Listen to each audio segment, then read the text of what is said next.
Let's get into the entertainment report stories. We'll start with Lena Dunham.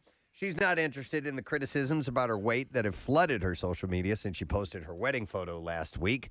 The Girls star wrote on Instagram, one narrative I take issue with, largely because it's a story I don't want other women, other people, to get lodged in their heads, is that I should somehow be ashamed because my body has changed since I was last on television. She said, firstly, and then this is in quotes, did Lena eat the cast of Girls?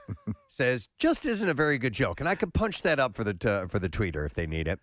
Secondly, it's ironic to have my body compared to a body that was also the subject of public scorn, an echo chamber of body shaming. But lastly, when will we learn to stop equating thinness with health and happiness?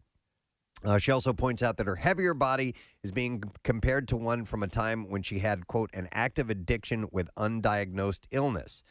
She said, I say this for any other person whose appearance has been changed with time, illness, or circumstance. It's okay to live in your present body without treating it as transitional. I am, and I'm really enjoying it, she says. So she had a whole bunch of medical, like really bad medical situations and painful stuff going on. So people are such dicks sometimes, though. I saw a woman, she's this British woman, and her tweet went viral the other day because she had run a marathon. She's a heavier woman who had just finished a marathon. Oh, no. And posted a picture of herself crossing the finish line, and it was supposed to be the celebratory thing for her friends. And people started piling on her for being overweight. She had finished a freaking marathon. Ran a marathon. Yeah. Come on. What was your favorite joke? And then she posted a subsequent one, and sort of defending herself, and I get where she was coming from. Listen, you're damned if you do and damned if you don't. So it's just move along. So I would like to see this, a forthcoming HBO Max documentary, What Happened to Brittany Murphy. Yes. Promises to reveal details about the clueless actress's final days and her relationship with her husband, Simon Monjack. We never quite got the full confirmed story on it. Yeah, according to people's account of the documentary, Monjack had a history of conning people and even abandoned his pregnant former fiancée in New York City.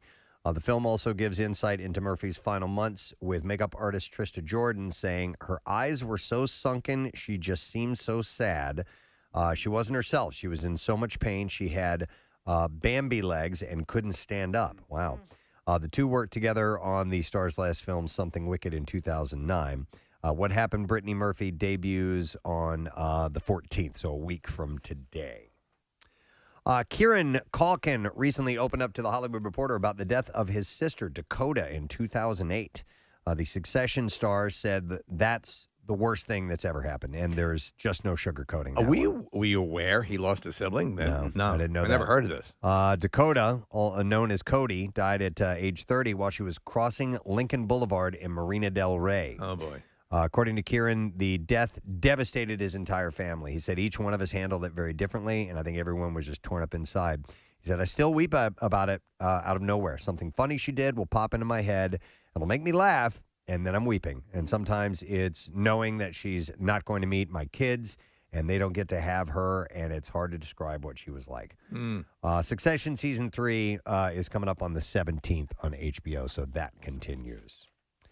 All right, so the story that was teasing a moment ago, Kathy, about facelifts. So Jamie Lee Curtis is worried that plastic surgery is wiping out generations of beauty. The 62-year-old actress said the current trend of fillers and procedures and this obsession with filtering and the things that we do to adjust our appearance on Zoom are wiping out generations of beauty. Once you mess with your face, you can't get it back. And she has firsthand experience. After being prescribed painkillers for a minor cosmetic procedure in 1989, she had developed an opioid addiction. Remember that. Yeah. But she's saying it's a bad idea. Now, didn't you send over a clip this morning? There's a clip of her addressing the yogurt endorsement we know her from for many years, and the way she describes it, I thought was hilarious. Activa, I think it was, right? Okay. When did that come over? Today? It should be this morning. Yeah. Marissa, she's sending it over. If you can grab it. Yeah, she's talking about how she wanted to spend more time with her family. All right, here we go. It's the reason that I sold yogurt that makes you for 7 years. I've been doing commercials for a very, very, very long time, partially so that I could ameliorate all of that distance from my family, because it allowed me to earn money and stay home. It's the reason Makes you crap. Yeah. Makes you S. Did you ever see the Kristen Wiig parody on SNL? She was playing Jamie Lee Curtis, and they were shooting the commercial, and she's there. Remember, she had her legs up on the couch, as Jamie Lee Curtis did in the commercial. Yeah. She goes, I love this. And then she gets a look on her face like panic, like, Oh, no. I got to go. People are reporting that Scott Disick is dating again after that's splitting great. from Amelia Gray Hamlin last month. Still talking about this douchebag? I know, but listen, he keeps, he's with these pseudo celebrities, the Hamlin he's a family. pseudo-celebrity, I yeah. know. A source told the outlet the split from Amelia was sudden and unexpected. He was pretty shocked about it. He has slowly been dating, but is not serious with anyone. He seems good, though. You know what caused it? Sadly, I do. You remember he commented on a picture of Courtney. Oh, yeah. And that got this Leah Remini and Harry Hamlin's daughter upset. Yep. And so she broke it off. Yes, I'm an adult man, and I know this. I didn't want him fiddling around in Harry Hamlin's. With No, Harry I don't because he think was Harry here and he was a Hamlin- nice guy and we liked him. Yeah. And so I don't. Harry yeah. Hamlin wasn't a fan of it either. I'm glad this is over. Billie Lourd. Yes, love her. Says that she learned a lot about what not to do as a parent from her late mother, Carrie Fisher. The 29-year-old actress said, my main job when mom was alive was taking care of her and making sure that she was okay. I was her main support, and I was 7 for a lot of the time. Jeez. And that was really hard, and that's why I grew up really fast, because I was her best friend. I was her mother. I was her kid. I was her everything. And that's one of the things I'm learning not to do with my kid. She added that she will not put that kind of pressure on her 1-year-old son, Kingston Fisher. Well, kids want a parent, not just a buddy. Yeah. And so Carrie Fisher was she a complete wreck? She was a complete wreck. Yeah. She was addicted, and Postcards from the Edge is her talking about her addiction and all the stuff that she went through. Her kids love the hell out of her, but they do recognize that she'd gone down that path. Billie Lourd is fantastic in American Horror Story 1984, Preston, which is that homage to slasher films. If you get some time to watch it, you will love it. Yeah, you definitely have recommended that. I finally watched the movie called Booksmart that came out a year or two ago, and she's in that as well, and she's great in that too. Kathy Hilton used to track down her oldest daughter by calling the New York Post. When Paris was out partying in the early 2000s, the Real Housewives of Beverly Hills star would call the city desk and ask if they knew where she was. That means she was out of control. Oh, Paris, yeah. hurry. Take down the wiener. Kathy told the a podcast she was on that she could usually tell her exactly where she was. She could usually tell exactly where she was. She said, this is the way I lived for years. My husband had to get up and work in the morning, so eventually he'd go to sleep, but I was up waiting all night. The elder Hilton admitted that her daughter would sometimes go missing for days at a time. It's kind of a smart move. The people who are paid to follow them are getting called upon by the parents to tell them where they are. Yep. Let's see. Desperate Housewives stars James Denton and Terry Hatcher are going to reunite for the Hallmark movie. It's a holiday movie, by the way. A Kiss Before Christmas. This is perfect. Kathy, you remember that relationship. He was the handyman. Yes, The of studly course I do. handyman. Yes. It'll be the first time the pairs worked together since the ABC drama ended in 2012. Are they going to be at the Candy Cane Festival at Christmas Cove? They have to be. I mean, it's the big event of the village. When my wife passed away years ago, I didn't know how I had to go on without her. Yeah. So those. And you like children too, and you have a puppy. I'll bet those. Well, I mean, they already have the Christmas ones on from time to time, year round. Oh my don't god! they? Oh my god! All the time. Year round. I watch. I'm a sucker. Kelly Clarkson has scored another court victory in her divorce from her husband, Brandon Blackstock, this one involving home ownership. Wait till you hear about the stuff that she owns. It's amazing. A judge ruled that Clarkson gets to maintain ownership of a ranch that the singer owns in Montana. Now, I did read that that's about a $10 million property. Yeah. The court cited the couple's prenuptial agreement in rejecting Blackstock's petition that the ranch, along with 2 other properties owned by Clarkson in the state, is marital property. Blackstock is currently living at the Montana ranch. Clarkson and Blackstock's divorce has been marked by legal battles, including a labor dispute over Clarkson's management fees under Blackstock's firm, as well as custody battle over their 2 children, daughter River and son Remington. Clarkson was awarded primary custody of the children last November. So she filed for divorce last June after nearly 7 years of marriage, citing irreconcilable differences as the reason for the split. The Montana ranch is not the only real estate owned by the original American Idol. She owns an $8.5 million address in Encino, California. And she sold a 7-bedroom, 9.5-bath mansion in Nashville, Tennessee for $6.3 million in late June. So she's got places all over. Listen, and she's got her talk show. She is the one who's sort of been crowned as the successor to Ellen. Yeah. And, yeah, man, life is good. And she's a great singer, man. So... he was managing her, right? Yeah, and she said her unexpected divorce has been difficult to navigate. She said, I've been talking to friends that have been through a divorce. This was during an appearance on the Today Show last year. She said, I don't know how people go through that without having some kind of outlet because it is the worst thing ever for everyone involved. You know what she said was very cathartic, Preston? She threw slices of cheese at his car. Oh, my God. Yeah. Well, It's going around. hey, when these stars and these people have these various homes all over the country, Right. Are there people staying in there all the time? You assume there's some sort Right. of if it's like an $8, $9, $10 million place that it's not empty. that there's somebody at least who I don't comes know, man. does maintenance on it. Well, yeah, they're gonna Yeah. pay a staff to keep it clean Right. and do that. But you mean using it, right? Yeah, just to make sure that I don't it's know. not Well, there that was it's being guarded. I met a guy this summer, Casey. He was a driver, and so it was his summer job was driving a bus, and this was in Washington State.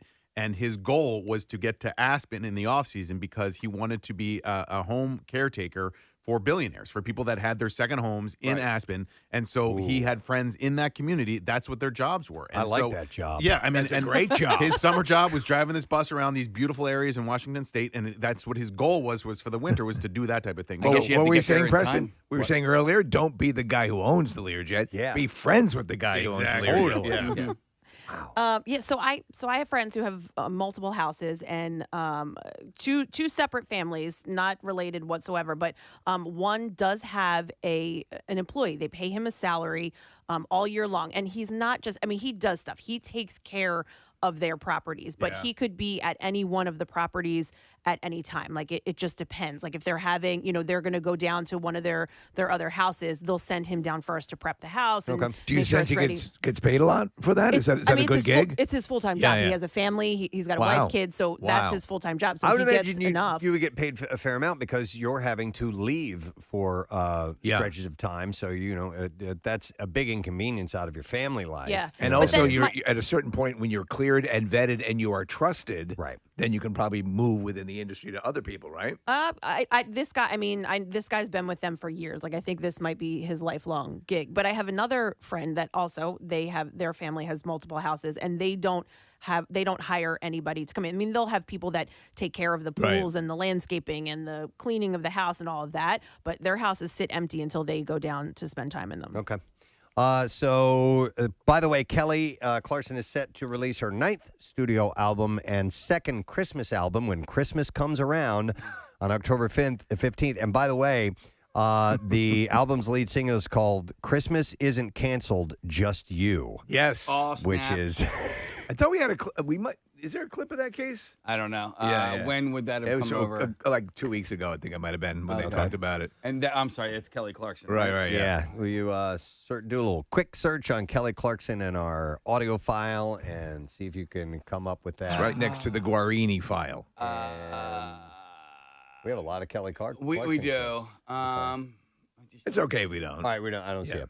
All right, Machine Gun Kelly has privately apologized for his mean tweet about a new movie that he stars in called Midnight in the Switchgrass. In July, on the same day that the film hit theaters, Kelly tweeted, "If I don't talk or tweet about a movie I'm barely in, it's because it's garbage." Actress Lala Kent said that Kelly seemed remorseful in a text message she sent to her husband, who's the director, Randall Emmett, based on the true story of a Texas serial killer. Midnight in the Switchgrass tells the story of an FBI agent investigating a sex trafficking ring who comes upon a serial killer. Well, la. And this is where he met Megan Fox. Okay. On that movie set. And, so he rips the movie apart, but the people who are relying on the movie, people who are not as popular or have as much access to money as he has, could be hurt by him. He's an idiot. Yeah, cut the movie out. He's an idiot. And it's got some stars in it, too. I mean, It do. Bruce Willis and Megan Emil Fox. Hirsch. Yeah, Megan Fox. So shut up, Machine Gun Kelly. Let's see. After a two-film stint as the DC superhero in 1989's Batman and 1992's Batman Returns, Michael Keaton is set to reprise his role in the upcoming film The Flash, and he says that the very iconic costume he wore still fits 30 years later. I don't doubt it. He stayed in good shape. Yeah, the actor, who's 70 years old now, confirmed his Batman suit did not have to be taken out during an appearance on The Late Show with Stephen Colbert. He said, svelte as ever, same dimensions, same fitting. I love that when that costume, when I first saw those pictures appear of that Michael Keaton, I love the way, the art of those two films, the costume, everything. It was a resetting of the way people thought of Batman. But I did see something tweeted out, Preston. I don't know if it's real, but it's from the new movie, The Flash, that is the one that he's talking about, and it looks like a hybrid Flash Batman costume in the picture. I wouldn't doubt it. Yeah. Because it's going to be a multiverse Right, thing. yeah, so yeah, anything can happen. When Colbert asked how it felt slipping back into the superhero suit, he had said it was great. Michael Keaton had said, well, by the way, the movie with Ezra Miller as the Flash, excuse me, is about him traveling through parallel universes, and he meets different iterations of DC's classic superheroes, like Keaton's Batman. And Keaton said, they had to explain that to me several times. He told The Hollywood Reporter he was especially excited to play the Caped Crusader again because of what the role means to millions of fans around the world. He said, what's really interesting is how much more I got Batman when I went back and did him. He said, I got this on a whole other level now. I totally respect it. I respect what people are trying to make. I never looked at it like, oh, this is just a silly thing. It was not a silly thing when I did Batman, but it has become a gigantic thing culturally. It's iconic. So I have even more respect for it because what do I know? He said, this is a big deal in the world of people, and you've got to honor that and be respectful of that. And even I go, Jesus, this is huge. Yes. So I remember reading something of him a while back, like he's never seen any of the Marvel stuff. He has no personal, real interest in that. He's not big into it. But he gets the cultural significance of it in the world today. Steve, let me ask you a question, because I think that it's cool that this is happening, and then Affleck's going to be in it as well. But I also kind of wish I didn't know that they were going to be in it. That I there know. was a surprise. It would have blown you away in the theater. And so that like experiences like that, like getting blown away in the theater, I love those moments. And there were a few that happened in Endgame. But my question is it possible to keep these things secret anymore? No, not this. And especially I think this was something they wanted to float out because of the uneven track record of the DC movies. Yeah. And so you need a hook like this to get people in. They did do something that was interesting with the CW version of the series of The Flash. They did have Ezra Miller in that as the Flash. As a multiverse thing? As a multiverse thing, briefly. So it's cool when they do that. When it catches you completely off guard, listen, here's something that correlates to that. At the end of Split, when Bruce Willis is sitting in, oh my God! Yeah. Or in WandaVision, when they brought on, now I've forgotten the name, Evan Peters. Evan Peters. You're like, oh my God! Wait a minute! Right? That does. How can they do that? It's cool. And you just got to let it. You just got to take it in and let it happen. Sometimes people will work like an audience will work with the feeling of a movie and try to protect people from having something spoiled. Right. And that's cool when that happens. But if you want to, you should go quickly. I have a story about spoiler alerts. Maybe we'll find a way to squeeze it in this morning. But I have one last entertainment story. Tina Turner is letting go of the rights of her music for a reportedly hefty cost. On Wednesday, the legendary songstress announced that she sold her music rights along with the rights to her image, name, and likeness to publishing company BMG, and that transaction was worth about $50 million. Whoa. You know what? I would figure it'd be worth more than that even. I was thinking the same thing. Yeah. But she's, I think she's like 81 years old now, and so I guess she just sees it as, I'll just take the big payout. What am I going to do with it? And I don't know if she has, what her story is on her heirs or anything like that, but nonetheless, she said, like any artist, the protection of my life's work, my musical inheritance is something personal, and I'm confident that with BMG and Warner Music, my work is in professional and reliable hands. I think they're going to do some rehabilitation work on the Thunderdome with that, Preston. Wow. Okay. With the new move, she lets go of the rights to her hits, including The Best, Proud Mary, and What's Love Got to Do with It, just to name a few. That's awesome. Huge hits, yeah. If you haven't seen What's Love Got to Do with It, oh man, you need to. Angela Bassett's amazing. Yep. All right, next the clips. Here we go. Let's do this. The new teen mystery series, One of Us is Lying. There's about 5 high school students who walk into detention, but only 4 come out alive. And in this clip, star Melissa Calazzo introduces her new character, which is Maeve. Here we go. Maeve Rojas is Bronwyn's younger sister who is pretty fresh out of remission with a very long childhood fight with leukemia, and she's more than happy to make up for lost time, all that time that she spent in the hospital. Hey, what happened? One of Us is Lying will begin streaming on Peacock tonight. Preston, there's only one Maeve for me right now. Yeah, and the boys. Yes. All right, here's the next clip. No One Gets Out Alive is a British horror film based on the 2014 novel of the same name. And in this clip, director Santiago Mangini explains the excitement of releasing his first film on Netflix. Let's roll it. It's an incredible feeling to be able to be in this position. Just that alone it's just, I count my blessings. Just the fact that several years ago, I'm just some guy making short films and just trying to make it. And then all of a sudden having this opportunity is just immense. So I just have to say right up front, I thank you to Netflix. Anyway. No One Gets Out Alive is now streaming on Netflix for you folks. All right, and there you go. That's your entertainment report this morning. Let us take a break because we want to make sure we stay on time properly. We are less than an hour away from the first shot at you winning $500. Yes, you. It might be the very person I'm speaking of, you, that walks away with $500 today. And we have ample opportunity. So we'll get to the first one at 8 a.m. Comedian Miss Pat is going to be on the program, too. So we'll break and come back in a moment. Make sure you stay with us.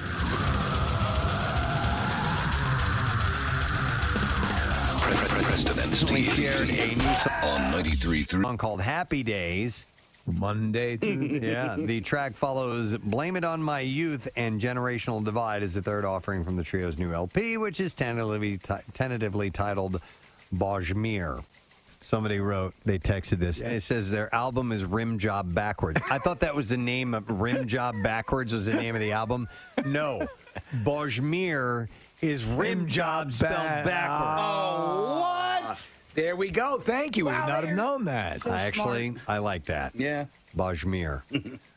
Or you can name an album Rim Job Backwards. Would it sound that way if you took... I doubt it. Reversed it. I don't think it would. Here, let's all say try it. it? We could. Yes. So just say clearly, say rim job. Can you record it and play backwards or no? Yes, I can. Okay, say when. Go ahead. When? Rim job. All right. Okay, so Casey will record that. All right. We'll see what that sounds like. All right. Okay, say when. Go ahead. When? Rim job. All right, you ready? Yep. Bajmir. Yeah. Bajmir. Yeah. Bajmir. There's a little in there, but Bajmir. Now let me say that forward.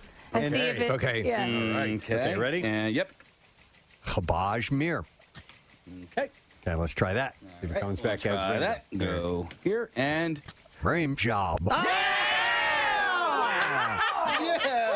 scientists. Rim job. Do it again. You can even do it better. Rim job. Rim job. We are ready to transmit. Bajmir.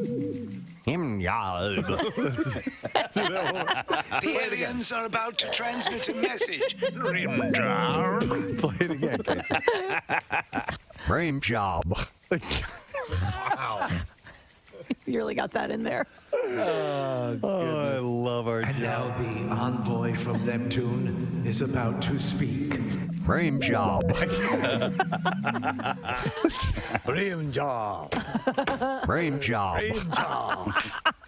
It's like you've just met in the jungle. Rim job. Rim job. That's my favorite one. Rim job. It's a Rim greeting. job. Rim job. You like rim job. Rim. Rim job. Rim. Why did that... I don't know why it's stopping. Me? Neither. Rim job. Rouge, your tongue to cream butthole. At the end, I go. Rim job. Yeah, of course. Wouldn't you? Yeah. It's definitely Rim enough- job. That's the natural gagging. Rim job. Job. Someone wants to point out that we've won awards. Yes. Yes, we have. I know. True. That doesn't Yeah. mean they can't rescind them. Yeah. What? Do you get the spicy chicken at the Chick-fil-A, or do you just get the regular chicken? I have gotten the spicy before. I think I'm just a spicy chicken guy. Like there. Oh, dear God. I'm just a spicy chicken guy. Are you coming out right now? I'm coming out. I mean, Pride Month ended Mom, yesterday. can we Did it end talk? yesterday? Yeah. Yeah, June. June. All right, anyway, Okay, I was what- just joking. Go I'm a ahead. spicy chicken guy. Oh, no. But I just wanted to let this be known that Wendy's has, Well, I'll always love you. has the spicy chicken nuggets are back. So That was, yes, I yeah. did see that announcement they made. So you wanted to get the word out? I just want to get the word out. Want to All let right. people know it's usually like $6 for $1. Yeah. I heard. This morning on the Preston and Steve Show, Casey Boy reveals something concerning fast food and an extended offer. We go now to Jim Iglesiewski outside of the Pentagon. Jim, did Casey in fact confirm there was an extended offer? That's correct, Tom. Thank you, Jim. That's all you had to say. Yes, it's correct. It's confirmed. I think I'm just a spicy chicken guy. Like Just a spicy chicken guy. Spicy chicken guy. Oh no! Dear God, I'm just a spicy chicken guy. I just want to get the word out. Want to All let right. people know. Okay, so I want to talk about the movies that are opening this weekend. Where'd Casey go? Do you think he had to make a boom boom? I'm not really sure. There's a lot of things that are off about him today, so I don't Is it really even know. Casey? It might not be Casey. Did we check? Maybe it's No, the hair. we usually take a urine specimen every morning. So we usually have a little song that we play. Marissa, I don't know if you can find that or not. It's the 20th Century Fox with the recorder. Yeah. Maybe it's under. I don't know what it's even labeled under. I'll admit this. I'm a little scared. We have kazoos. You could do that, Kath. You're a master of it, Kathy. Play it. Play it for us. I got mine, Kath. All right. I have my egg. You know how it goes? Yeah. All right. I'll give you the. Okay, ready? Wait, Dun, hum it dun, for me. dun, dun, Yeah, yeah, dun, dun, dun, yeah. dun. Ray, 2, 3, 4.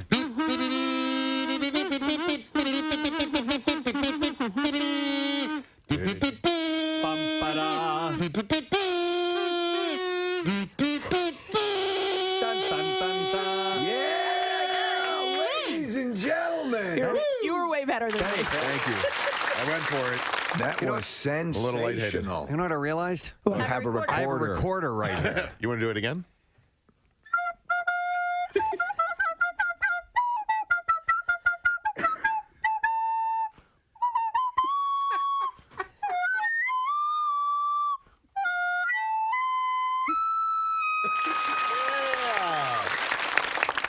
You okay? I'm better. Okay. Sorry, I don't feel good, guys. Right over here is Jason Kelce.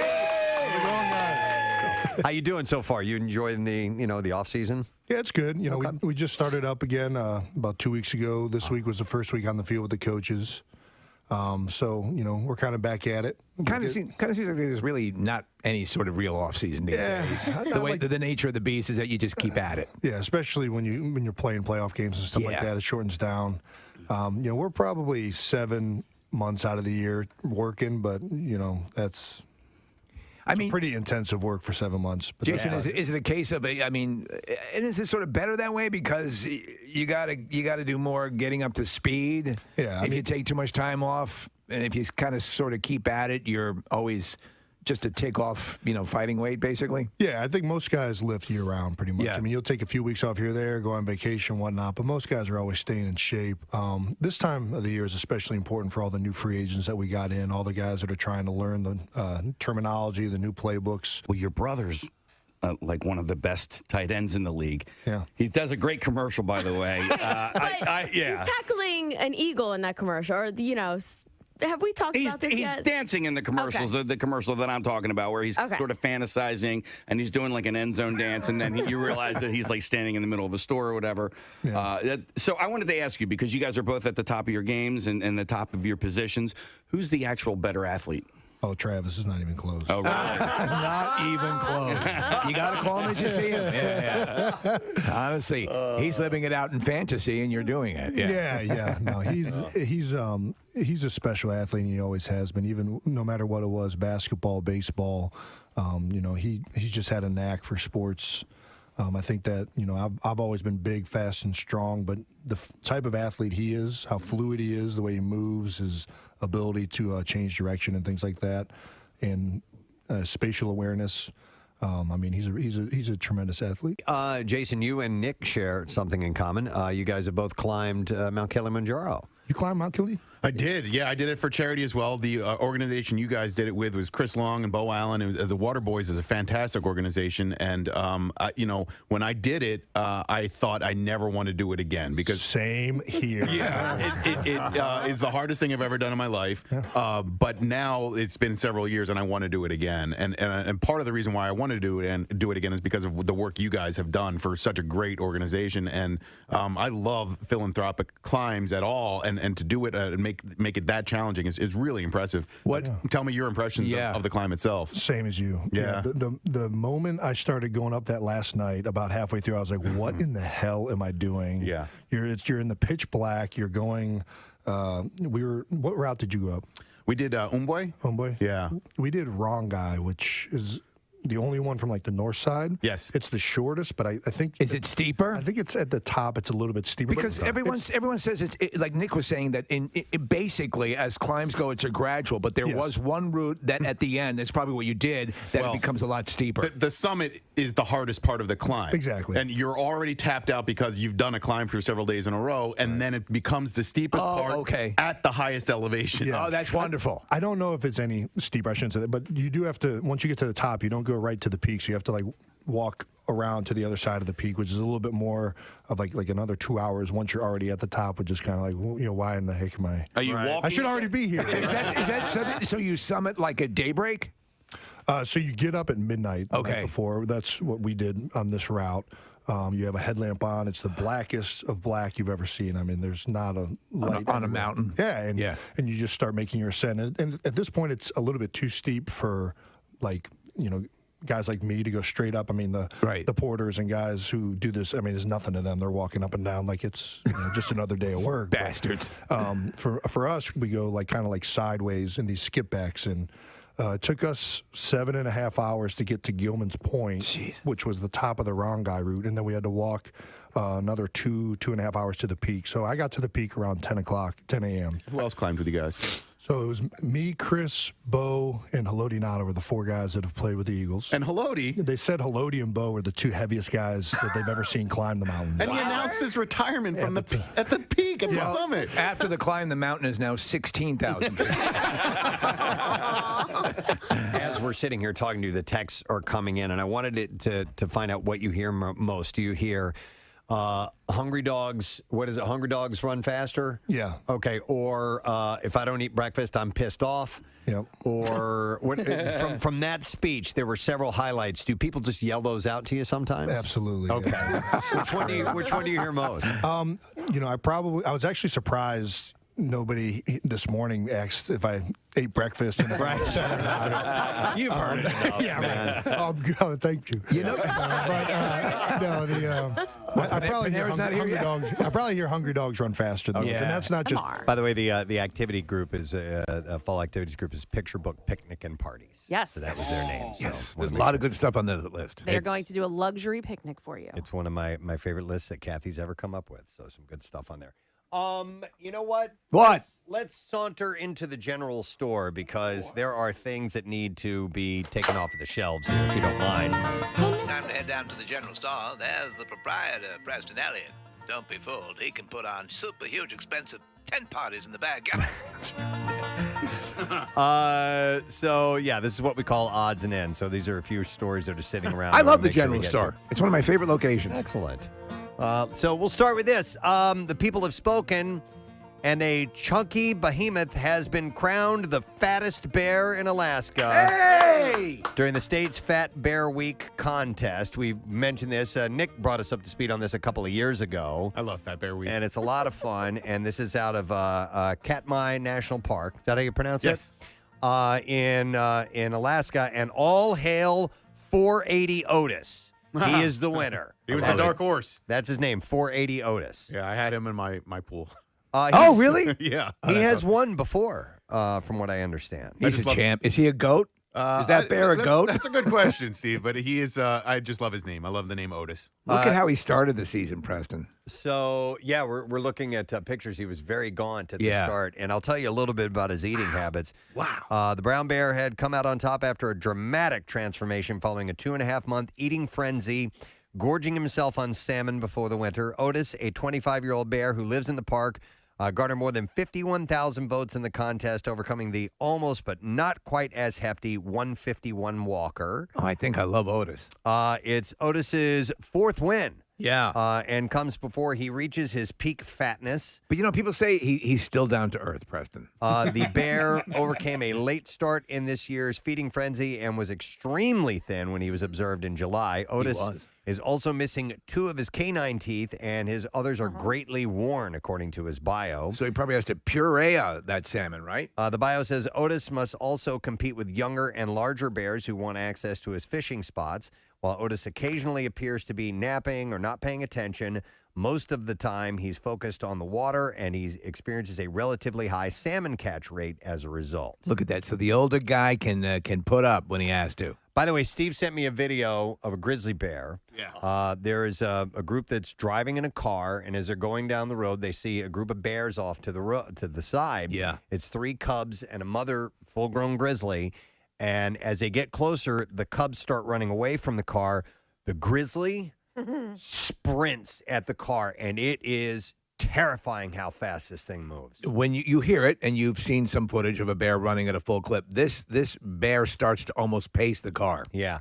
It goes for a short distance. Yeah. And what's wild is the cubs are heading the opposite direction. His mother is they're running away from the danger, and mother is headed right to it. Yeah. And it's wild, man. Imagine that coming at you, and you're not in a car. You're gone. Yeah. You're dead. That's it. You have no hope of fighting that off.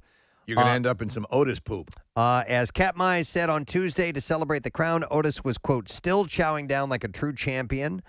Brown bears can gain up to, listen to this, 4 pounds a day. Wow. 4 pounds a day. And Otis was estimated at about 900 pounds in 2019. I don't know what they estimate his weight is as of now, but he's still got a ways to go. So classically, and I think my understanding of the actual bear hibernation is probably not completely accurate. They don't really hibernate. They sleep for stretches. Right. But they'll wander around in the den, and then they'll come out occasionally. It's not that they are sleeping sound asleep for 4 months. That's correct. Yeah. Yeah. It's kind of like they're just really, really lazy. Yeah. I guess, and sleep more than they normally would. Correct.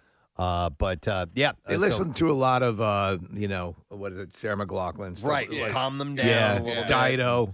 Let them relax a little. Wow, Nick just pulled up that video again. That's just crazy. If you could post that. The bear goes out onto the highway that they're on and starts running after them. And there's nothing around, by the way. You couldn't hide behind anything. No, right. Yeah. No. So anyway, Fat Bear Week is done. What else we got here? He knows all about the bear. Now he's going to get you something off the top shelf. What do we have? Syphilis. Syphilis? Yes. Nothing like a good social disease, and grab a peppermint candy on the way out. That only happens in really gross places. What? Oh, yeah, and listen, syphilis cases She knows the story. That's why she on said the that.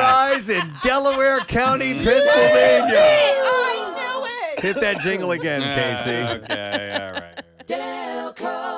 What's the story here?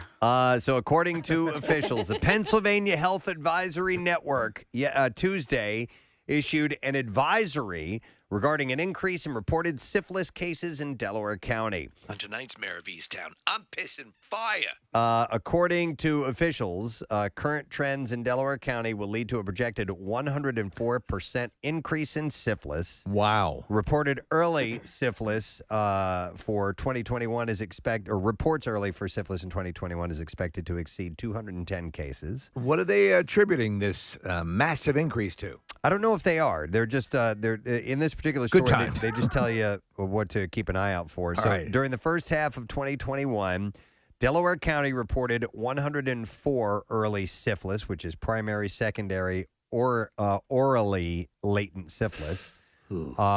Cases which has exceeded the total reported number of early syphilis for all 2020. The projected 210 cases of early syphilis reported for 2021 will represent the highest number of cases reported in the county in 20 years. All right. Are they having a street fair to celebrate? They should. No, you know what? Maybe it's COVID. Maybe it's, as far as people being in closer proximity. Looking for things to do? There's only so many times you can play Catan. This is off of 2020 and leading into this year, so I'm not really sure. I got you. Females are projected to report 50 cases of early syphilis by the end of this year, which will represent a 178% increase over the 18 cases reported last year. But so why maybe Delco? it isn't COVID. I mean, like, this can't just Delco cannot be the May anomaly. I throw out something, it can Casey? be. It can. I would be curious as to the breakdown in the ages. Yeah. Because we know that All right. syphilis is raging through Here we go. retirement homes. Of these female early syphilis cases reported in the first half of 21, women of childbearing ages 15 to 44 represented 84% of the cases. Wow, so that's not it. It's That's not that. retirement age. No. That's Yep.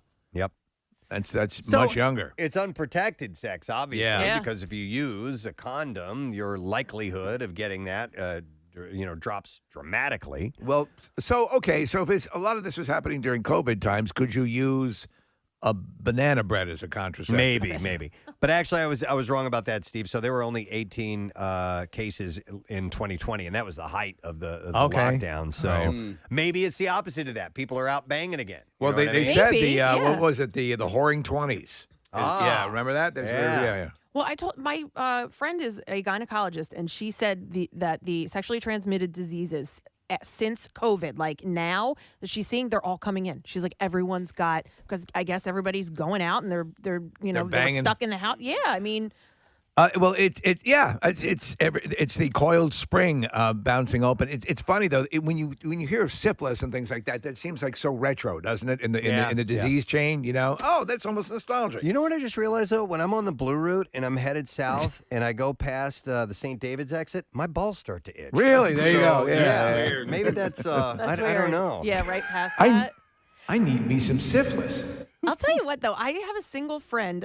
She is recently single, and I was so surprised in having a conversation with her that she was already out having unprotected sex. Like, I was like, wait, you're not he's not wearing anything? Yeah. And I was so surprised. And look, she's been dating. Well, she was dating this person for a little while, so it's not all right. she's known him. It's not a complete stranger, but still, I was shocked at that. Okay. Interesting. Does she live in Delco?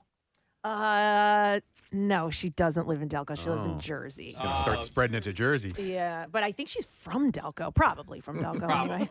Due to the significant increase in syphilis in Delaware County, Pennsylvania Department of Health is recommending pregnant females receive testing for syphilis at the first prenatal visit. Yeah. Because that can be really bad. It for sure pregnancies. can. Any of those venereal diseases can cause complications in pregnancy. So first prenatal visit, third trimester of pregnancy, and at delivery. So Mother, I have a strange discharge. So they are recommending that. Well, you remember syphilis took down. Dad, can I talk to you for a minute? Stop it. Syphilis took down Al Capone. That's right. Dad, can I talk to you for a minute? Is it about your dong again? Because I don't want to go. I don't want to go there. I'm watching Wheel of Fortune. Let me ask you. You got a painful, drippy condition. I've heard it before. On that clip that you're playing there, there's a second part to it that Bill Weston didn't have. That does From not, my penis. Does not feel you comfortable in you playing. Is that on there? Or yes, it's on there. So if you have to stop it I have manually. to manually stop it. Okay. To keep Bill Weston from driving off the road. Yeah. And the same thing with the Dad, girl. can I talk to you for a minute? Yeah, I stop it there and Yeah. here. Mother, I have a strange discharge. No, and she is saying where the discharge is coming from. Yes, Bill doesn't like that. So, Yeah. all right. Maybe we should put them intact up on the. I was curious. It's icky. It's icky. All right, let's go somewhere else. Let's leave Delaware County. Right. And I'm going to mention this story that I talked about earlier when you guys were talking about movie spoilers. Yes. Obviously, that's a bad thing, right? It is. Okay, so it's a dick move if you intentionally spoil something for somebody. There's a writer from The Week. I guess it's a magazine or an art. Anyhow. Yeah, and a collection of days. So her name is Bonnie Christian. And she argues in an opinion piece that movie spoilers are actually a good thing. Oh. Yeah. And she actually seeks them out online before deciding whether or not to go see a movie. I think she's in the big-time minority on this. Well, I'm going to go a little bit further. I believe she has raging syphilis. She gives two main reasons. She said the first can be summarized as that she's a busy person with twins who doesn't go to the movies often. And when she does make that commitment of time and money, including for childcare, in her words, it has to be worth it. So you find out the ending of it before you go? That's ridiculous. So I can go to, I know a movie if somebody says, I ask a few questions and this is a spoiler. It's okay. I'm cool with this. In this particular movie, if it's not like the absolute foundation of the movie that you're going to reveal something, I'm fine with that. So I can know about a movie and a lot about a movie before I go to see it and still enjoy it. But if it was something like The Sixth Sense, you wouldn't can't want know. that. Yeah. It's okay for me to know that there is a spoiler. I don't Yeah. want to have any indication as to what the spoiler Right, is. right, you know, right. and Right. somebody there was a spoiler at the end of The Mandalorian season Right. 2, and I knew that something surprising happened in that episode, but I didn't know what. And I like watching that show with my son, and so I was waiting for Ben to come over so we could watch it together. And like an idiot, I was scrolling through Twitter, and somebody said something, and this was like 2 days after it. Got to stay off social media. I know, Yeah, but I Yeah. tried actively, and it was just Melanie. I'm calling you out for posting this, but I was so mad. And then so you have to go into the final episode knowing what the spoiler is. Marissa had that very thing happen just the other day on social media. I'm usually not bothered that much by spoiler alerts. In fact, sometimes I like it. I don't like knowing exactly what happened, but I do like hearing people talk about the context of what's going on because it sparks my interest more. Okay, if that but- makes sense. but- the one that I got was blatant. So somebody was live tweeting Ted Lasso, and The most recent episode. The most recent episode on, and like, a certain Saturday. relationship with someone and mentioned two characters, and then it ruined it because I was 2 episodes back, so I spent the entire 2 episodes Well, here- bothered waiting for this to happen. And the spoiler that she wrote wasn't even right. That's what bothered me Oh, because really? my anxiety was so high Yeah. about this. She just kind of like. She was like live tweeting as the spoiler could have happened, and then it didn't happen, and then I'm I obviously confused. didn't. I know it's because I don't want to spoon. Did she say that Ted Lasso was dead? No. Yes, you read the same tweet. No, she was anticipating something happening, And it didn't even happen. Yes. I gotcha. So my anxiety was high for 2 whole episodes, knowing that was coming, and then that ruined it. But like, I love listening to you guys talk about movies, and then sometimes you'll like stop talking because there's a spoiler. I'm like, no, I want to know like a little bit because it does spark my interest. So I do Okay. So here's- align with this woman, not 100%. I don't want to know the whole plot. But I want to know a little bit more than I'm given from the commercials. So here's an example where I completely ran to get the spoiler, which is on the new Venom movie. There's apparently like an oh wow post-credit sequence that I wanted to find out about. Oh, you did? Yeah. So because I'm like, okay, I will see this. I'm not like I'm not as charged about this. I thought the first Venom was okay. And maybe this will really rock my world, the second one. But I won't lose much if I know about it ahead of time. I saw it last night, Venom. Yes. I was disappointed at the end credit scene. Okay. Yeah, there was so I much was disappointed when I learned about it as well. Craig Legans told you that it was earth-shattering, right? Well, he just said everybody was, was like, oh my God. I was like, okay. Yeah. Those the post-credit things, I don't mind finding out about those ahead of time. Though that doesn't bother me that bad. It's such a tiny little bit. And The best one is Captain America at the end of Spider-Man, where he just comes out and he's like, I always think something's going to happen in one of these things. And he just kind of sits there and stares at the camera, and it's a total tease. They've That's trained great. us, though. They've trained us to sure. hang out and watch. Yeah. Yes. Yeah, Marissa? Can I just throw this out? Like, can we put a time period or like a memorandum on like when we can do spoilers? Like, sometimes we'll talk about a movie from like the 80s. Mhm. We'll be like Back to the Future. Well, spoiler alert, we don't want to tell you the ending. No, Like, I know what you mean, but there are we people who have. haven't discovered those, some of those movies. And I sometimes feel a little bit bad about revealing. If it's critical. Yeah, if you want to. If you like want you said, Sixth Sense. That came Sixth out Sense. You don't want to. I mean, 20 years occasionally ago? we might reference the ending now and then, but I think you can't be called out for revealing the ending of a movie that's been out for 20 years. But it is, if you can, try to save it for people who haven't seen it. But we can tell the winner of Dancing with the Stars the morning after it happens. Right? Absolutely. That's like where we are. Yeah, like, we're good. We don't care. And You thank missed it. No, thank you for ruining The Sixth Sense because I still haven't seen it. Oh my God. But it took me We like didn't ruin it for you, did we? I did. eventually. Yeah. Like it took me like 10 years. Well, for that's the someone thing. To If say, it's 10 years, that's That's your on own you. fault. Yeah. Bruce Willis that's is why- dead. That's why I was like, please tell me. Wait, but Steve, it's funny you say because everyone was like, he's dead, and I still didn't know who they were talking about. There you go. You can Now still I do know. Did you ever see it? No. Oh my God! I thought you were It's a Miss great Philadelphia. Philadelphia's own M. Night Shyamalan. Yeah. And it's shot all over the city. I know, and it's shot near where I used to live too, in Villanova, parts of it. So I disappointing. swear to God. All right. Hang on a second. Let me go to Zach. Hey, Zach, good morning. Gadzooks. Gadzooks, dude. What's up? Not much. So, you guys talk about spoilers. I intentionally spoil movies for myself when it comes to horror films because my wife is huge into horror films. She loves horror films, and I just do not like being scared. That's an experience I just do not like. Yeah. So the compromise for us to be able to watch horror films is that I will read the entire plot summary Okay. so that there is no surprises. All right. So that when we sit down, I can watch it. So I will deliberately spoil horror films. That's very cool of you to do that so you can share the experience with her. My next door neighbor is Steve, and his wife, Algenia, loves horror movies. He hates them. And so they've got that thing about, can we watch this? Can we not watch this? And I think he prefers to know when, what's going to happen in the movie. So I can see understand that. Yeah. All right. Well, anyhow, I thought this was interesting, an interesting take on spoiler alerts and actually seeking them out. I didn't consider the scary thing. Go ahead and put Craig on. Let's have him. I know you don't need to put in a description. I know who it is. So let's get this. Hey, Craig, what's up, man? What up, white folks? Yo, bud. Because I run the Comic Book Gurus podcast site, and until we get the podcast back up, it's my job to know the spoilers. Yes. For our fans, but I hate it. So I absolutely hate it because I don't want to know anything that's about to happen. And Casey, you texted me last night about the Venom thing. I saw Venom in a room full of geeks, so that's why they're shattered. There you go.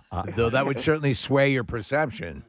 Exactly. Yeah. But like little tiny things, like do you remember in Thor Ragnarok there was a play about Thor in the movie? Yes. They're doing it again in the next one. Okay. Okay. But I already know who the actors involved are. Oh yeah, I don't want to know that. Yeah. It was such a surprise when in Ragnarok I'm like, oh my God, that's him, and I'm not even going to say it here. Who it was. But that is the onus, and you bring up a good point, Craig, because of the comic book gurus, and because people sort of expect you to know that joy cannot fully be part of your existence from here on in. As you said, Preston, heavy is the head that wears the crown. Yes. Yeah, it is tough. Like you were just talking about the Batman, or I knew about Michael Keaton's appearance. Yeah. In the movie because people are, take pictures of him on the set and say to him Ben Affleck, and I don't want to know any of that. But when I see it, I don't have to, but I put it on our site because I know most fans want to know, right. What the new Batmobile looks like and what Ben's going to look like. And so, yes, live a tortured existence. I got you, man. All right, hang in there, man. When do you think comic book gurus are coming back? That's up to the man himself. Yeah, well, I will get in touch with you because we're going to go back to the video version. It looked like you guys are going to be able to get back in here and start doing the podcast, but that's not going to happen. So I will be in contact with both you and Rockstar Rob, and let's get it done finally, all right? Let's get it done. All right, man, get her done. All right. Thanks, Craig. See you, man. Bye, guys. All right, let's see. What else we got here? Maybe we got time for one more, maybe two more. I don't really know. We'll see about this. Have you guys ever heard, this is my first time hearing this because I read this article this morning, tall Zoom energy? No. All right, so apparently this phrase has been a topic of conversation in recent months as coworkers who first got to know each other through screens have gradually been meeting in person. And as people slowly trickle back into their real-life workplaces, they're making the sometimes awkward discovery that the disembodied heads that they got used to chatting with actually belong to full people of various heights. And finding out that someone is taller than you thought or shorter than you thought might change the vibe for better or worse. Do you? Yeah, I think in general, do you think people subconsciously draw a lot of their perception from someone's height or physicality? Maybe not enough to make a real informed. Oh, I'm not hanging with you. Yeah, But- nothing like that. But it can be like, whoa, Yeah. you're tall. Yeah. I didn't know that. I don't think a lot more than that, unless some Wow, people you are have, such a blob. unless people have real hangups over it. Yeah. But it is interesting because Rochelle met a group of people, a community that she's in via Zoom called Corn Fam. And as things started to get easier and lighten up, we started eventually going out and socially meeting with some of these people that I had only seen via Zoom. That's my only interaction. She was doing it every night. I only glanced every now and then. Right. And I would go, oh, wow, that person's a lot shorter than I thought they would be. But not enough to make me go, I'm going to the other side of the room. We've got to leave now. These are bridge trolls. The University of Toronto psychology professor Nicholas Rule said that telling someone they seemed tall might emphasize that they are, in fact, not. He says, it's two sides of the same coin. I'm not sure how I would feel about that. Are you suggesting I'm some kind of Napoleon? I have a bigger personality than my body. I'm outsized for who I really am. Might be whatever. overthinking that one. Yeah, just a tad bit. You calling me a Napoleon? Or they might actually be a little taller than they had expected. So I don't know. But I was not familiar with that term. It is true though, because tall Zoom energy. I still hate the people who don't frame themselves properly on a Zoom call, where you're just getting like they're in the lower left-hand corner. Like, put yourself in the middle. Oh my God. Frame it a little bit. It's not Zoom, and this is stereotypical. And Bo Burnham has a song called I'm gonna what is it? I'm gonna FaceTime with my mom tonight. Oh, yes. Yeah, I'm a FaceTime my mom tonight. That's what it's called. And so all the stuff he mentions in that is what I go through with my mother. Oh, it's great. Steve, it's just like, my mom is holding her thumb over the camera tonight. And all this stuff, all these things that she's doing. And my mom, I mean, like I see her upper right forehead and eyeball. Yeah, I get a lot of nose shots with my dad. That's pretty much it. It looks like a Salvador Dali painting. Close-ups of the ears. And I can understand that on the first few times doing it. Frame yourself. But we've been doing this for a while. It doesn't matter. I know. And her eyesight isn't that bad. It doesn't matter. It's just. I started going over, and Claire's gotten good at it now, but my wife, I'll take the laptop and bend it over a little bit so she's more in frame. And I also bought this light that sits right on top of the computer so you can make it bright. She doesn't look like she's, an FBI witness, and it all works. Just those little things, I think, add a little bit more oomph to your Zoom presentation. Marissa, are you looking for I'm a FaceTime with my mom tonight? Because I would like to hear a little bit of it, see if it's clever. By the way, that Bo Burnham special Inside is just phenomenal. I I've did watched see it. a Yeah, few it's times great. now. Very incredibly inventive, and he did all that. God, he by did all himself? that. Yeah, all by himself. Locked down. Yeah, it's amazing. He's a super intelligent, funny, unique kind of guy. But all right, anyhow, yeah, it's a Zoom thing. Apparently, it's called the tall Zoom energy. All right, we can do another thing while we're waiting. I'll get that song up when Marissa gets it over. I thought this is pretty cool. Maybe you've heard of this before. It's called neuromodulation.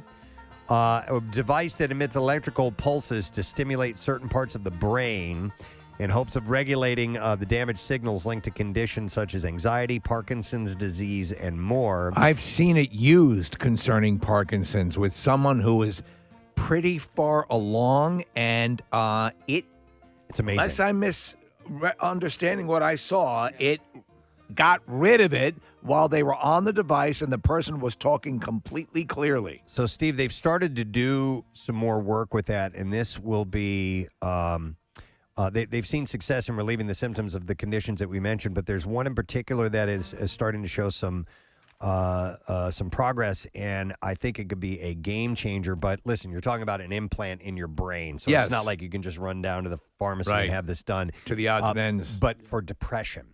Oh, my God. That'd Okay, be unbelievable. so the success has been limited by the fact that many neurological illnesses present differently from person to person. Right. Minimizing the potential effects of standardized one-size-fits-all deep brain stimulation devices, especially for difficult-to-treat conditions like depression.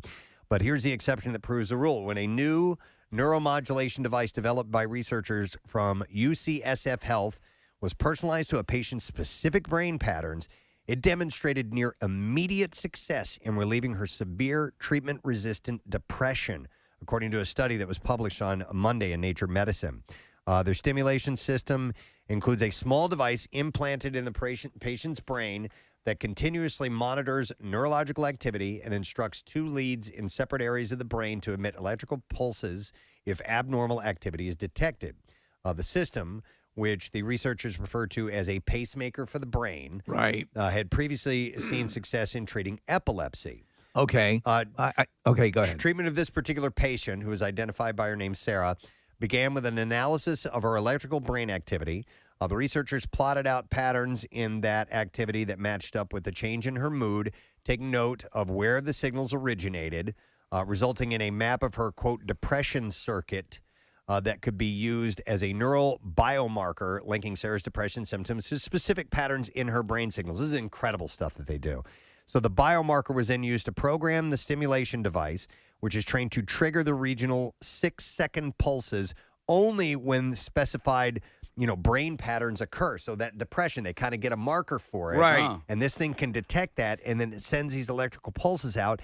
And the researcher said the improvement, so apparently her depression symptoms went away almost immediately when this thing kicked in. So there are a couple things. The thing about getting benchmarks about what would be normal for the person, because sometimes I think, and I've heard this said of people who have depression and go on medication and say, I'm not me when I'm on this. Like, right. What percentage of the person may genuinely be that's not, you don't obviously, depression that borders on crippling and suicide-inducing is horrendous, and that people have to deal with it is a nightmare.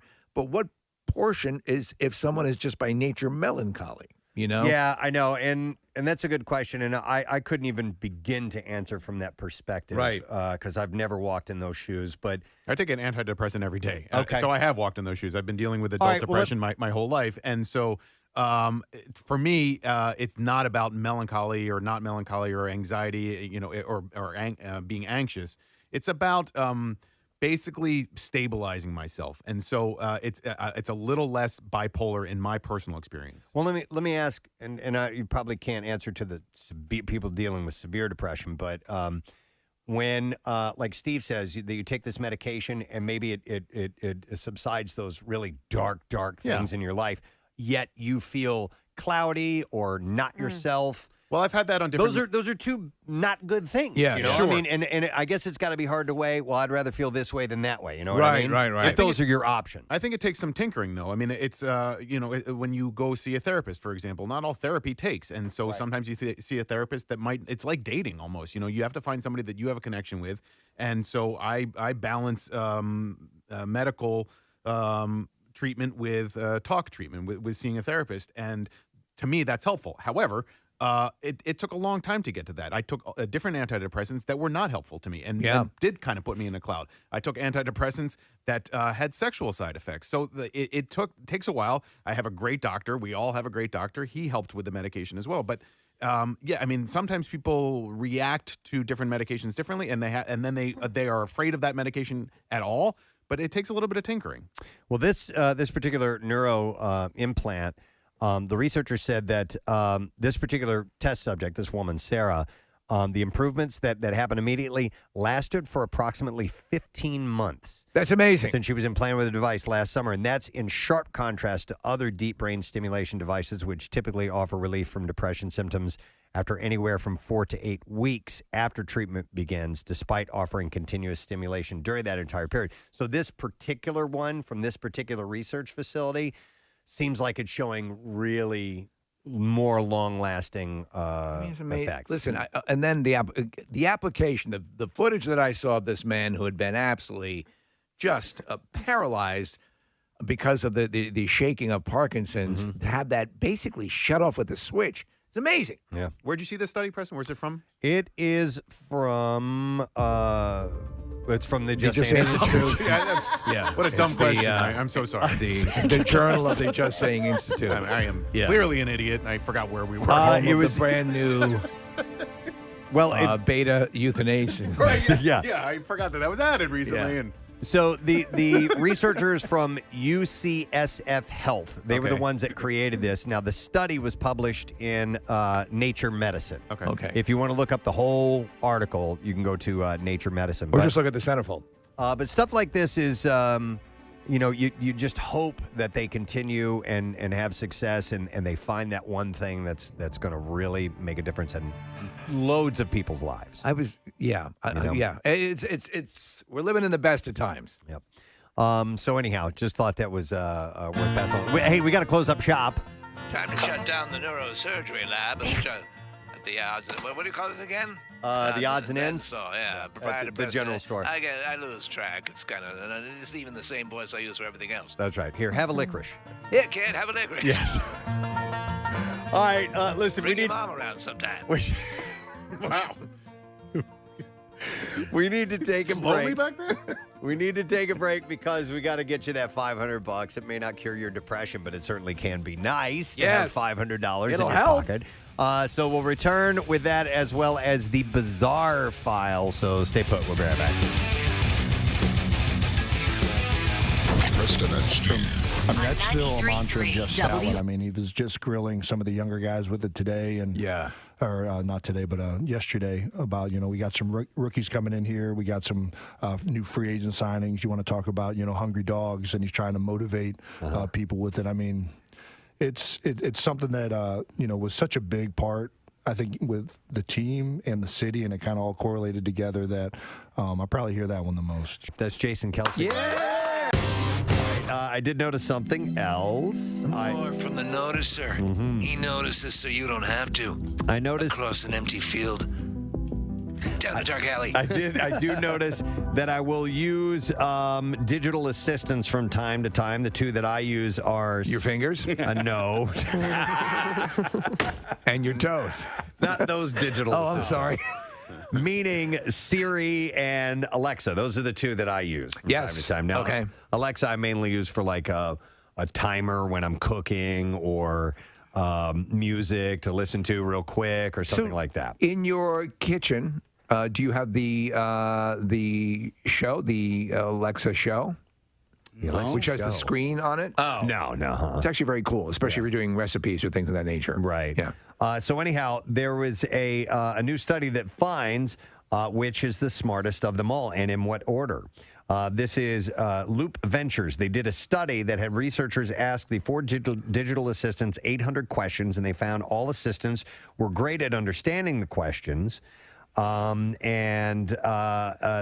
have determined who actually answered the most questions. I have them all, or have had them all. This sounds like I'm bragging about sexual conquest. But, so go through this. I'm curious to see if it lines up with what I experienced. So they found that the smartest of them all is Google Assistant. Okay, so that's what I learned, is that the ability to answer questions and questions contextually went to Google. I can't stand when I ask Siri a question and she just gives me a bunch of websites to go to. I'm like, just give me do not like that. However, though, Google Assistant will most often default to Wikipedia. There are obviously silly, ridiculous things that you don't need it for, but you use it for anyway. I still do, yeah. What do you think for you is the most practical purpose for using any of these?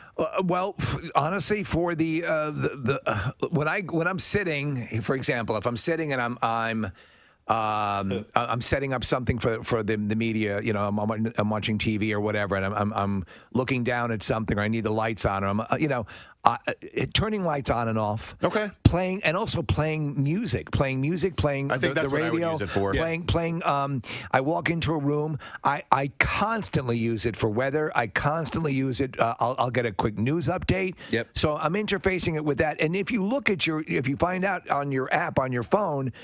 It'll tell you your last 70 requests, and mine are always sort of the same thing. Okay. I mean, it records everything, so you can find out every single request that you've asked. I am using them all the time throughout the day. But you know what? Like, you're busy, Steve. I know somebody, Nick, who can probably come over to your place, who I think is in between gigs right now. Gary Lauer is not doing anything right now. His house is closed. You know what? Honestly, you don't even need an echo. Just have Gary hands. It's pretty hot out there. Just have your own Gary. I'll turn it on for you. Lights on. All right. Hey, Gary, lights on. All right, 1 second. There you go. Gary, should I wear a sweater outside? I'll be right back. It's pretty chilly. Lauer. Lauer. Yeah, Lauer. That's what it would be. Yeah. Hey, Lauer. Yeah, because Gary would be too common. Hey, Lauer, play Allman Brothers.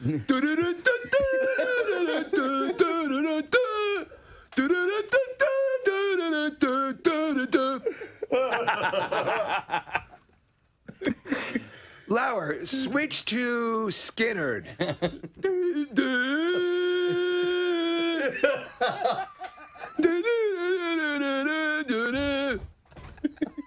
Hey, Lauer. Yes. Switch to Killers. Somebody told me. All right. Hey, Lauer, play MMR. Well, don't you have to kind of have like a bing bong prompt? Yeah. You know. Hey, Lauer. Working. Play Summer Breeze by Seals and Crofts. Summer Breeze. I met a guy. Bill parties hard. I met a guy. Let's do some heroin. At our gig the other night who is Bill's neighbor. And he told me you should hear Bill at church because Bill is a lector. He's a lector, yes. And so he speaks at church. Could you imagine being at church and you hear the other people that are kind of speaking like this, and Bill steps up to the microphone. And then Jesus. I didn't know this. Oh, yeah. Said Peter, you'll be the third leg of the stool. Yes. The word of the Lord. The Romans are the low-hanging fruit in this scenario. Forgive them, Father, for they know not what they do. David actually slung some fruit instead of a rock. Who had the roast beef? But, I give this resurrection an A+. But listen, when in my short amount of time that I was going to a Catholic church, my wife is Catholic, and the priest initially spoke at such a level, and you guys know my hearing. Oh, yeah. I sat there. I'm like, what am I even doing here? What is he saying? What is the point of me being Honestly? here? I don't hear anything. You would want a Bill Weston. You'd want someone who projects. Yeah. It was just I'm like, the whole time I think this is a waste of time. Listen to me, Preston. Yeah. We've got a priest at our parish that performs each Sunday. Oh, it's about him then, huh? He's very nice. He shakes everybody's hand afterwards, and he's a nice. But it's. I'm going to improve on the show, word of God. And you want to be able to hear. You can come to my church, Preston. Right. Okay. Does he do close-up magic as well? No, but he's interactive. The kids get to come up on. Watch me kick the cap off this block. Now, as Jesus kicked the Canaanites. Steve, he kicks the bottle. He kicks the cap off of the wine.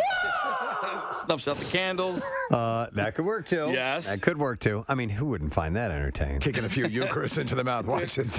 When I was on an Hold that Eucharist up about just so.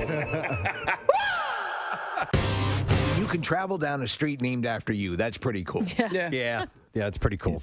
I think a statue would be more awesome. You like a statue? I think it's on top of a horse with a raised sword? Yeah, with rearing That's up. Preston Elliott. Yeah, rearing up. Both of its front hooves in the air. Yes. I'd love to have that. Wait a second. He fought in the Civil War? What does that mean? There's a difference. It doesn't mean anything. It doesn't mean nothing. There was a long-standing myth, at least this is what I've read, that it would depend on if there was one leg raised or two, whether they died in battle or, but... Oh, I heard completely other. Apparently that's I heard gay, not gay. You're gay or not gay? Gay general. Gay general. Oh, she's on one foot. Ladies and gentlemen, this gentleman was gay because both the horses' front hooves are up. I don't think that's accurate. No, trust me. No, it's true. Yeah, I read a book. Yeah. What does it mean when all four hooves are on the ground? Polyamorous. Yeah, exactly. They could anything. Anything goes. They're just looking for love. All right, so they're gonna fix that. Bi-curious. If they're standing alongside the horse. Thank you, Kathy. You know what's interesting is sometimes when just by knowing that something still exists, even though you don't really use something any longer, can be comforting. And then when you find out when that thing is going away, even though you haven't used it for a long time, it's very sad. What? Mad Magazine is going to stop publishing issues this fall. Yeah. And we were subscribing a few years ago, like 3-4 years ago. My kids, like one of them picked up, saw a Mad Magazine, got it, liked it, and I'm like, oh, done deal. We're signing up for this. I love Mad Magazine. Mm-hmm. And we haven't been subscribers for a couple of years. But when I heard this, I was so bummed out. I loved Mad as a kid. It was just my favorite thing to get in the mail. Likewise, Mad Magazine was the best. I also got Cracked Magazine. Yeah, I did too. Then I progressed into the National Lampoon. Mm-hmm. So that was, and that helped instruct my comedic chops along the way. So many comedians, so many people, just people in general who love humor, loved Mad Magazine because it was a subversive comic book for kids. Adults read it too, but it was obviously... Yeah, because it would flirt with adult material. It would, all the time. Not blue material, but it would... Political movie parody, stuff like that. But it was very cool. And it had a litany of great artists and features. Spy versus Spy. You had... Don Martin, Mort Drucker, Al Jaffe. The fold out, the fold in, as they called it in the back, you would have a picture, you could fold it to become another picture. Alfred E. Newman, of course, a legendary character. They had the TV series. But man, when that would come in the mail, do you still subscribe to any magazines? Do you get magazines? The at last home? magazine I used to get at home was because we signed up for one of our, family members was selling subscriptions, so we're getting Entertainment Weekly, and then that sort of went away. But in my heyday, I subscribed. I used to get Famous Monsters of Filmland, Starlog, Fangoria, National Lampoon. I was getting lots of magazines at home fairly frequently. I used to get Entertainment Weekly for work. Oh, yeah. I used to get that, but I still subscribe to a couple. I'm Golf Digest and Golf Magazine. There you go. I still want the hard copy magazine in there. I have a hard time reading magazines, a full magazine online. You know what I mean? On the crapper. Now articles, I can see, picking up here and there through aggregator sites and stuff like that. But if I want to dive into a full magazine, what they have to offer, I still need the hard copy. So, did you ever subscribe to dirty magazines? Because I did. The only one I ever had. Playboy. I had a prescription. God knows I needed it. Son, you need something for your boner. Take 2 Hustlers and at night cut it in half. Cut Beaver magazine in half. I had a subscription to Playboy, but that's the only one that I could ever. That one I could get away with. You could. But You're not embarrassed about it. I couldn't subscribe. Penthouse, maybe.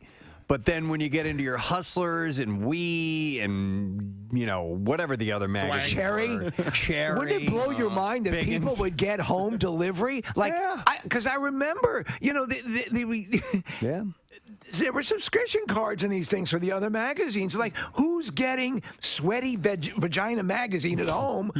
Here's your bills, and that looks like a good issue. Now, obviously, they would seal them specifically for the mailing, but still, you could tell what it was. I never had subscriptions. The only one that had were there's other two I mentioned earlier, but I was totally into scary movies when I was younger. So Fangoria, what was the other one?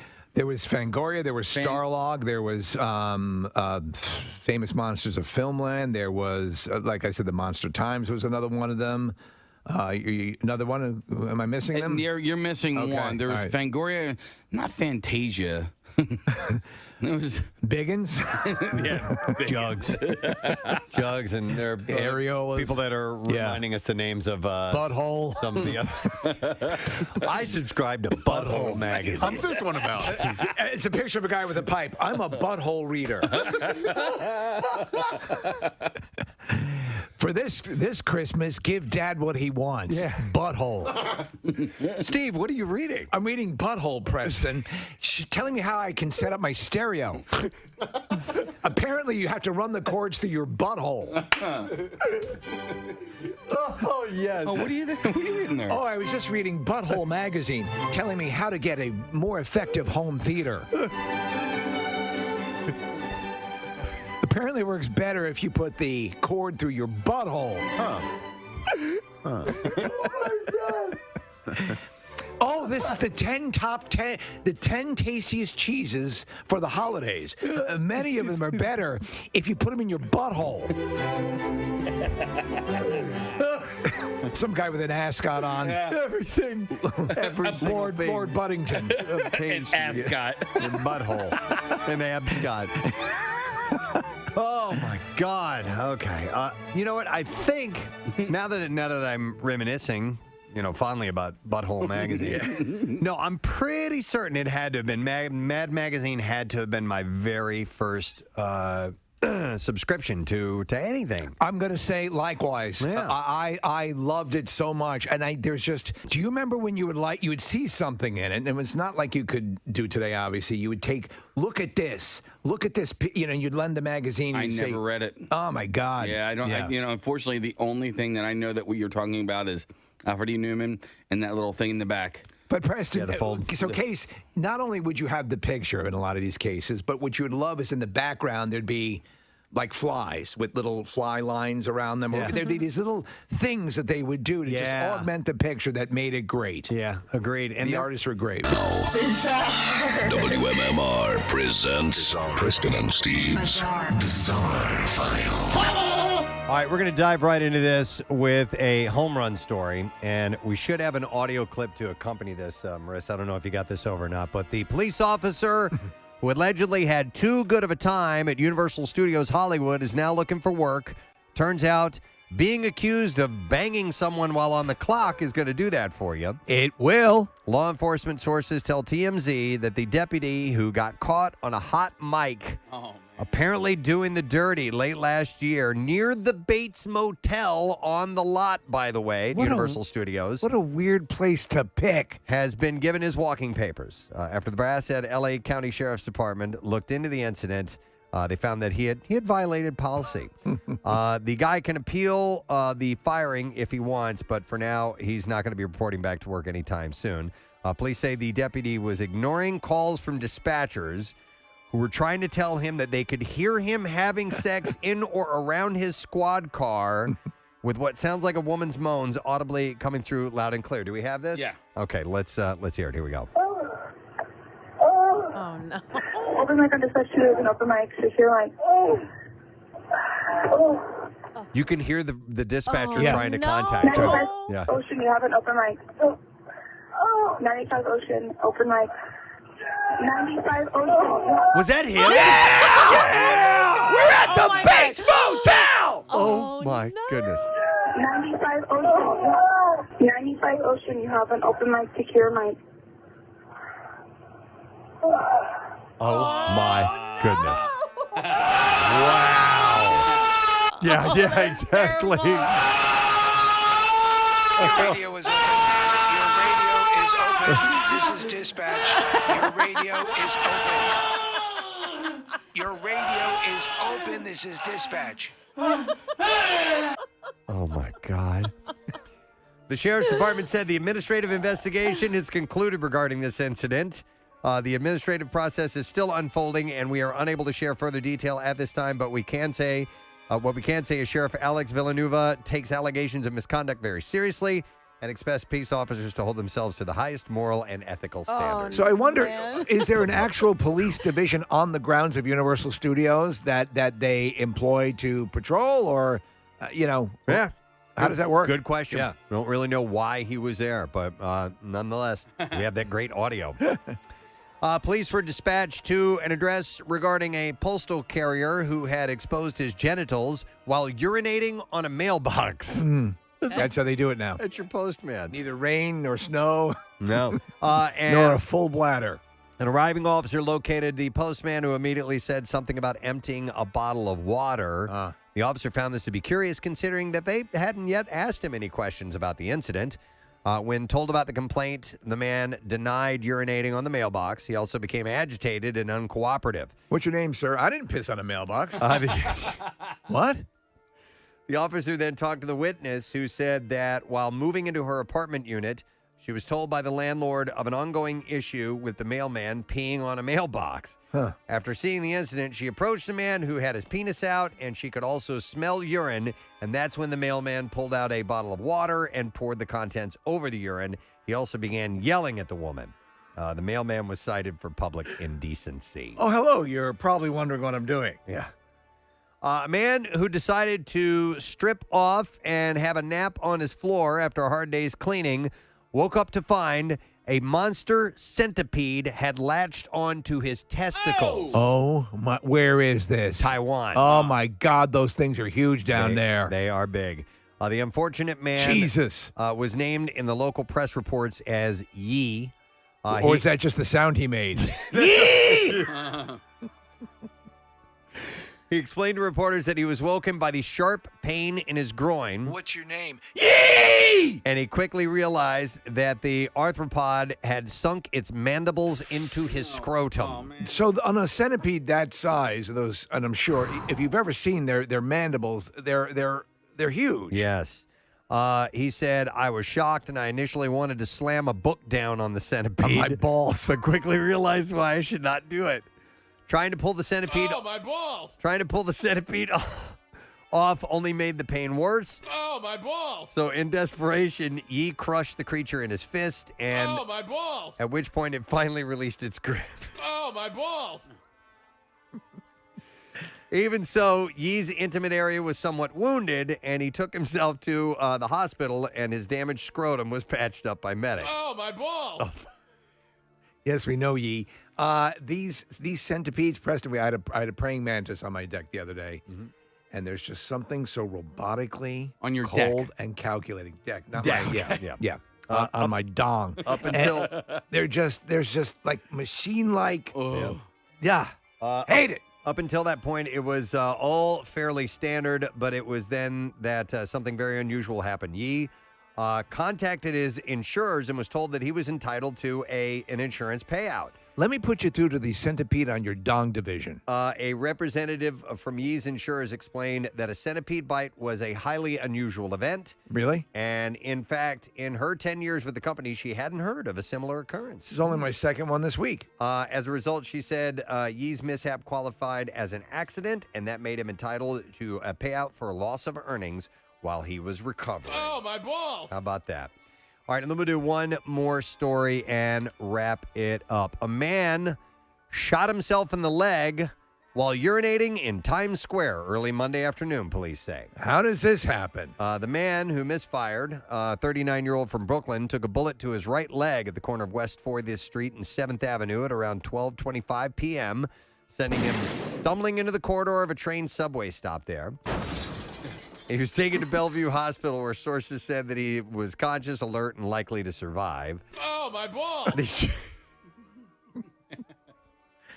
The shooter was not immediately identified. Sources said the shooting is connected to criminal activity on the block. The gunplay marks the third shooting at the crossroads of the world this year. There have been like some full-blown Wild West shootouts in Times Square recently. Yeah. It's crazy. All right, and that's what I have in Bizarre File for you this morning. So you have a little under 5 minutes now to get the word believe over to us. That is our MMR money clip word. Believe, B-E-L-I-E-V-E. So you can text that to the special number, which is 45911. Or you, if you want to be entered for the $10,000 grand prize, you got to send Believe to the MMR app or at WMMR.com. So please do that now. We'll take a break and we'll be right back. Stay with us. Preston and Steve on 93.3 WMMR. The Preston and Steve Small Business Love You, Help You line.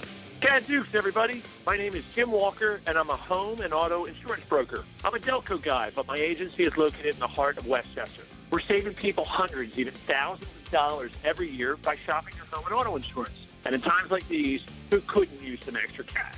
Google Jim Walker, Goosehead Insurance. Either give me a call or send me an email, and let's see what we can save you.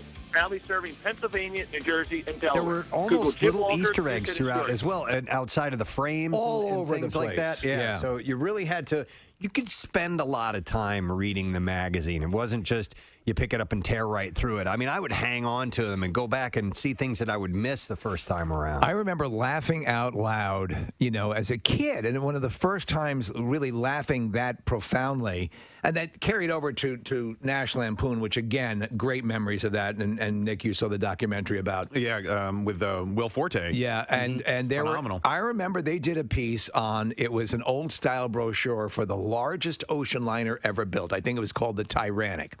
And the artist illustrations were done in that sort of Art Deco style, where, I mean, they drew the ship on such an enormous scale that you were just howling with laughter. Yeah. You can't describe it. You have to see it. But to have that reaction from a magazine that you're sitting there, to read something and laugh that loudly is just, you don't get that. Mad Magazine had published 550 issues prior to its reboot, by the way, which was in 2018, I believe.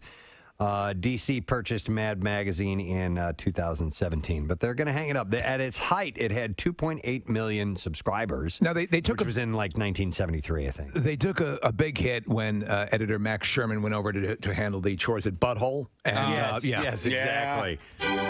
Do you know what you're getting into over there at Butthole? Oh my God, Butthole Magazine. Someday. Yeah, I'm curating their wine list. Yeah. Apparently, it tastes better when you drink it from someone's butthole. But it's sad.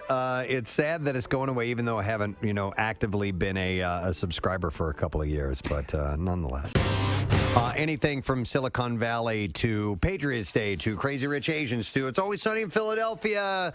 The list goes on, ladies and gentlemen. This is Jimmy O Yang. Yeah. How you doing, Jimmy? Morning. I'm doing well. It's Excellent. great. Thanks for being here. Yeah, thanks for having me. Patriots Day, you were fantastic in. Thank you so much. Sadly, not a lot of people watched it. Your character was the one who was kidnapped, held hostage by those guys, and eventually escaped and alerted the police. Hey, I know where these guys are. I know who they are. I didn't know that story. Yeah, that guy was amazing. Yeah. Danny Mang, Chinese immigrant, college student, and this is about, of course, the Boston Marathon bombing. Yeah. And I bugged him every other day. Spoiler alert, he stays alive, in the movie. Yeah. So I bugged him every day when I was in Boston, and we had dinner, went to Chinatown every other day. He was a really nice, warm guy, and he came to the premiere and tapped me on the shoulder. He's like, hey, I think you did a great job. That was there nice. you go. Is stand-up comedy where you kind of started, or acting, or where'd you begin? That's where everything started. I started doing stand-up at the Ha Ha Comedy Club. In L.A. I had to pay $5 for 5 minutes of stage time. You were born in Hong Kong, correct? I was born in Hong Kong, yeah. Came here. I know you have a book called How to American, An Immigrant's Guide to Disappointing Your Parents. Yes, that's true. And so you're working at a financial firm, or where was it? It was Smith Barney, which was under Citigroup. And I graduated 2010 from college, which is right after the financial crash of 2008. It's a perfect time. Nobody in finance was hiring, and nobody was going to trust a 22-year-old kid with their money. Right.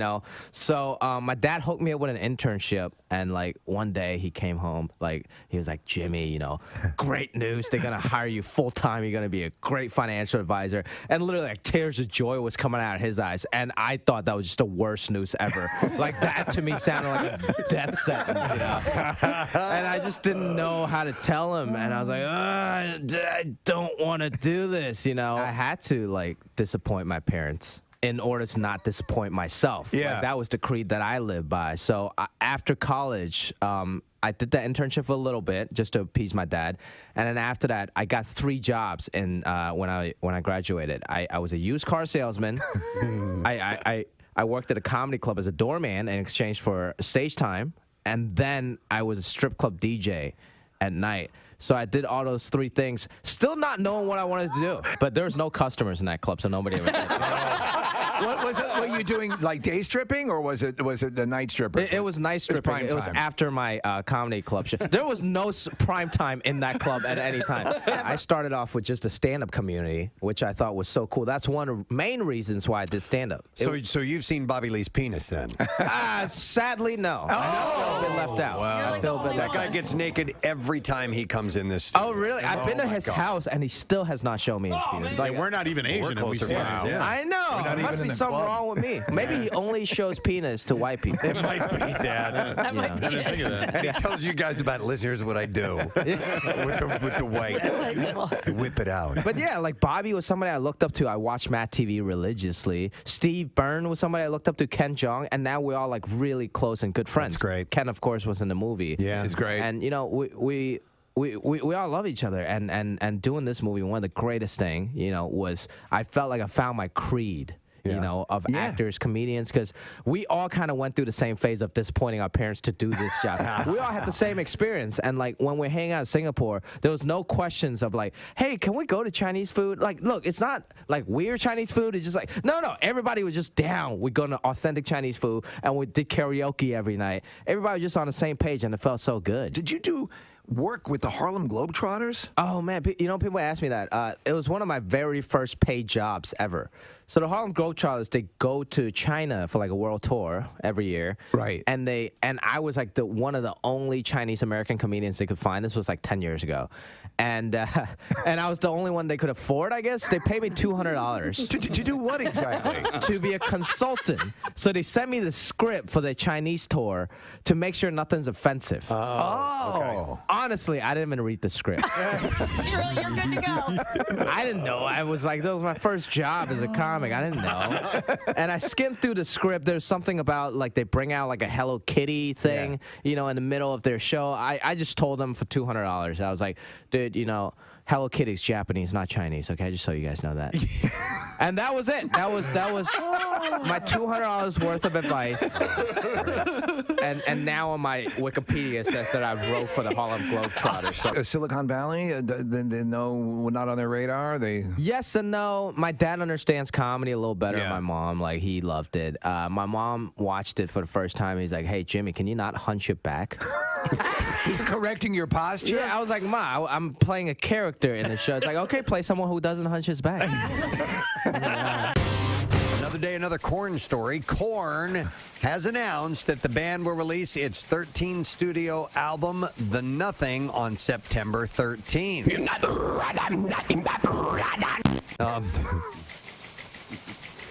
The follow-up to 2016's The Serenity of Suffering has been preceded by a first single called You'll Never Find Me, which arrived on Wednesday. Again.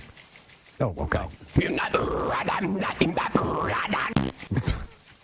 Jonathan Davis said, deep within our Earth lives an extraordinary force. He's right. Very few are aware of the magnitude and significance of this place where good and evil, dark and light, bliss and torment, loss, gain, and hope and despair all exist as one, pulling at us every moment of our lives. Welcome to the deep, dark caverns of energy.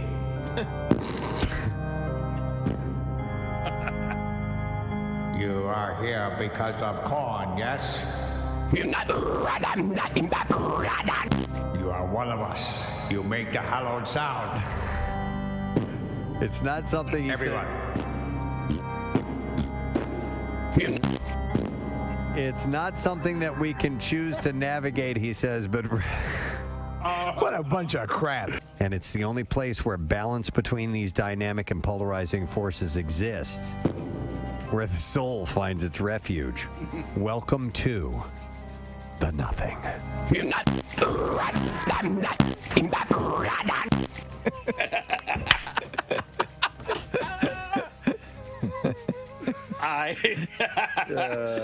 you just make that? I just made that. Put it at the beginning. One more time. Yeah, all right. We are in the nothing. Play the ceremonial sound.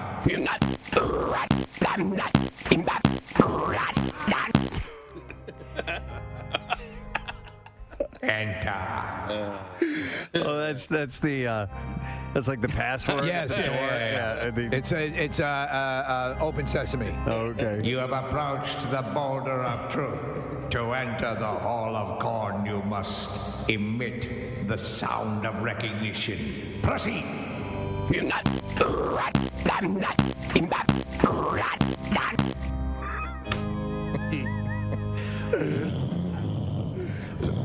Slowly, the boulder rolls to one side. Enter.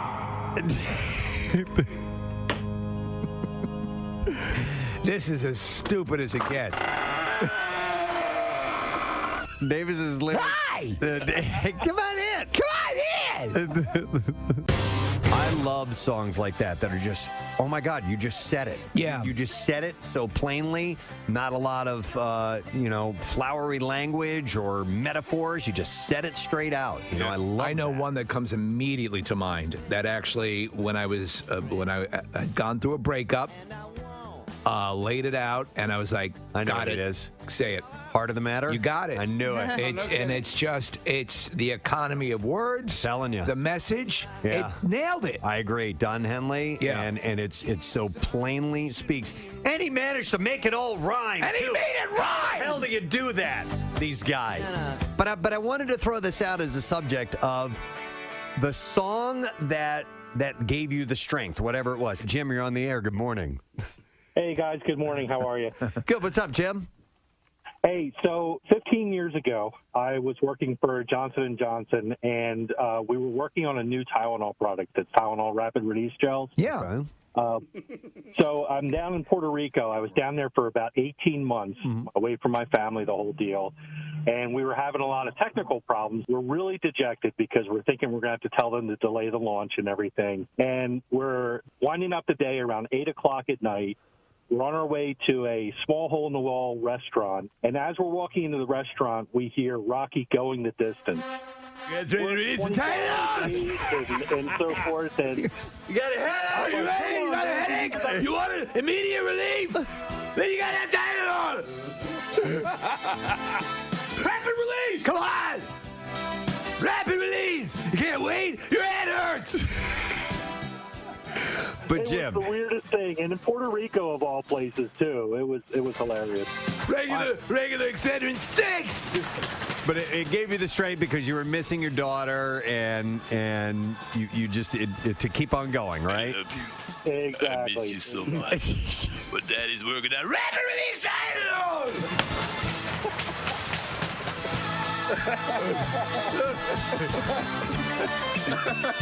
Down here in Puerto Rico. Oh my God! Daddy can't come home right now. He's with the Puerto Ricans trying to mix the rapid release Tylenol.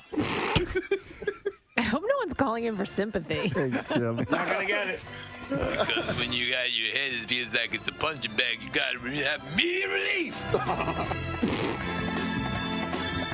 Yeah. Well, listen, it could. What's that? Good compliment can make your day. It can make my day. I know that. Yeah. Which we're fortunate from time to time. People that like this show like to give us compliments, and it's very much appreciated. Thank you. But it's ones that are like outside of work. I'll give you an example. I was, I've been working on my golf game since my shoulder has gotten better, and I was at the driving range, and from behind me, I hit a couple of balls, and from behind me, I just hear a guy goes, "Nice smooth swing." And I was like, dude. Oh my God. I go, I've been working on that. Thank you very much. And it was just like, no, I meant it, Preston.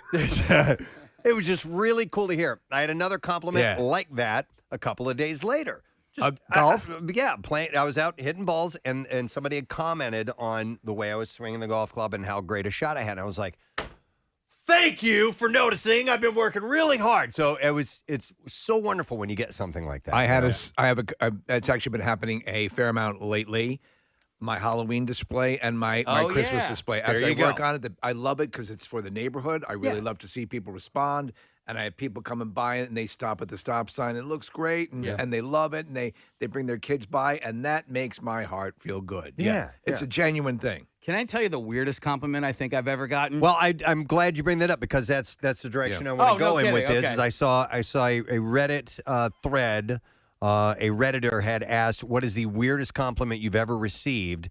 And of course, people fired back with some really good ones. So that's kind of the direction I wanted to go in. The weirdest, or just strangest compliment you've ever gotten. Okay. So what was one for you? And then I'll give you these examples. If you wouldn't mind, give me an example first, because I think my compliment is going to be a little bit left to center, and I don't want to lead anybody in the wrong direction.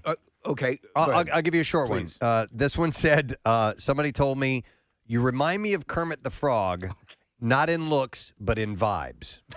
That's a good compliment, actually. That is. Now there's a backhanded compliment. Right. You're not so ugly. You know that, which is these aren't backhanded ones. Right. These are more. Actually, they are a compliment. To be like to have a life outlook like Kermit is a good thing. I'll give you one more and then I'll hear yours. Please do. This says, I once had an older Hispanic lady that didn't speak much English who I didn't know have someone that she was with come over to me at a restaurant and ask me if she could bless my eyes for me. She said she wanted to bless them so nothing would ever happen to them because she had never seen anything like them before. Okay. And that's a strange compliment. That's just creepy. Don't you think? I want your eyes in this. No, she doesn't want something Yeah. to happen to them. Yeah. They're the most beautiful eyes she had ever seen. Yeah. Well, a lot of people would just say that as opposed to blessing, but it is one of those compliments. Yeah. Well, I'm glad I asked for your examples first because this is way more left of center. I Okay. was and I had actually noticed this before.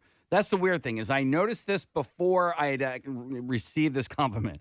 I was walking out of PetSmart. I had my dog with me, not Reggie, but Fozzie. Right. And The one you don't like. the one that I like less than Reggie. I like him just fine. Yeah. But this lady comes up to me and she says, "My goodness, your dog has a beautiful gait." Right. Okay. Okay. You know what a gait is, Yeah, right? sure. It's That's the way they walk, yeah. And I was like, that is such a weird thing to say to people, but I had noticed that too. He's got like a cool little prance, and you got to see it, like when he's walking and stuff like that. It's He's like, what they judge at dog shows. The gait is a big part of it. That's yeah. part of their judgment. Yeah. Yeah. So she may be a dog aficionado. maybe, but yeah, he But does. a lovely gait. He's got a lovely gait. Okay. So, if there's one redeeming quality about my dog, it's that he walks nice. Listen, I don't want this to end here. You compliment my dog's gait. Let's get some drinks. So feel free to chime in with the strangest compliment you've ever received. And we're getting some calls already. But let me go to some other examples. This one says, a random woman outside a cafe beside a train station as I get chased by a wasp. Okay, so he's being chased by a wasp. Right. And this woman says, you smell very sweet and spicy, and that's why he's chasing you. It's very nice. Okay. So she had noticed that he smelled sweet and spicy. And he says, thank you, random lady, 2 years later, and I'll never forget about it. Go ahead. Let me go to Stephanie. Hi there. Stephanie, good morning. Hi, good morning. How are y'all? Wonderful. What's up, Steph? So I used to work in a pharmacy, and I had a lot of weird compliments through the years, but the strangest was the one day I was helping a gentleman, and he looked at me and said, you have the nicest teeth. I would just love to kiss them. Oh. He would love to kiss your teeth? Okay. Wow. Thank you. That's like a weird pickup line. Like Yeah. that's somebody who's awkward. Yeah, He was trying to be a little bit different in the way that he was approaching you, and I give him props for trying, but I want to kiss your teeth. It's just creepy in the end. That was definitely a bit off-putting. Yeah, to Thank you, kiss your Stephanie. teeth. Yeah. I had one years ago, Press. I just remembered. I was. This is years ago, and somebody said to me, this old woman said, "You're handsome. You look like Durward Kirby." What? And I'm like, what? Who is that? He was the co-host of Candid Camera. Oh, the my original God. Candid Camera. And I go, what? And I had to look him up. I'm like, okay. But apparently I was getting her off. Let's see. Let me mention a couple other ones. This one says, I pulled down my mask to drink water, and a girl I work with said, most people take their mask down and they look worse. You look good, though. And he said, I had a puzzled look on my face. Thank you. And she goes, don't worry, I like girls.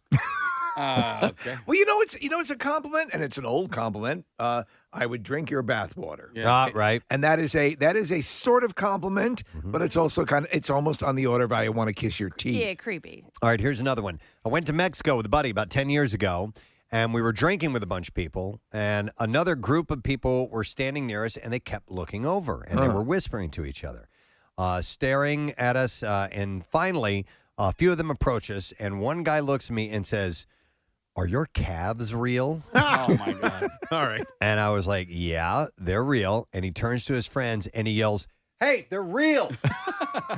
And they all proceeded to walk over and talk to us. A group of maybe 10 people complimented me on my calves. Okay. And they said it was very, very weird.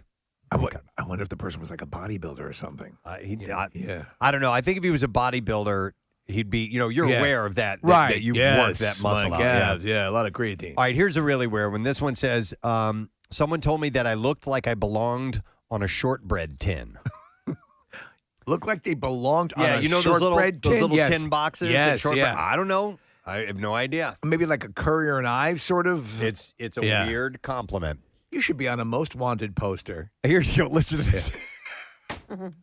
What is it? Nick pulled this text up and says, a drunk girl in college told me I looked like a very ugly Kevin Costner. Now I see where she's coming from All right, on this. so you're like a really Kevin Costner's fantastic looking. You're good looking, but he's much better good looking than you are. So you could still take a very ugly hit and still be in a good area. Right, but still. Right. I see that. She did include the words very ugly in her compliment. All right, let me go to, let's go to Mike. Hey, Mike, good morning. Sorry to bother you guys at work. Yeah, we'll let you through. What's up, man? So when I was working in corporate, we had this ice machine that you could fill up your cup, and then a water machine next to it. But it had a sensor, so if you pulled your cup away too quick, the ice would fall all over. If you just pulled the cup away a few inches, the ice would stop and it wouldn't go all over the floor. So one day I'm getting ice, not spilling it all over the floor, and the new chief HR officer who had just started working at that company about 2-3 weeks earlier, I had never met, had never had any conversation with. And there's about 120 people in the office. She's behind me. She watches me do that, not spill ice all over the floor, and goes, "Wow, you're smarter than you look." Oh, my God. That's HR? The HR person. Yeah. That was the top HR lady. Needless to say, she was asked to leave the company. Hey, I always wanted to ask you, are you gay? That's HR. That's amazing. But we had an HR guy that we met he on was the first day. horrible. Thank you, by the way, Mike, who at our introductory meeting Horrible. goes, you know what? I love firing people. Yeah, well, we love you. I love firing people because it means we're making improvements. And Yeah. we're like, welcome to the company. Oh, what a dick. I love plagues because it makes more room for everyone else. This text says, a buddy of mine and I were in college at the time. We watched a younger girl pull off a pretty tough parallel park. Out of nowhere, my buddy blurts out, nice park job. Nice park job. She was very confused, it says. Okay. So that was an odd compliment, complimenting So someone on their sometimes parking. people, also you run the risk, and here's the nuance to this. Are you being sarcastic? Uh-huh. And that's the Right. question you have to ask yourself. Hey, nice park job. Let's go to Michael. Hey there, Michael. Hey, Gadzooks, guys. Gadzooks, buddy, what's up? Hey, I got one for you. So I was walking down Mission Beach in San Diego with some friends. A girl comes running up to me and goes, "Oh, my God, look at the size of your veins in your legs. I can only imagine where they pump blood to." Oh, my God. Wow. It was the Oh, we lost him. Well, thank you for that, sister. Michael, did you respond to it? We're losing him. You there, bud? One of those veins probably exploded. Yeah, probably did. Yeah, so maybe he's like an exercise guy. We will go next to, let's see, Diana. Hi, Diana. Hey guys, how's it going? Good. What's up? It's pronounced Diana. Diana. Yeah, I'm sorry. So I had a really strange encounter with a guy online. I have a disease called ulcerative colitis, and I had to get surgery for it. So the gentleman, he came in my DMs. He's like, "Oh, I'm so sorry you had to go through this, blah, blah, blah, but you're still beautiful." And he's like, "I wonder if your ailment and being that you had surgery would make it easier for me to overpower you in the bedroom." Oh. Excuse me? What? Oh, my God. Okay. It floored me. I didn't respond. I blocked him right away. Sure. I was so grossed out. How dare you take my sickness and make it something so perverted? Yeah, but I think, like Nick was saying earlier, there is an awkward inability. Like when you say to a woman, "I just would love to kiss your teeth." Right. He wanted to kiss my scars. Yeah, that guy's messed up. And that's kind of a different story. That's not a compliment. Yeah. He's trying to. He's a creep. All right. Thank you, Deanna. We appreciate it. All right. See ya. Here's all right. Actually, I have one that follows up to that text, Nick. Let's see. Where was this one? It was a really good one. How about? Well, there was one that says, "This is a compliment from this thread. Your ears look like tortellini. Delicious." Okay. I bet you now that it depends on how that is said, but again, I think that is sort of an awkward come on line. Yeah, it seems like that might be as well. Let's go. This one, the person was at a grocery store, and someone came up and told them they called me submissive and breedable. Breedable? Wow. Breedable. Well, thank you. All righty. You're my little heifer. Another one says, a girl in high school told me I have really pretty knees. Okay. All right. Well, sometimes people fixate. I don't know if you can go to this call on line 4, Preston, but it seems that's an interesting one. Yeah, I think we can do that. We can go to Diane. Hey, Diane, good morning. Hi, good morning, It. Good morning, Ed. All right, strangest compliment you've ever gotten. So I was being intimate with a gentleman, and he was down there. Yes. Yep. And he mentioned that he loved the texture of my beehole. Oh, he loved the texture of your butthole. I love that you're laughing at it. And in your mind, did he liken it to anything like rich Corinthian leather or No, he just went right Okay. back to doing things. Did you respond to that at all? Why, thank you. My response was, why, thank you. I work out. Oh, my God. Oh, that's good. You do butt lifts. Diane, listen, it would have been gross, but she should have farted right then. Oh, my God. That Just would like have Chuck Berry, right? Been hilarious. Yeah, exactly. I work out. That's hilarious, Nice. Diane. All right, Hilarious. thank you, Diane. Thanks, guys. Have a great day. All right, Guys, again. Guys are so weird. Yeah. Guys are The so lines, freaking weird. I'm going to man. say something. I'm going to say something she's never heard. I have to compliment you on the texture of your butthole. All right, listen to this. So this is from a guy. He says, I was at a pool party in college, and I saw 2 girls that looked like they were talking about me. And I asked if I could help them in a flirty way, and they straight up said, we just wanted to say that you have really nice nipples. Okay. He said, sadly, I didn't get either of their numbers, but at least now I know that I have nice nipples. And in fact, here's another text. I don't know if this is from a guy or not. It says, I was told as a compliment, I have perfect pepperoni-sized nipples. Okay. I could. Some nipples are they're a thing for a lot of people, and you know, and I could see. I've seen people with perfect. Whatever, just ratio of nipple areola. Yeah. But pepperonis are all different sizes, so yeah. That's true. You raise a you good have cute point. pepperonis, the big lunch meat deli pepperonis. I'm going to guess they're probably talking about the big lunch meat, the standard, the standard pepperoni pizza. Pepperoni, but yeah, the big deli one. Yeah, like a big deli pepperoni. It just sub manhole cover. Like 80% of your breast is nipple, Yeah, and I it like looks that. like a big pepperoni pizza. Let's see. I will go to Corey. Hey, Corey. Yo, you guys rock. Thank you. What's up, Corey? Hey, I got a story for you. My girlfriend was a bartender at a place, and this older man told her while she was opening a wine bottle that she had nice wrist action. Nice wrist action. Oh, my God. So that's a Yeah. that to me sounds like a creepy come on. Like a like handy. yeah, I He got was something at you can least 30 years get older than her. What's that? He was at least 30 years older than her. Yeah, that's even yeah, creepier. Yeah, that's a creeper. Hey, my unit is dry and holy like that cork. Thanks. That's not nice. Thank you, Corey. I don't want to know that. Come on, Cat. I'm just coming up with good come on line. I'm incontinent and my defecation is disgusting. No. You want to go out for a date? No. Kathy was told, if you recall, and I'll tell you this text after this that she has a perfect vagina. She was. Remember that? Yeah, years ago. From a doctor. Was that a male gyno or a female? No, it was a female, Yeah. and because I'd never taken birth control, Right. and so she basically was saying like it's the perfect scenario. And that's an odd compliment, but it's a compliment. And I think it's Yeah. a better compliment from a female gynecologist. That Right, if it had it been a male, I would have left. Do you and never mind if went I back. take a picture of this? I'm looking for a picture to hang up in my bathroom, and this would be perfect. And here, well, this is the follow-up text that says, "Hey, my name's Carolyn, and my GYN told me my uterus was cute." Oh.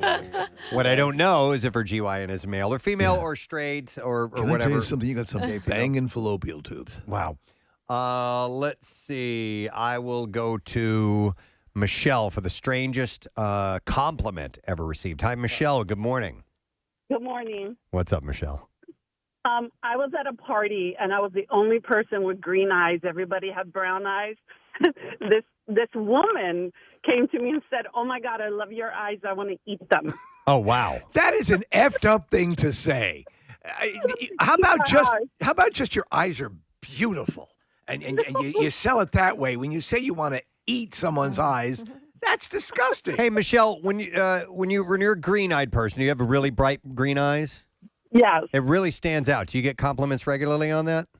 All the time. Okay. Yeah. And so maybe a unique one. Maybe they're thinking, you know what I'm going to say? She probably gets this all the time. I got to say something different. I want to rip him out and lick him. All right, thanks, Michelle. You're welcome. So on the eyes subject, here are a few of those specifically. This person was told, "Your eyes are so beautiful, I just want to scoop them out and replace them with my own." And they said, "I wear sunglasses everywhere now." Yeah. And then this one says, "I was told my eyes were brown, like a really nice table." Well, who doesn't like a nice table? I like that. Your eyes are like two really well-maintained buttholes. Let me go to Kim. Hi there, Kim. Hi. Hey, what's up, Kim? I was fooling around with like my best friend's twin brother, and he told me I had perfect eraser tip nipples. Perfect eraser tip nipples. Okay. I could kind of see that on an old-style number 2 pencil. But do you say that? No. As a That compliment. is a weird... I mean, honestly... So, Kim, were you flattered by the nipple comment or confused? Well, I had just seen, what was that movie? Pitch Perfect, and Baloney Barb was on there. So I said, you know what? Eraser tip over baloney. Okay, that makes sense. All right, thanks, Kim. What was Baloney Barb's story? I don't remember. See a big old baloney. Oh, my God. Oh, Like my pepperoni. God. Like lunch meat pepperoni. Right. Hang on, let me go to Greg. Hey, Greg, good morning. Good morning. How you doing? Good, man. We want to know one of the strangest compliments you've ever received. So I was with this girl quite a few years back, and, well, I was standing on her dad's back porch in daylight, real early in the morning, and she's down there. I'm standing there, stark naked, and she's down there, and she looks up at me and goes, "Kudos on the shave job." Okay. It was fresh. I was everything off down. That's a great line, though. Bad. But, Well, that's a compliment. That's a compliment. Kudos on the shave job. Do you know how difficult it is to Why, do that? thank you. Right? It is. Very difficult. To get it clean with Absolutely. no nicks and everything? I don't know how porn stars do it. Nice job, Greg. Thanks. All right. This text says, when my son was an infant, after he was circumcised, we kept hearing from different doctors about how perfect his penis was. Oh, really? More than one doctor. Going out of their way to say that. That's interesting. You don't know me, but I'm a friend of mine who works in the same hospital was just raving about your child's penis. All right. Are you a doctor? No. This sounds interesting. Let me go to David. Hi, David. Good morning. Hi there. Hey, what's up, David? Back in the 90s, I used to work at a video store in kind of a upscale town, and I had a really bad stutter. And one client walked in, and as I was taking care of him, I got stuck on a word, and I just kept saying, and he just looked at me, raised his, he was an older man, he raised his glasses, and he said, "You have the most unique and fascinating stutter I have ever heard." Wow. Don't ever lose it. Well, how did that hit with you at the time, David? Well, at first it was embarrassing, but then later on, once he left, I just kept thinking about it. I'm like, wow, that's actually kind of a nice compliment. Yeah, Something absolutely. that you might have a complex about, and this person points it out as a compliment. That's, Yeah, he kind of empowered me. I mean, I lost my stutter, but, it still sticks with me. Okay. Yeah. Well, David, how did you lose your stutter? Because I had a teacher who had a stutter, and I didn't know it until he told the class. Yeah. And he learned to not have a stutter by speaking basically in pattern, like almost like a. Yes. Okay.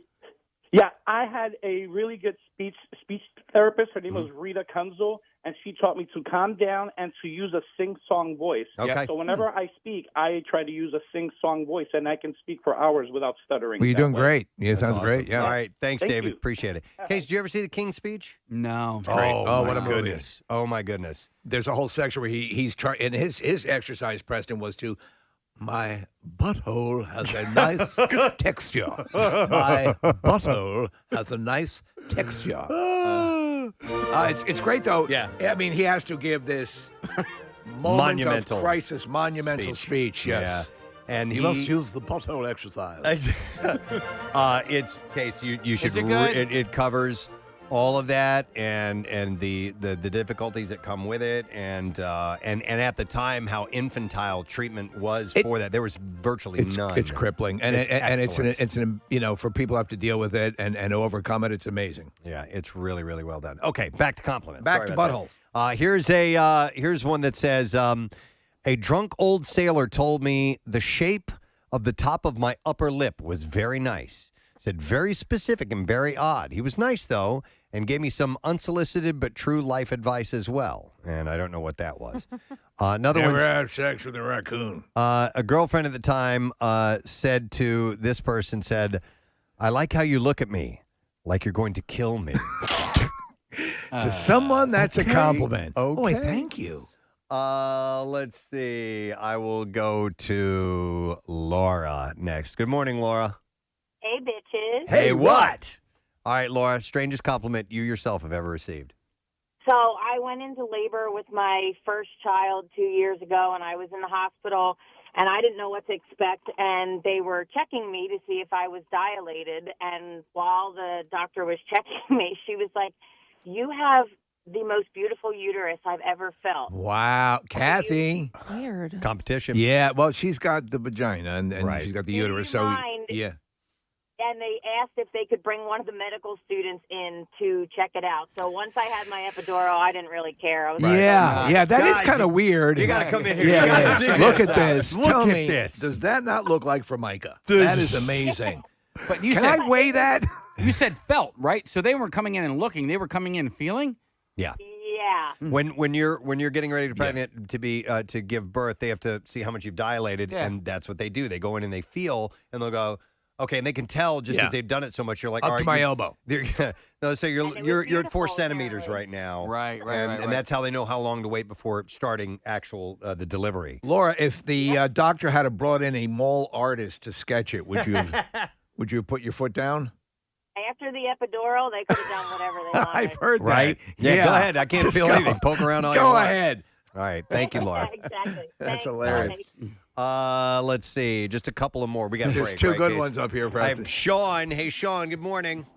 Good morning, guys. Hey, bud. So we're digging around in the strangest compliments you've ever received. Well, I suppose it wasn't so much the compliment, but through the better part of my 20s, I played in a local cover band, and we were at a local bar, which is no longer there, Northern Liberties. Okay. And it was just kind of walking around between sets and talking to people and doing whatever, grabbing a drink. Quite sincerely, a lovely lesbian couple came up to me, and they were complimenting me on the show and my singing, and it started to get a little more intense than normal conversation I would have with a fan. And then they asked me candidly if I would donate my sperm so that they could have a child. No kidding. To me, that would I seem am like not a kidding. hell of a compliment. That is a compliment. Yeah, It's a yeah. request and a Yeah, compliment, yeah. both in one shot. Wow. Did you give him a shot?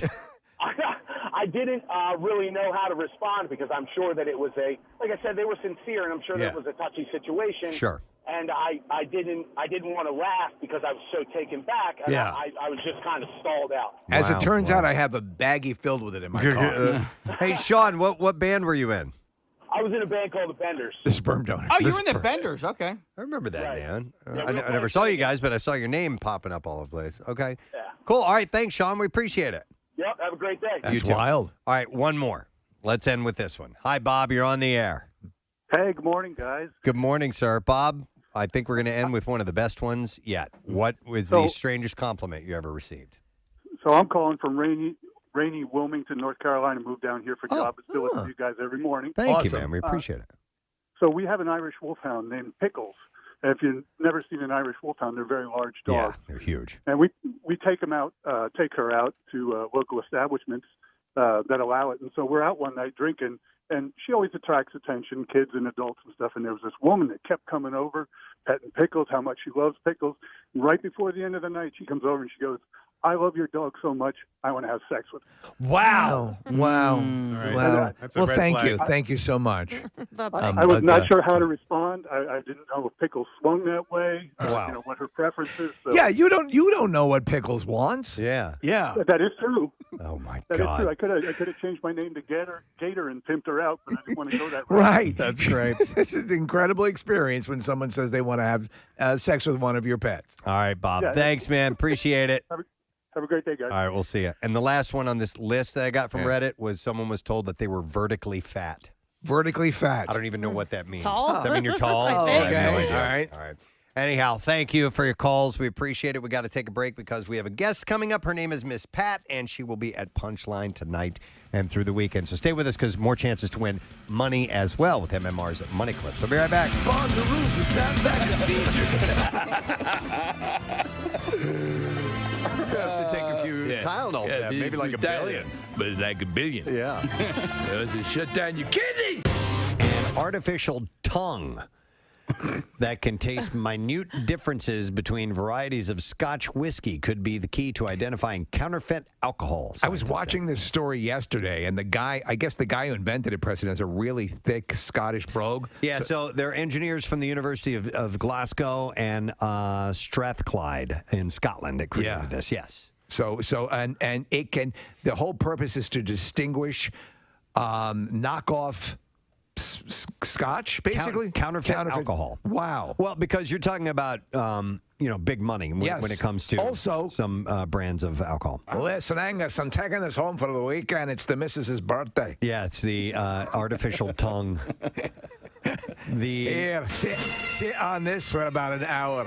The study You'll be seeing Israeli parasites in no time. Involving arranging submicroscopic slices of the two metals in a checkerboard pattern of taste buds. Look at that tongue go. Which are around 500 times smaller than those on a human tongue. So the scientists measured the plasmonic resonance, or the tiny difference in how much light they absorb, to identify the types of whiskey. Will this be the companion piece to the fleshlight? Maybe, or the Sibian. It could be used in food safety testing, quality control, security, frat parties, really any area where a portable, reusable method of tasting would be useful. But one whiskey expert casts doubt on the artificial tongue's effectiveness. Charles McLean. This is a crock of crap. A master. You and your stupid tongue. I see right through your ruse, you knob niffler. That's a Scottish insult. Is it? I just made it up. It is now. You knob niffler. Niffling knobs all day. No, his title is he is a master of the quaich. You're a master of the quaich. The Scotch. You wee weenied prick. The Scotch whiskey industry's highest accolade. Oh, it's a compliment I just paid you. I didn't even know it. Is master of the quaich, by the way. You're a master of the quaich. Master of the queef. And your wife is a master of the queef. Yeah, you tongue-building ass. He said flavor assessment in the whiskey industry is done by smell, taste, and texture. Of all the 3 R's. Of all. What? I'm Scottish. Of all the senses employed, smell is the most important, he says. Absolutely. Whiskey blenders and quality assessors rely entirely. Stick your tongue in your nose. So anyhow, they made an artificial tongue. You made it. Look at you. Yeah. You're finally living the dream. You made your stupid ass tongue. You fake tongue freak. You frig nibbler. Frig nibbler. He's just making things up. I'm making them up and they're sticking. I love it. I'm rubber, you're glue. You frig nibbler. You frig nibbler. You chowder huffer.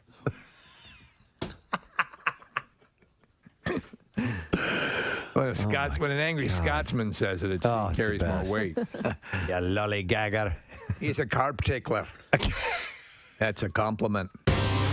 Here's the thing. When I make jokes about people that have disabilities, never the person with the disability gets mad at me. Well, there you go. Ever. There you go. It's always the person who knows the person with a disability. It's always the person who is like, my son.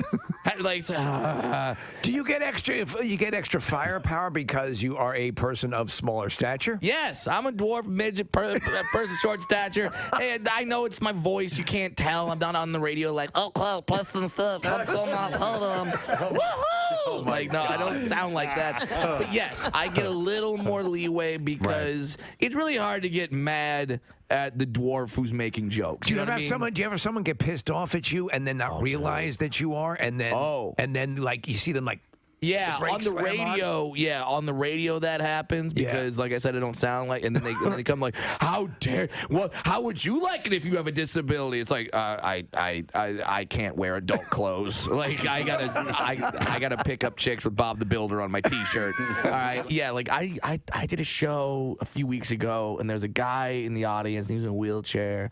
And he didn't have any legs, right? And I immediately started making fun of him. Right. And he laughing. You can tell he's laughing because the chair was moving back and forth real fast. And the audience got mad. And like one dude stood up. He's like, "Stop making fun of him. What if he gets mad at you?" And I was like, "I'll run up some stairs. I'm not worried.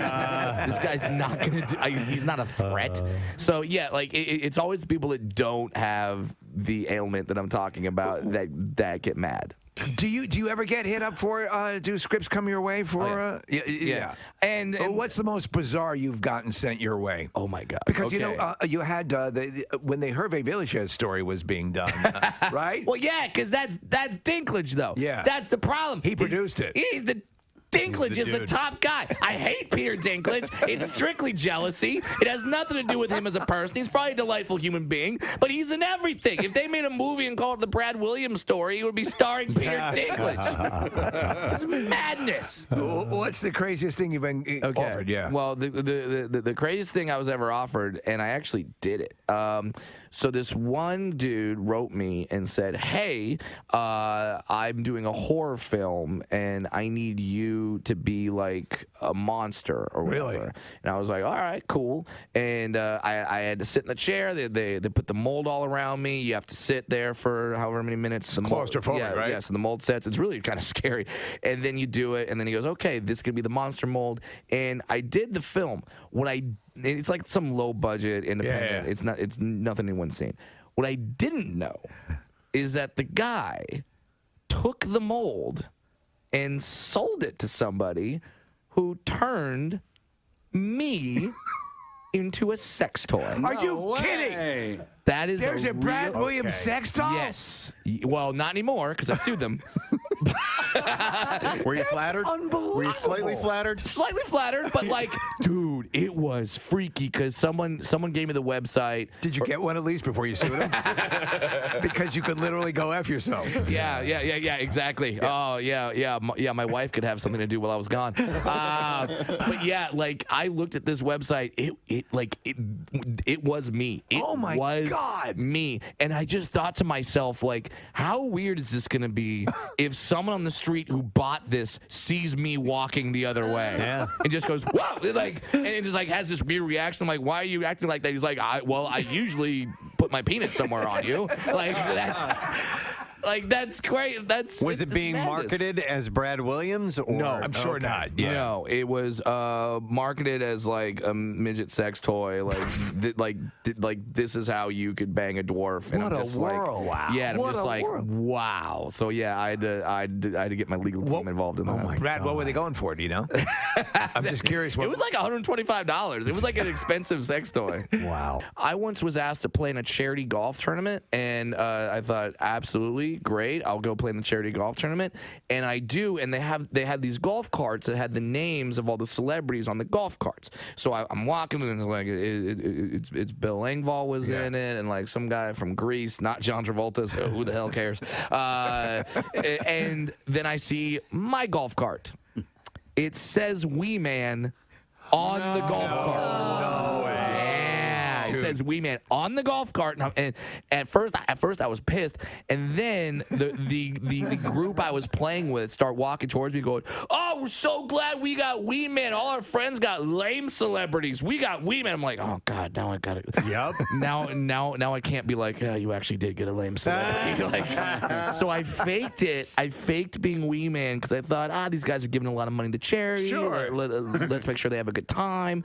So like I faked it. I started saying I was Wee Man. Then we get to this hole that's sponsored by Hooters, because if you play in these charity golf tournaments, there's always the holes that are sponsored by different restaurants, corporations, whatever. So the hole is sponsored by Hooters. It's a bunch of girls. They're the Hooters girls. They have the wings and beer and stuff. And we walk up, and this Hooters waitress sees me and goes, "That's not Wee Man." Wow. And everyone, and I'm like, "What? No, I'm Wee Man." Like, because now this has gone down to like 12, 14 holes. I can't just suddenly turn around. So I'm like, "No, what are you talking about? I'm Wee Man." And she goes, "No, that's not Wee Man. I had sex with Wee Man. Oh, God. You are not Wee Man." And I'm like, "What?" So I run up to her. Oh, my God. I grab her by the wrist, and I kind of explain to her the situation. And I'm like, "Hey, I know I'm not Wee Man. These guys are doing it for charity. Think I am. The freaking charity thought I was. Like, so it's on them. This is not me trying to do this. Just play along." And I peeled her off like $40, because when you give $40 to a Hooters waitress, they'll do anything. So did she immediately, was she receptive to it, or did you have to work her? She immediately flipped around. I was like, "Oh, okay, totally get it." And she's like, never mind. I was wrong. Wee Man. And I thought, kudos to her. Yeah. Because she's, first of all, she blatantly just yelled out in front of a group of strangers, "I had sex with a midget." And then a few minutes later says that to the same strangers, "I had sex with a midget and forgot which midget it was." So that's kudos to her. Yeah, that's worth $40. That's worth $40 just for that moment. But then, oh my God, here's the best part. All right, it's not done. Here's the best part. I like, so now the problem is solved, and now the guys are like all teeing off, and I go to the back and I kind of go to her and go, "Hey, so you had sex with Wee Man?" And she goes, "Yeah, I had sex with Wee Man." And she goes, "Here, he came in the restaurant. He chatted me up, and it was good. I recognized him, and then we had a little fun." And then she goes, "Here, I'll show you a picture." And she busts out the picture, and she shows me the picture, and I look at the picture, and I go, "That's my dwarf friend Sean." Oh, yes! That's not Wee Man. That's not She Wee did Man. not have sex with Wee Man. She had sex with Sean. I like Kevin Costner, so I'm sticking to. You know what he's doing? He does the voice of the dog in The Art of Racing in the Rain, that new movie coming out. The Art of Racing in the Rain. What's that about? So it's one of these endless series of stories like a dog's purpose of dogs. I'm a sucker for all of them, but this is another. You're hearing the dog's thoughts, right? And Milo Ventimiglia, and who is the girl from Mean Girls? I know who you're talking about. Yeah, you know what I'm talking about. I love her to death. Amanda Seyfried. Amanda Seyfried. Yeah. And so it's actually my wife's favorite book, but I kept seeing the commercial. I'm like, I know that voice. It's Kevin Costner. Cool. I would love to see what they're actually thinking. Why don't you lick her butt? Go ahead. Never mind. No, you'd love to see what? It's about the dog thing? Yeah. All right, what? Don't worry about it. Okay. Just keep- It's move the on. story of a dog and his thoughts. Lick her butt. Go ahead, lick it. You love it. I licked mine. I love that. Hey, where do you want to go for dinner, buddy? Doesn't matter. I eat frozen turds. So when are you going to lick her ass? Get off that! Lick her butt already. Yeah. Oh, my God. Hey, buddy. All right. I love you, man. I know you're getting up there in years. Yeah. Did you lick her butt yet? Because that's really a lot of what dogs think about. That's what they do. They love it. Yeah. Hey, I just ate some tampons. Oh, my God. Dude, we eventually... So I know. It's finally stopped in our house. We finally got a trash can with a little closing lid on the top of it. Right. They're predators. For the bathroom. If they're going to rip a rabbit to pieces in your yard, yeah, exactly. A tampon's like a buffet. Oh, my cats can get into those trash cans. Oh, really? I have to put the heavy tissue box holder on top of the trash can with the lid. No kidding. Okay. Pets are so fun and Aren't cute. they? Aren't they adorable? They're eating your tampons. Yeah, they rip animals apart in the backyard. Buddy, is your paw hurt? Yeah, it doesn't feel too good. Did you lick her butt yet? I have a question for you, Steve. Lay it on me. Should I get into the Bachelorette stuff here in a little bit, or we can? We did it as a separate segment. We can parse it out here if you want. All right, so Jed, pop the question. All right. We got the clip here. Now, this is the dummy who is a up and coming musician, and to this point, the only thing he's sold is a dog food jingle. Hey, that's an accomplishment. That's it's not even a good dog food jingle. I would love to see throughout the series when he's talking to the camera and saying, I'm really just looking to find someone that I can fall in love with and all this. And at the end of this going, well, I really did this for my career because I figured it would boost my visibility a little bit. Right. That's really what I was doing. But if you're trying to paint yourself as sort of an emotional, in-touch singer-songwriter, and this is the way you treat this girl, it's not going to really work for you. Oh, we have his jingle. Marissa just sent over his dog food jingle. Here we go. All right, here we go. Rain or shine, kind of love like nothing you've seen before. No. This is for dog food? It's for dog food. Okay. And the dog is waiting. The dog's what? The dog's waiting for the master to come home. Okay. And it's a high-quality dog food. Okay. Is the dog wearing something sexy? Sexy, lingerie, yeah. And has a dildo in one paw. Okay. The dog really does deserve the best. Go pick him up some better balls. And the thing, it's metaphor. Okay, so here's the deal. And his reason for doing the commercial is real, because this is the food that he's been eating at home himself, because the career's not going well. Man, I love this stuff. You put it on some bread, it's delicious. And then the last birthday today, our favorite butthole, Hope Solo. Hope Solo's butthole. Hope Solo, the goaltender for the women's U.S. Soccer team. And then we found out there was a Twitter account called Hope Solo's Butthole because she had posted naked pictures of herself, and apparently you could see that particular part of her body, and somebody took upon that name, and we just thought it was funny. Our favorite Twitter account. That and Bill Weston's hair. Do you remember she had hair tonight and tomorrow and Saturday, and there's one show tonight, too, on Friday and Saturday, by the way, and you can get tickets at punchlinephilly.com. We are very happy to welcome, I think for the first time on our show. First time. Miss Pat is here. Good morning, Miss Pat. Good morning. How we doing today? Oh, I'm fine. I'm about to fly to your city. Where are you now? I'm in Atlanta. Okay. I'm in my city. Yeah, I know. So I guess that's where you're from. And I had noticed when we first connected that you're wearing a Deion Sanders jersey. And I told you, because listen, your quarterback, by the way, is from this area, just so you know. So I'm not crapping on Who quarterback? Your quarterback, Matt Ryan. Matt Ryan's from here. my quarterback.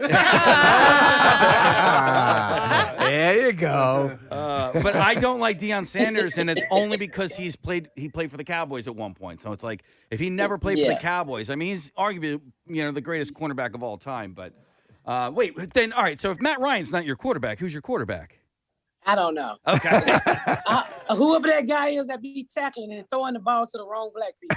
That's all I know. That's all you know. You're not that invested. I have to say, Miss Pat, I saw you on I think this is my first full exposure to you on the Degenerates, the Big J show, which features, some, I mean, it just pushes the boundaries in crazy ways. And you came out and just incinerated the place, and so I became familiar with you, and then doing some research on you for the interview today, and congratulations on all your success. It's well deserved, but I want to see your life done as a movie by the people who did Training Day, because you have lived a hell of a life. It is a hell of a life already. Me too. I want to see that too. Well, I go to jail for play and not for real. Have you ever considered that? Because obviously, your show, which is on BET currently, was renewed. BET Plus, the app, is sort of based on your life, but obviously there's liberties, correct? It's based on my life now. Yeah, after the drugs and the jail and all the mistakes. Right. So I really live in Plainfield, Indiana. That's where my family is now. That's where you are now. So, yeah. So and I actually I was watching some clips from the show today. It's very funny. And thank you.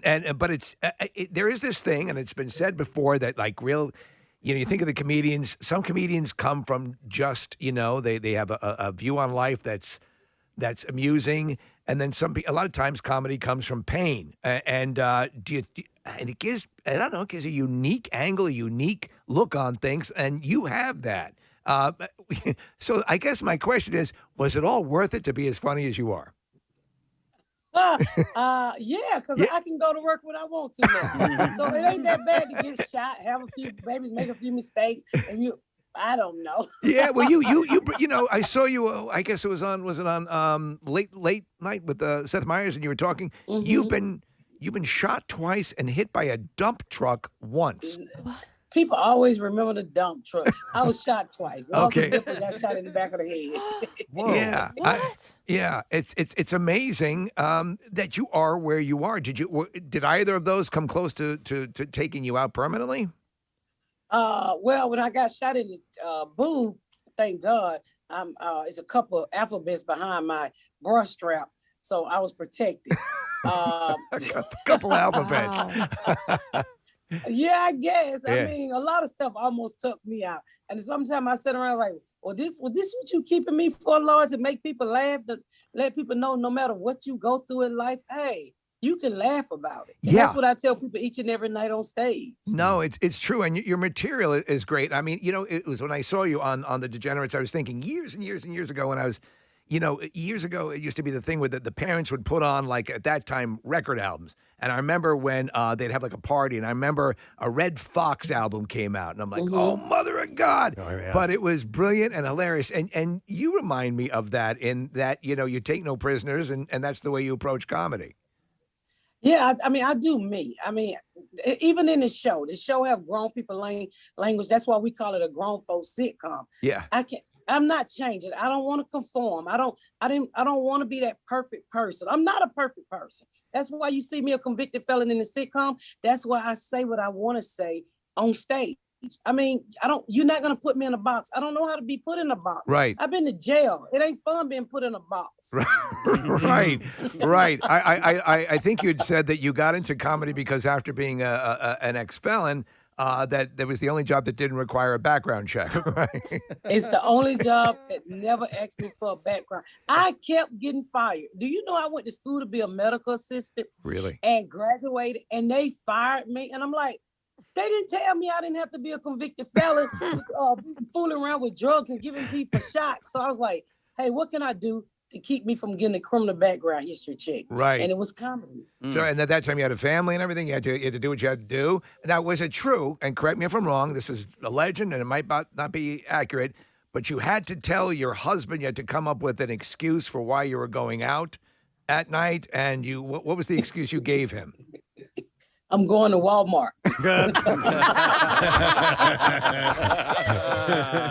Spend all night at Walmart. Well, Walmart was 24 hours back then. I was like, why your wig smell like cigarettes and weed and all kinds of stuff?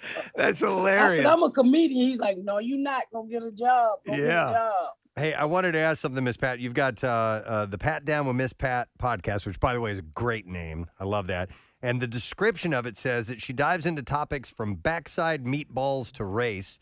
And I don't know what backside meatballs are, so I need to hear that. You want me to say that on your radio? Can you clean it up? Yeah. No, we want to hear it the full way, but we got to watch what you say. So can you get us there? Upside down. Balls upside down. All right, that's fair. I love that. Like a Southern I love delicacy or that. something like that. Or... Oh, my God, that's funny. It's just you upside down and you a part of the Pat Down.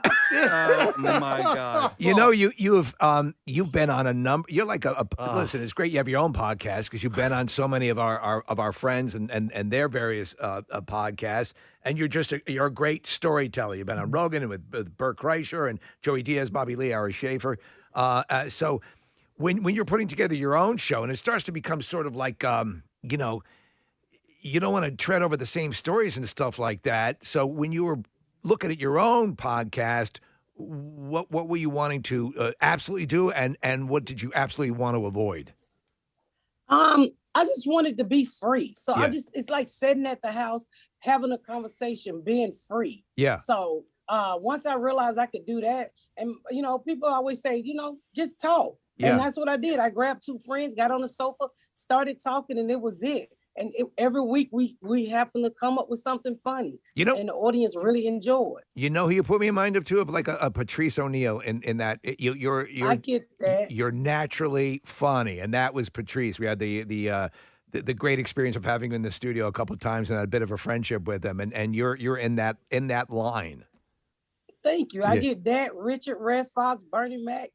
Yeah. I get everything but a girl. Yeah. That's so funny. Well, listen, there's definitely a toughness about you. And so Bert Kreischer is a friend of ours. And as a result, I try to support everything that he does. And so I watched The Cabin. And your episode, your episode of The Cabin was the best because they paired you up with Kaylee Cuoco. And you had no idea who Kaylee Cuoco was. And she was, honestly, I didn't know. I don't watch a lot of TV. Yeah. I don't, if I see a famous person, their name is a character on TV. I honestly had never seen Kelly Corso. I can't pronounce her name. I honestly had never seen this lady before. So Big Bang, for people who don't know Big Bang Theory, and she's one of the most successful sitcoms in a long time. But she also, has people kissing her ass all day, every day. Yeah. And then she met you, and it was just I don't great. kiss ass. No. And she loved that. She's gonna have to get my daughter for that. No. Well, I kiss ass. don't. I don't necessarily. She didn't hate it, but she was like, it definitely like it threw a curveball. She didn't know. She didn't know what to think, and she was, I think, scared. And wait, Joel McHale was there too, right? Joel McHale, I don't think she was scared. I think the reaction that I had, that I didn't know her. Yeah. I think that was like, what? You don't know me? I'm like, well, you don't know me. I don't know you. If you're not at Hobby Lobby or Chick-fil-A, there's a good chance I might not run into you. So those are the places I go for my white people. For your white people.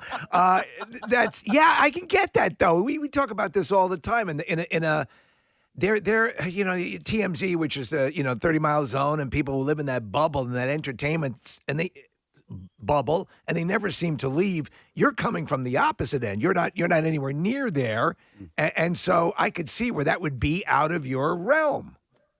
Well, the crazy part is after we wrap, I Google her. I was like, oh, she worth $100 million. What the heck is she doing on a show with me? And everybody's like, "You're so mean." I'm like, look. Let me say this. I'm not even good enough to clean Kelly Corso's house. She got so much money.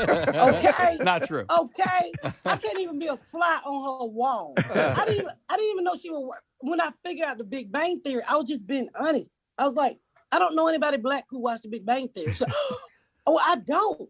But after I said that, I had like 5 people say, "I'm black, I watch it." I said, "I don't watch it. Yeah. I don't watch TV. Why would I want to watch 5 people who can't get laid? I don't watch that." Well, I got to say, it was great you casting. You got Pornhub out here, and I don't even watch Pornhub. It was good casting because they just, put together all these people in a room who don't necessarily belong together. I want to ask you about Hobby Lobby because I don't know what Hobby Lobby is. What I do know, though, is that they're building one right next to my Chick-fil-A. What is Hobby Lobby? Those are the 2 Christian places you go, one for sewing and one for eating. Hobby Lobby is like an arts and crafts place. Store, Yeah, it's like Michael's. Yeah. Oh, okay. All right. I had no idea what Hobby Lobby was.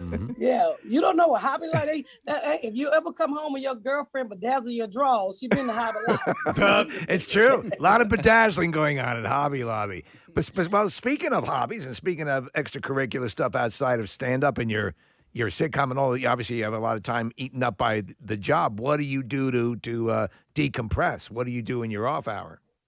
Well, let me just say that I just finished filming my first hour comedy special here in Atlanta. But when I'm not doing comedy, I'm a DIY type person. Oh. So I just purchased another home, an older home that I'm tearing apart myself. I'm the general contractor. Wow. So I'm knocking down walls and I'm getting ready to put up some stuff and paint some stuff and move some. That's what I like to do. What's your favorite DIY show? What's your favorite? I like Love It or List It. Ah. Leave It or List It, whatever. Yeah, I just love when that woman beat him out. I don't have a lot of time for DIY TV anymore, but I love to tear something apart. During COVID, I redid a whole 2,600 square foot basement. Oh, wow. I painted it all by myself. Wow. Are you filming this or are you just doing it for fun? I mean, or both? I filmed a little bit of it, but this time I'm adding a lot of square feet to a house, so I'm gonna film this. Okay. All I'm right. gonna So film this. I need to connect with you on this because HGTV is like my John. I love it, and so I love Hometown. I don't know if you're down with Hometown or not. The one that's filmed in Laurel, Mississippi, with Ben. Is that where they go buy all the houses, the regular houses, and fix them up? Yeah. So it's a They married have couple. one in Detroit and Indiana. Okay. Mhm. Yeah. Well, they're all over the place. Right. But it's Good Bones is another one. Yeah, that's the one that's in Indianapolis, I believe. That's the Is that the mother-daughter one with the two men, the two husbands? I'm not sure. Yeah, No, Case Okay, Squad. I think they're in Detroit. I Okay. think they're in Detroit. Yeah, they have the two husbands one, the mother-daughter's in Indianapolis. Then you have like Rehab, that's Chicago. Then you got the twin brothers. The twin brothers, and they're kind of all over the place. They do a lot of stuff in like them twin Vegas. brothers are so sexy. They're Property Brothers? That's my Property Brothers, right? But Property Brothers. Yeah, one of them is dating Zoe Deschanel. Mhm. Right? Yeah, I don't know. I can't remember which Don't one. know who she is either, but I know who he is. She knows Kaylee Cuoso. No, those shows are addictive, and I mean that the fact that you're doing this work yourself is pretty wild. Well, I hire contractors, but I get in there and I tear it out and put it back together. I love it. I'm coming to Philly, and when I get home Sunday, I'm going straight to my house and do some more work on it. Okay. So is the demo part your favorite part? The break. Yeah, I like the demo, but I really like painting and putting stuff back together. Like, Wow. I like upholstering chairs. I like painting. I like decorating. I like all of that. I built a whole entertainment center in my basement. Because I was too cheap to go buy. You've got to get your own show. You got to get your own show on, like just a couple episodes, but that'd be great. Yeah, with your sense of humor added let to it. Miss Pat fix your mama house. Well, while you're here in Philadelphia, you got to get like Nancy Glass Productions, right? She's right down the street. They do all those shows. Yeah. Come on, Nancy Glass. Come on through. Y'all need me on TV. Well, we'll I go in there. How about if I go slap people's kids and make them clean up? That would be a great show. Could you imagine the marketing? You come to my house, man. Clean this house. Clean this house. That's got a great name, too. Can you please start at my house? Oh, my God, that's great. All right, well, Miss Pat, we're going to send people in the direction of Punchline. 1 show tonight, 2 tomorrow, 2 on Saturday. Tickets available at punchlinephilly.com. We hope you enjoy your time here in Philadelphia. Thank you. Hey, can I say something? Don't forget to go to my Facebook page and join my crack babies. I call all my fans my crack babies. That's a crack with a C, because I used to sell crack. Come on, y'all. We have a good time over there. All right. Drug free. Drug free. All right, thank you, Miss Pat. Yay! Crack babies. That's funny. She had a book, and so her street name when she was horrible stuff. I mean, she was abused, and 14 and 15, she had kids, but her name was Rabbit, so that's her how they knew her on the street. So Yeah. her book and her first stand-up special, it's pretty wild. So she got shot, went to jail, and then It's amazing after she get out of jail, she get her life together? Yes. Okay. Oh, yeah. Wasn't Absolutely. that Eminem's name in 8 Mile Rabbit? Yeah, Rabbit. That's right. Yeah, exactly. Hey, we are caught with a backlog of stuff to give away. Boy. Lots of prizes. Oh, and boy. that means we are going to whip out our most easy game to play that we have. And ladies and gentlemen, we are going to play yes or no. Okay. So we need callers on the line, 215-263 WMMR, with the age-old question, what are we thinking? Yes or no? Oh, we have an actual intro. Oh, I yes, didn't we know do. we had an intro. Here we go. It's time once again to play Yes or No. Yes or No. 2 answers as old as time itself. A game primal and raw. Simple and to the chase. 2 options. 2 answers. Big prizes. Or sometimes smaller, less impressive prizes. But always prizes of some sort. And now, for the game that is the perfect out when we really can't think of anything else to do. Yes or no. That's And correct. Now, here's your host. Oh, I hit the damn button. I thought that was over. That would have been Max saying, Preston Elliott. And then you would have an audience applaud and everything. You ruined the game. We're not doing that. All right, should we start all over again? There it is. Hey. The reason I was a little confused is because I didn't know Marissa had gotten these. I guess she sent somebody out to the dollar store. All So right. She's handing us these paddles because normally we would write down on crappy little pieces of paper the word yes or the word no. All right. And so she brought in these paddles that you can actually draw on. Yeah. And one side you write yes and one side you write no. And now that we have this wonderful camera array all the time here, if you watch the Daily Rush video later on or catch us live, you will see if we are holding up a yes or a no, and it just makes it that much more clear. Marissa? Preston, actually, just a correction. Only all of the dollar stores in the area only had one paddle, so you have a paddle. Casey has Disney Princesses, and Kathy has Frozen. Here's how I'm doing it. Okay. So you can turn it. Oh, all there right. you So go. it's like this. So what Steve is doing is he has a board and he wrote yes upside down and no right side up, and he can flip it either way. Right. And that way we'll. Same thing. Well, he's in the Very American League. special one. I'm in the National League, so I'm just going to erase it and then write it yes or no every All right, time. okay. Yeah, it depends on if you have a designated hitter. And you with that arm injury. I know. Kathy, what are you doing? I'm going to do something else. This game is so stupid. Yes. You're not going to play? Shut up. Shut up. She hates it. She hates the I know game, she but hates and so do many other people. But so many other people love it and ask for the direction so they can play at home. People win in this game. Yeah. All right, Yeah, that's they what's do. great. And If you want to win big, we can move it along quickly. All right, so the game is yes or no. Let me go to our first caller. It is Ryan. Hey, Ryan. Fat guy and a little girl. Yeah. All right, Tommy boy. Here's what we're gonna do. Let's begin with Steve. All right. Since yes. you've got your little pad over there and Configured. we have a variety of prizes, and we'll just tell you what you want as we go along. Is that okay, Case, or do we want to run through the? Well, no. Yeah, that's fine. I just don't know what Ryan wants. We have so many prizes, it's almost like So many. we can give people exactly So what many. they want. You're gonna love whatever you get. It's so awesome. So we have movie passes. We've got Flyers tickets. We Digital have, downloads for Space Jam. Yeah, we have Flyers tickets. We got beer. We have beer. We have Trevor Flyers. Okay. It says Flyers. Flyers. Home opener is a week from tomorrow. Oh my God! Alrighty. All right, Steve, you ready? Yes. All right, Ryan. Is it yes or no? I'm going to go with yes.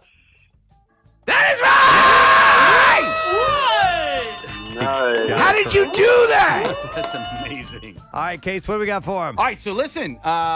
What is your name? Ryan. You have won a pair of tickets for the. Well, I know Chris why. is- I'll there we explain, go. Okay, pair of tickets for the Flyers home opener. It's going to be Friday, October 15th against Vancouver, and it's at the Wells Fargo Center this time. Single game tickets for all Flyers home games are on sale now. PhiladelphiaFlyers.com. Okay, the reason Casey said crying is because we have listener Chris who's on the line, and next to his name it says the word Flyers, and that's why Casey thought he was the guy who was winning these. But no, it's Chris. Hey, Chris. Hey, how you doing? Wonderful. How you, bud? All right. All right, we're going to go with Miss Sunshine, Kathy Romano, to play her favorite game, yes or no. Are you ready, Chris? Yep. All I don't know right. how you couldn't be ready, Chris. Yes or no? No. Oh, man. Yes! It's wrong. It's wrong. She said yes. Sorry. And by the way, it says on her board, yes, this game is effing stupid. So fan. sorry, bud, you don't win. On my frozen board. But All there is a methodology, and I love that this is a game of strategy. If you stop and think about it, There is? Okay. We'll go to Brian. Hey, Brian. Don't answer the door. Oh, my God. Oh, wow. wow. That's Oh, really man. old. I have that. All right, Brian, you're going to play with Nick. Hey, I love Nick. Hey, I love you, Brian. All right, Brian. What's it going to be, boy? What's it going to it's gotta be? be- Yes or no? It's got to be yes. Nick, so yes. Yes, Don't you should. answer the door. You should have said, let me sleep on it. I know, Is it was what he should have trying said. to. baby. All right, what do we have for you? For All right. him, I should say. Case. For Brian, listen, I have a pair of Flyers tickets. I'm gonna ask you. Do you want to go Oh. to Wednesday the 20th or Saturday the 23rd?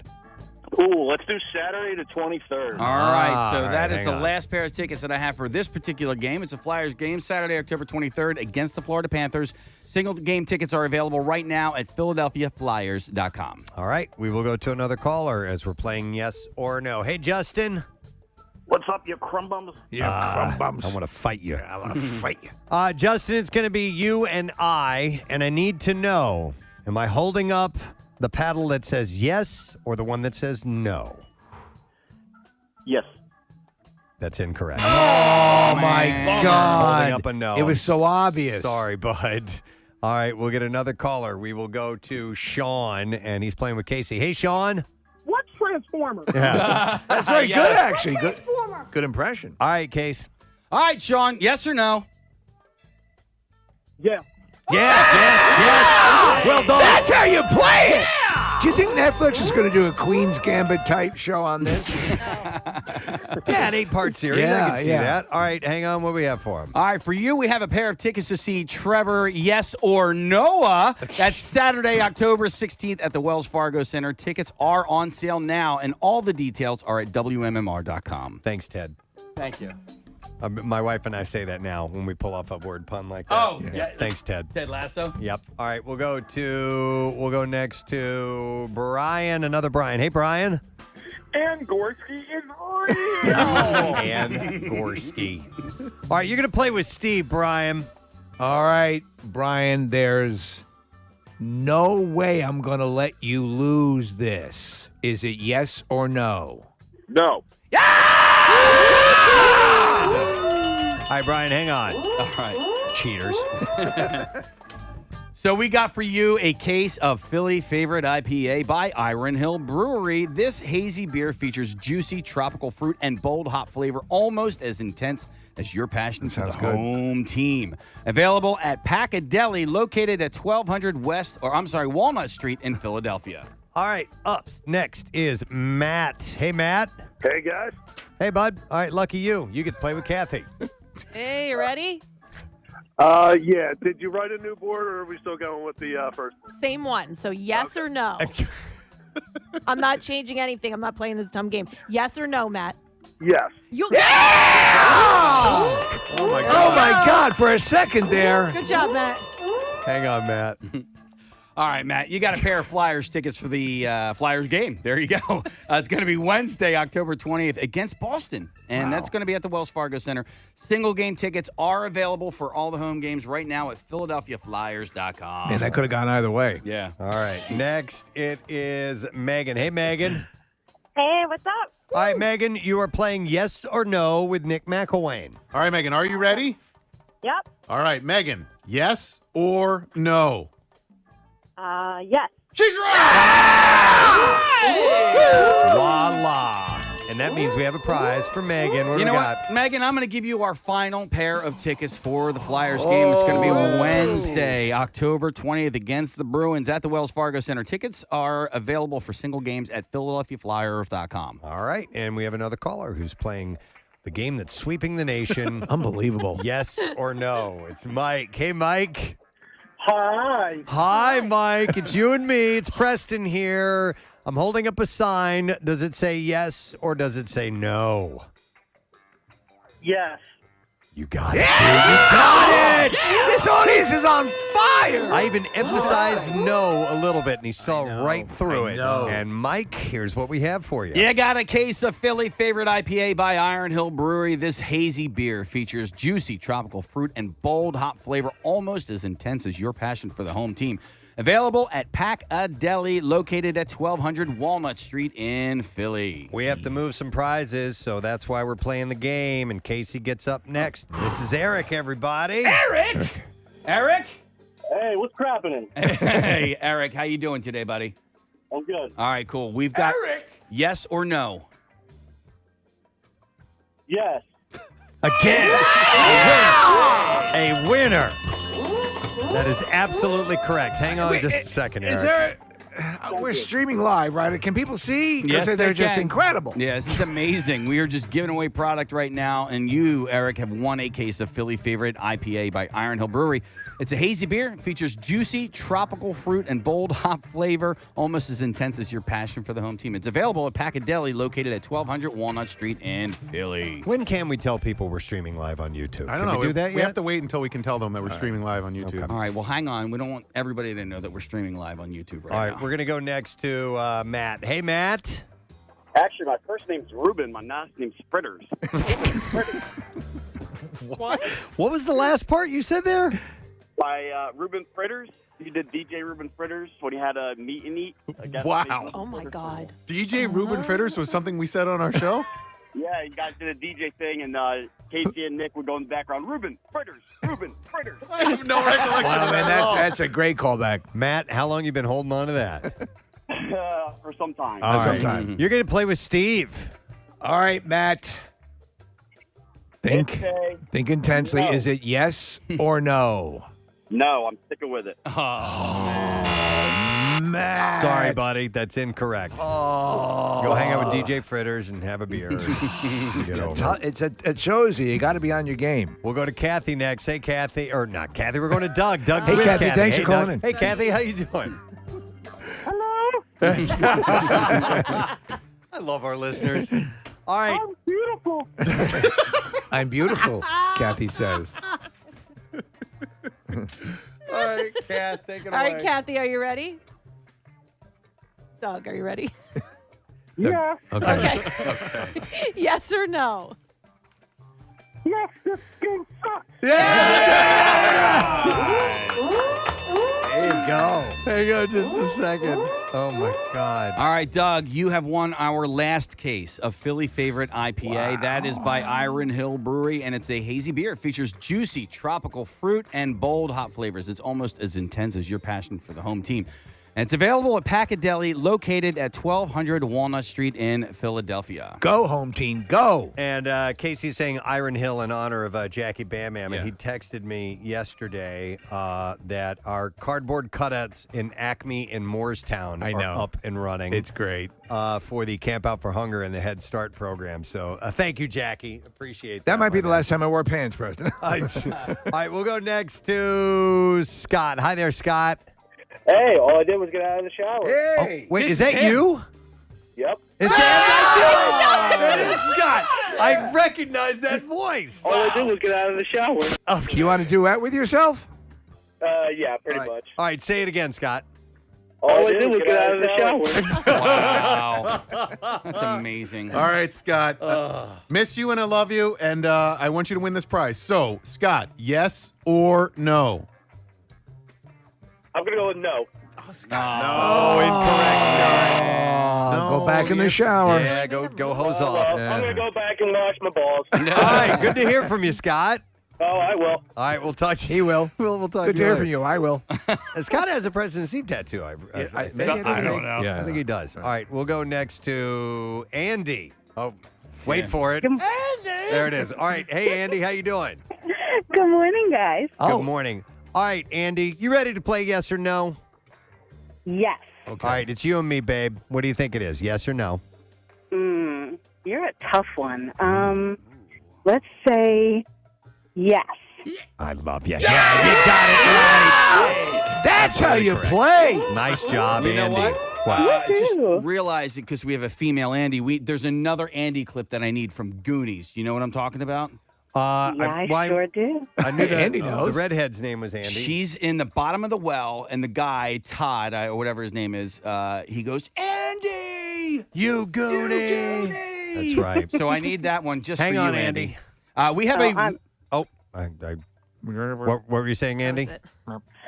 Nothing. I can't wait to hear this clip. Okay. Okay. All right. We love you. Hang on. For you, Andy, we have a pair of run-em engagement passes to see No Time to Die. That's James Bond mission to rescue a kidnapped scientist, and it turns out to be far more treacherous than expected. It's in theaters on Friday. Bit your ass. All right. Let's go. Let's go to Mark next. Hey, Mark. Hey, how's it going? Good, Mark. We're playing yes or no, and you get buddied up with Casey. Oh, hey. Hi, Mark. How you doing? Good, you. Okay, so you want good you. You want past to see Trevor Noah. Okay, is it yes or no? I'm going to take a 50-50 chance and say yes. No. He put a subtle clue in there. You said a light no. Yeah. You missed it. But thank you, Mark. We appreciate you calling in. Up next is Steve with Steve. Hey! Such an exotic Hey, name. what's up, guys? All right, Steve. Is it yes or no? I'm going to say yes. Nice. Sometimes just a little hint, little inflection can do it, and you got this. And you have a pair of tickets to see Trevor Noah Saturday, October 16th at the Wells Fargo Center. Tickets are on sale now And all the details can be found at WMMR.com. And Marissa is so fast, she already got the clip. There you go. Is this a game? Do we actually should we release this? Because people are curious on how to play it at home. Yeah, Steve, I think they're going to work on home versions of the game for people. And what's great is smiling on the box is Kathy Romano. Yeah. Right on the cover, and she gets to play with Bobby next. Hey, Bobby. Hi, how's it going? Good, Bobby. All right, you're playing with Kathy. All right, Bobby, go ahead. Yes. Yeah. Oh my God! You get a prize. You know what? I'm going to say it right here. Kathy is the GOAT of yes or no. I agree. Everybody wins. All right, Bobby, you have a pair of tickets to see Trevor Noah. That's going to be Saturday, October 16th at the Wells Fargo Center. Tickets are on sale now. You can get all the details at WMMR.com. Let's make Kathy the most associated member of the show with this game and have her on the box and everything. Yep, I agree. We will go. In fact, somebody could design up a promo photo. That'd be great. We'll go to Missy next. Hi, Missy. Hello. All right, Missy, you get to play with Nick McElwain. You ready? Yes. All right, Missy. Is it going to be yes or no? This game is stupid. No. Oh, she's wrong. Sorry. Yes. Nick, you don't even know how to play. You just let them win. Yeah. You don't tell them no, you I don't have get a never prize. changed the board, Kathy. Calling in. It's yes every single time I hold it up. Well, now that we've given it away. But that's just exactly someone who's going to change it would say. Yeah. Right? I guess it's the 50-50 nature of this, isn't it? There are 50 ways it could be yes and 50 ways it can be no, right? Right. I don't know. We will go next to Buddy. Hey, Buddy. Hey, what's up? All right, Buddy. Playing yes or no. It's you and me. I'm holding up my sign. Does it say yes or does it say no? Yes. No. Oh, Sorry. it was right there. It's a nah. Incorrect. Yeah. All right. Just lobbed it right in there. We will go next to Josh. What? Well, he wanted to win a Time to Kill. We don't have that to give away. That was the prize up there. It says Time to Kill. Okay. All right. Well, then it worked out. Yeah. Well, Josh and you get to play this one, Casey. All right. Josh, yes or no? Hello? Yeah. You're on the air, Josh. Hey, okay. All right. Is it yes or no? It's going to be a yes.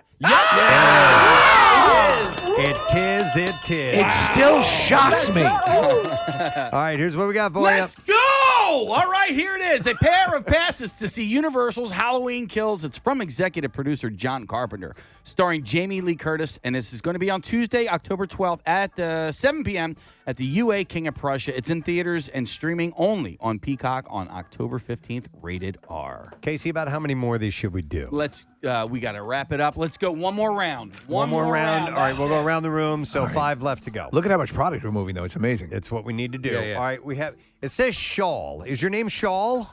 Yes, sir. Shawl. Oh, nice. Very cool. Well, you and Steve get to play Shawl. All right, Shawl. Is it yes or no?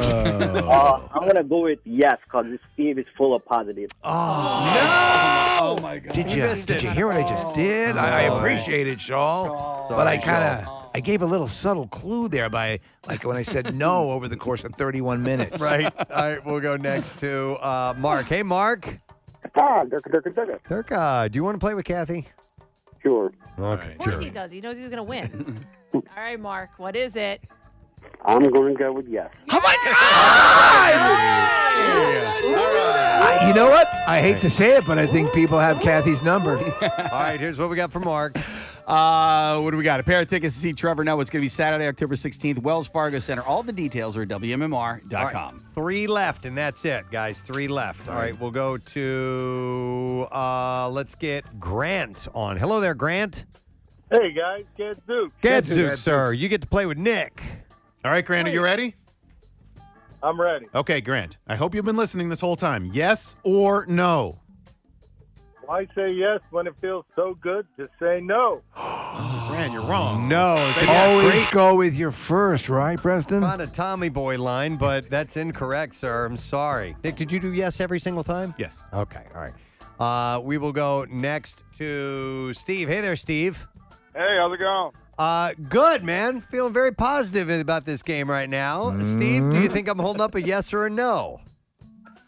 No. Oh, my God! I can't take it. Did you hear the clue? He said, I'm feeling very positive about this day. Sometimes I'll give you a clue, sometimes not. But Yeah. Casey is the last one. All right. And we're going to go to Jim, our final contestant. Hey, Jim. Oh, my Lord, it's a fire. Oh, Lord, it's a fire. All right, Jim. I'm Is that? going to turn this over to Casey. All right, Jim, I'm holding up a yes sign. Is it yes or no? It's a yes. Oh, my God. And here's what we got for you, Jim. All right, Jim, we have passes to see. It's run of engagement passes to see No Time to Die. James Bond's mission to rescue a kidnapped scientist turns out to be far more treacherous than expected. It is in theaters on Friday. Nice. Another great round of the greatest game ever created. Yes or no, friends. We have a lot of prizes away. And don't worry, we'll do it again sometime in the near future. I want us to take a break because we got a couple things coming up, including your next opportunity to win. It's not as easy. Well, it's easy to add, to get into. A little bit more of a 50-50 shot, but listen, $500 is what we're giving away, and it's for MMR's Money Clip. So hang in there. It'll be up as well as a bizarre file when we get back. Stay with us. And there was some controversy of her being abusive, I think it was. Yes, to an ex-boyfriend. Yeah. So, A family member, anyway. too, right? Yeah, something along She those beat lines. the hell out of like a niece or nephew or something? I've forgotten, but she was arrested in 2014, charged with 2 misdemeanor counts of assault and in the 4th degree. Wow. Lest I remind you that her butthole has never been arrested. Not once. Yeah. How old is she? I'm just saying. I'm sorry, ma'am. We're going to have to arrest your butthole. Why? How do you cuff them? Wait a second. I'm just collateral damage. I didn't do anything. We're taking this butthole downtown. Why does anybody talk to me about it? This is not right. Get my lawyer. What, do you just expect me to pucker up and go along? Right, sorry, Gabby? Mr. Butthole. Oh, yeah. Mister. Yeah. Happy birthday, Hope Solo and her butthole. You guys are just being wacky. They both turned 38 today. They're both 38. He's one of the co-creators of the band Mr. Big. He is one of the biggest, most badass guitarists in the world, in my humble opinion. Ladies and gentlemen, please welcome to the program, Mr. Paul Gilbert. I want to explain to some people who may not know the name Paul Gilbert. You have a lot of fans.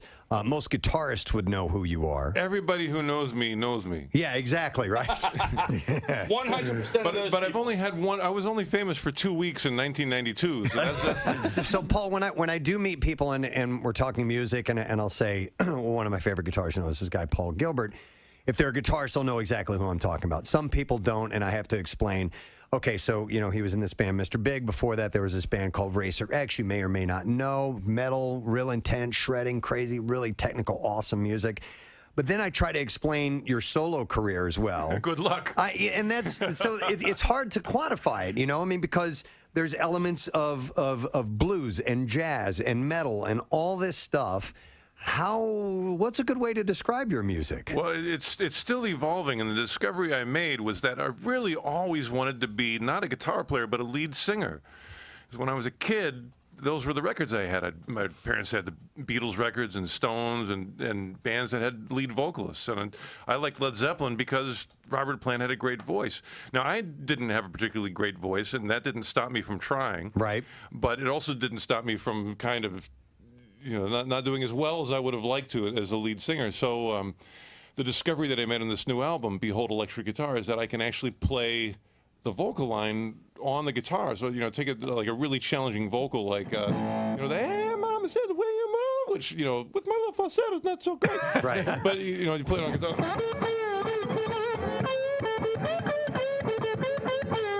And suddenly, those notes are there.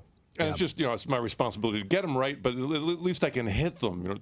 Well, I was mentioning to you the song Let That Battery Die, which is on the new album, and that is exactly what I thought. I'm like, it sounds like someone singing. Yeah, well, that's how I wrote the tunes, was that I would have a lyric, and, the initial lyrics for that were like, what was it?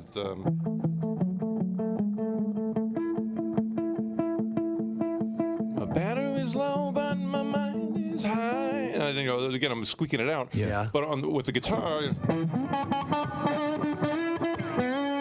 I can get a lot of control and a nice tone. And so for the first time in my life, I'm actually able to connect my inner melodic generator with an instrument that functions. Can you give us a little of the Rocky you were playing before, the Rocky theme? Oh, yeah.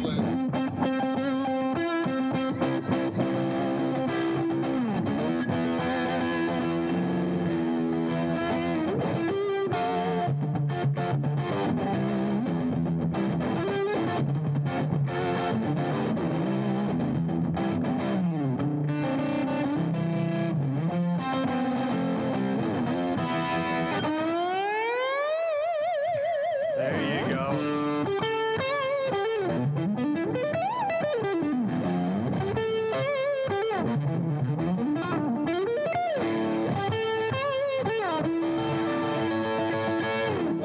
The YouTube thing you mentioned is amazing. You know, I grew up with albums, so I never expected to communicate with the world that way. And I do have to mention one. If you're in YouTube, there's one where I was doing a clinic and I had this little loop pedal, and I decided to put like the most scary, frightening shred lick that I could ever do inside the loop pedal. So I just pressed the button and it goes. And I would pretend to play with my teeth, and then I would press that button, and the whole audience was like, "Oh my God!" and so of course he's playing with his teeth. Yeah, he was playing sweep picking with his teeth. How did he do that? And it was a guitar clinic, so everybody raised their hands and goes like, "How did you do that with your teeth?" And I said, "Well, it's pretty impressive to do sweep picking with your teeth, but I said it's really impressive to do it with your ass." Oh, yes. And then I just wiped the guitar, That's on great. my backside. Yeah. And I'm still a fan of the Beatles and Led Zeppelin and Aerosmith and the regular rock bands. And so now I can step on stage and really be the lead singer via my guitar. Hey, I had a story that keys off of teachers, and I thought this was kind of interesting. This is out of, where is this? Somewhere in the South. I think it's in the... is it Florida? No, it's North Carolina. The teacher at Northeast Carolina Preparatory School in Tarboro, North Carolina, had apparently punished one of their students.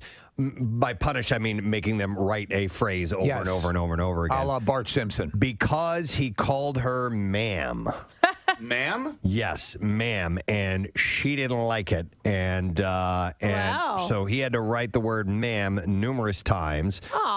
His teacher asked him to write it. He told his mother that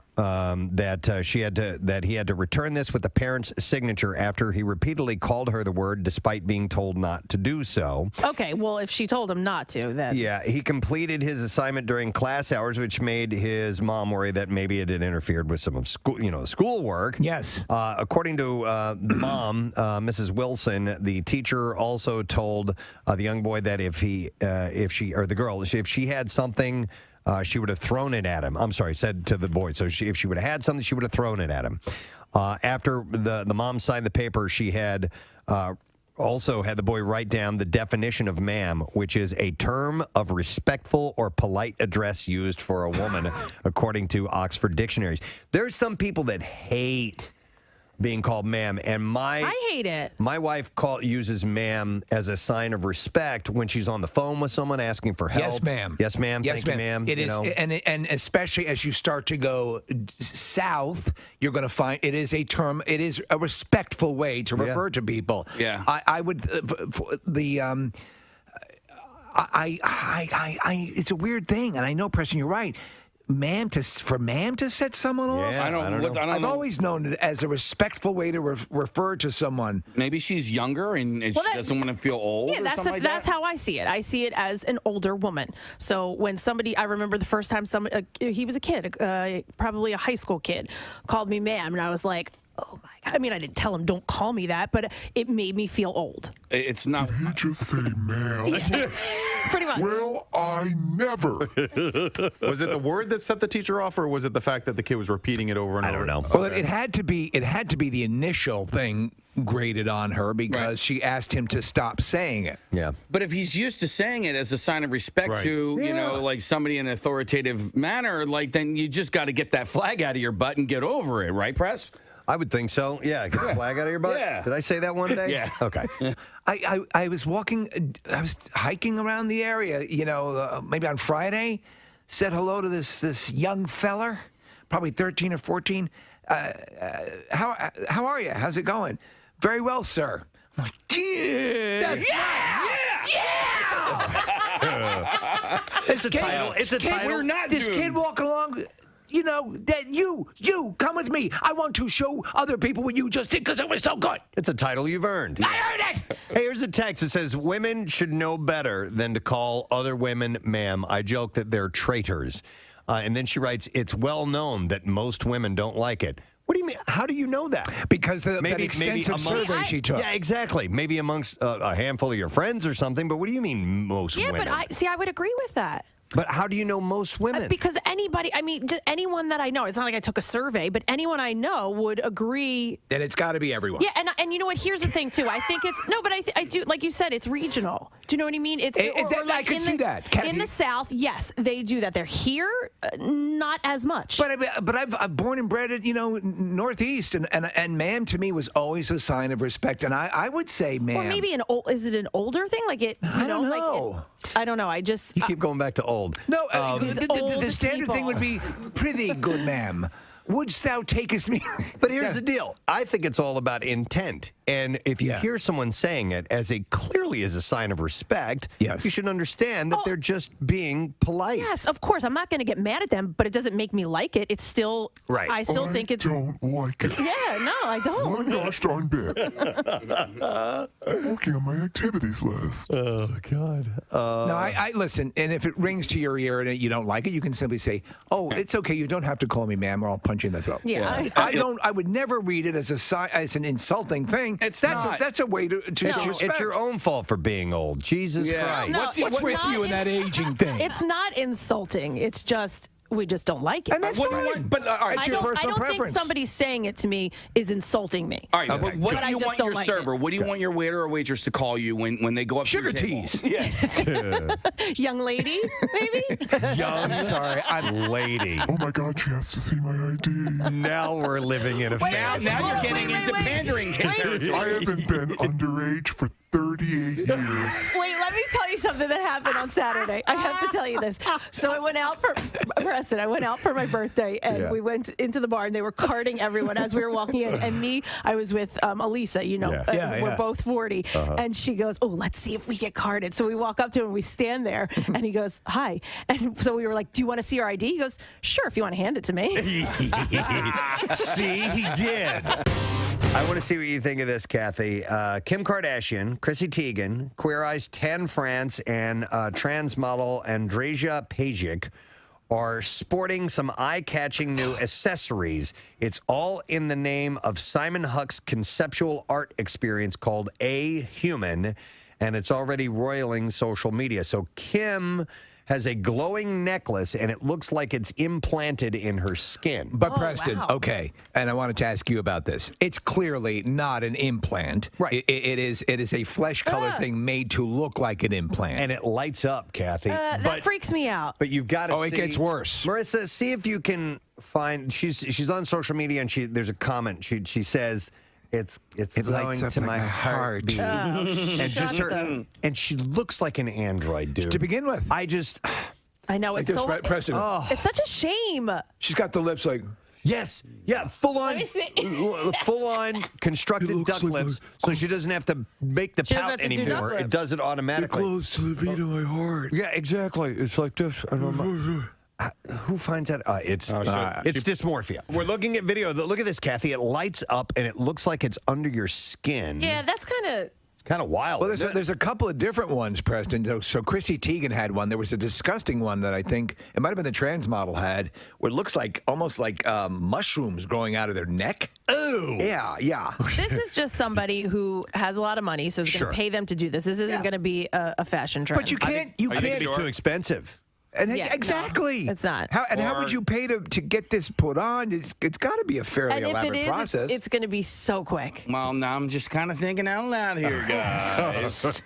Here's our fashionista. Well, I mean, for the people who don't have that kind of money to spend on a glow necklace, okay? And that's all that is just a stupid glow necklace. What if it was like some sort of like thing that you could insert glow necklaces into, Kathy, right? What do you mean? Yeah, So you know what a glow necklace is, obviously, The right? things Like you crack? yeah, the glow bracelets. Yeah. What if it was like just a vessel that was like decorative that you could insert the glow And make it necklace? different colors? Well, the pitch here, though, is that it looks flesh-colored. It looks like you have altered your skin. You're saying not looking like it's implanted. not like but accessorizing your glow necklace. Like what Twiggy wore in Buck Rogers. Here's the audio of her showing it off. Here we go. My necklace glows like a heartbeat.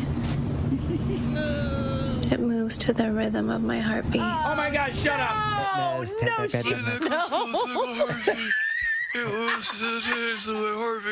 My necklace glows like a heartbeat. Wait. It moves to the rhythm of my heartbeat. Oh my God. My heartbeat. Wait, Steve, what are you putting in your mouth? Trying to get something to puff. Give me something to puff out my lips. Give him something. Wait, you need here, hold on. I have something. Do you have cotton or tiny something? flashlight. wait. Steve was trying to put a flashlight in his mouth. Not a flashlight, a flashlight. Yeah, we do have those. Stick a flashlight in your mouth. Try that case. Try this. What do you have? Yeah, okay. Close to the rhythm of Wait, my this is heart. too big. What do you think I am, a Watusi warrior here? What'd you give him? Do you think somebody told her to say that, or is that all on Well, her I'm sure she's own? getting paid for Well, it. I know, but like where they like say it's, Sure. it's to your heart. Close to the rhythm. My necklace glows like a heartbeat. It moves to the rhythm of my heartbeat. You look like Let me see. like Bill Murray in where the giant plant when he goes to the dentist. Little Shop of Horrors. You look like Little Shop of it goes to the beat of my heartbeat. It's right under my neck and it glows and it pumps to the heart of my heart. Glow, turn on my heart light. It moves to the rhythm of my heartbeat. Oh my God! Shut up.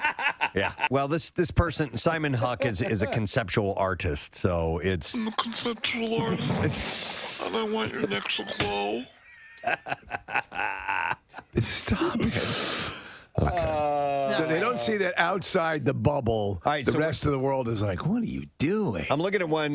Nick pulled this up. It looks like she has feathers growing out of her chest. Yeah, Yes. Steve, this is Chrissy Teigen. Okay, so Yeah. Nick, do you have the other ones as well? Kind of cool. This is no. That's cool. She only posted one. I mean, it looks like studio makeup done for a movie. Yes. For a horror movie. Yeah, a horror movie or some sort of fantasy, sci-fi thing. So why not be like the large singing plant from Little Shop of Horrors? Yeah. So meanwhile, Seymour? so Tegan, sported a featherhead breastplate, they called it, while Tan France wore a piece made to look like ruffled skin with bioreactive crystals, and Pajik wore horn-like sculpting. Thanks, Kat. Before we get into the bizarre file, I want to point this out that yesterday was the 35th anniversary of the debut of the television show Double Dare. Yeah. And our good friend Mark Summers has been by here on many, many, many occasions. He's been one of our most frequent guests over the years, I think. He's awesome. He's great to talk to, and when we need help from him, he's there. He'll do it anytime. He honored us one evening here locally, Preston, when he had us MC and bring him on when his documentary film, by the way, which is great about his life, was, where were we at? Was he the TLA? No, it was at the Trocadero. Trocadero, okay. Yeah, which was awesome. And Marissa has put together a photo album of great Double Dare moments on the Preston and Steve show. Awesome. And also Dunkle Dare. Dunkle. When we were there for that. Marissa and I faced off one year. Did any of you guys do Dunkle Dare? No. No, it was just, I was Just the you only guys. one, which was hilarious and so much fun. That's where that scream came from. Yeah. Well, it wasn't the time that I was there, Yeah. but yes, that's from Dunkle Dare for sure. The Shut the F Up. Which is Mark. He had told people not to shout out answers, Right? And somebody did, and he just he said the host of Double Dare. And it's just, it projects so well. It just cuts right through the audience. So there's some really cool pictures of people making a mess. Of course, drunk day, Casey and Nick. Casey's passed out in the swimming pool full of sunning. ice cream. Oh, my God. So much fun. So if you would like to take a look at that, it's at PrestonandSteve.com. I mean, all at every level, potential career killers, but we managed to get through it. We did. Yeah. All right. Let's do the bizarre file. WMMR presents Preston and Steve's Bizarre File.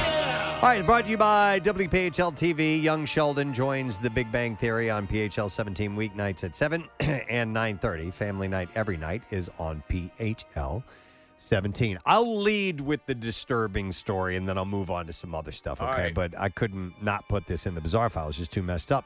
A man allegedly killed his brother and sister-in-law in their home last week because his brother, a pharmacist, was administering COVID-19 vaccines, according to charging documents. Jeffrey Burnham told his mother he had to confront his older brother, Brian Robinette, because he was poisoning people by administering the COVID-19 vaccine, telling his mother, Brian knows something.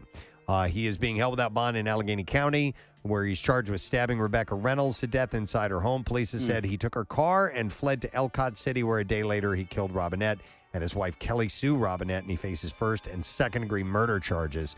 Burnham was captured in West Virginia following an 18-hour search. He told another unnamed person that his brother was killing people with a COVID shot. And Evelyn Burnham called police twice last week because of her son's mental stability after he made statements about the FBI being after them both. She told police in one call that their son lived with her and kept a security system in his bedroom at their home. So clearly he was off his rocker. Yeah, he was ready to go eventually. That was messed up. All right, lighter, but very weird. Something strange happened after a massive monsoon rainstorm hit Wapatki, Arizona, about an hour north of Flagstaff. So hundreds of small alien-looking creatures surfaced in the standing water, seemingly out of nowhere. These creatures turned out to be something called triops, or what they call dinosaur shrimp. Have you heard their sound? No. No. So triops is Latin for three eyes. And these creatures' ancestors go back even further than the dinosaurs. You know, it reminds me of the fish in The Simpsons, Preston. Right, with the three eyes. Yeah. So fossil records indicate these crustaceans evolved over 350 million years ago during the Devonian period and have remained relatively unchanged in external morphology. They appeared after the storm, swimming around a temporary lake created in the ceremonial ball court at Wapatki National Monument. Now, Lauren Carter, the lead interpretation ranger at the monument, said, we knew there was water in the ball court. We weren't expecting anything living in it. Then a visitor came up and said, hey, you have tadpoles in your ball court. Turns out they weren't tadpoles. Carter said after scooping up with one in her hand that the triops looked like little mini horseshoe crabs with three eyes. And they actually turned out they were triops whose eggs can lay dormant for decades in the desert until they're rehydrated. So isn't this amazing that they had no idea this was existing? They're like sea monkeys. Yeah. And they put on little plays for you and wear crowns, Preston. But they're Seahorses forever. But they're a lot bigger than those. They can they're like the size of like a quarter or something like that. So once rehydrated, the cyst split open, the embryo is released. The embryo will develop into a metanopolis within several hours and begin filter feeding. So it becomes Greek? I don't know. The first three pairs of appendages are typically well developed in the metanopoli, and segmentation is already apparently in the abdomen. So it's pretty wild. These things will remain in stasis for a long, long time, and then when they're hit with the rain, the cysts are reanimated. The majority of the crustaceans' life cycles must occur within the time allotted by ephemeral ponds. It's just wild. It's got to be beautiful to watch those cysts blow open. Right? You know. All right, let's see. All right, how about this? This is messed up, too. A young Washington woman suffered burns to most of her body when she tried to pull her dog out of a hot spring in Yellowstone National Park. This story just horrifies me. Yeah, the 20-year-old whose name or hometown were not identified was traveling with her dog and her father when they stopped Monday in the vicinity of Fountain Flat Drive. When they got out of the vehicle to look around, the dog jumped out of the car and jumped in to Maiden's Grave Spring. I guess it's the type of dog who likes water, and jumped into this scalding hot. She should have been aware. She should have been aware. The father pulled his daughter out of the spring, and she jumped in after the dog. my God. Yeah, so the father pulled his daughter out of the spring and drove her to West Yellowstone, Montana for treatment. Yellowstone Rangers provided the initial care to the woman who sustained burns from her feet to her shoulders. She was then transported to the Burn Center in Eastern Idaho Regional Medical Center. No further information given her condition. The father managed to pull the dog out of the spring and planned to take it to a veterinarian. Maiden's Grave Spring is what they call a gently boiling pool surrounded by a log rail fence. It lies near the west side of the Firehole River. This is the second significant injury in one of the park's thermal areas this year. The first occurred in September at Old Faithful when a 19-year-old woman from Rhode Island suffered a second and third degree burns to 5% of her body. So The thing is, there's no shortage of signs around there, and yet people, I think because it looks so benign. They kind of look like hot tubs sometimes. They don't realize. You look at that Grand Prismatic Spring, and it's this gorgeous-looking piece of water, and you look at it and you think, oh, I can touch that, or I can at least approach it, and you just can't. To be honest, Nick, even some of those that the steam isn't coming off of, but they're hot, they look blue. Yeah. And they look like Absolutely. turquoise, and they look like they would be actually kind of cool. Go for a dip. Yeah, it's 100 and some odd degrees. Yeah, so it's very, very dangerous, obviously. All right, here's a tale of people helping someone out. Nick, this will actually speak to your condition. A family on a trip to see the fall foliage in Colorado turned into a rescue mission when they came across an injured man. On Sunday, Matthew Myers and his wife Karen and their two young sons, Cameron and Jackson, took a day trip from Denver to Guanella Pass, a scenic byway through the Rocky Mountains. And this time of year, visitors come to see the changing trees. The Myers traveled down a curvy road on their way home when Karen asked her husband to pull over so they could take a quick selfie with the foliage in the background. And as they posed for the photo, a man approached to say there was a hiker pretty badly injured about a mile and a half up the trail. He asked if they had a phone or if they had service, and they did not. Myers is a hunter. He knew that as it got darker, it could be harder to rescue the injured man. He said it was about 6:15. It's going to get dark, and in the mountains, everything changes when it gets dark. That's right. Temperature drops, animals come out. So he told the man there was a cabin up the road. They probably had a phone with service. And then after getting his family in the vehicle, Myers took off on the trail to see if he could help rescue this guy. A group of hikers were already there trying to help him, and they had to figure out a way to try and move him. He was in his 70s, and it was a steep and rough terrain. He said he had a lot of blood that left his left arm. It was on his leg and on his side, and we couldn't just leave him there. They tried carrying the hiker from the ravine back to the trail, but it became very treacherous, so they had to build a stretcher.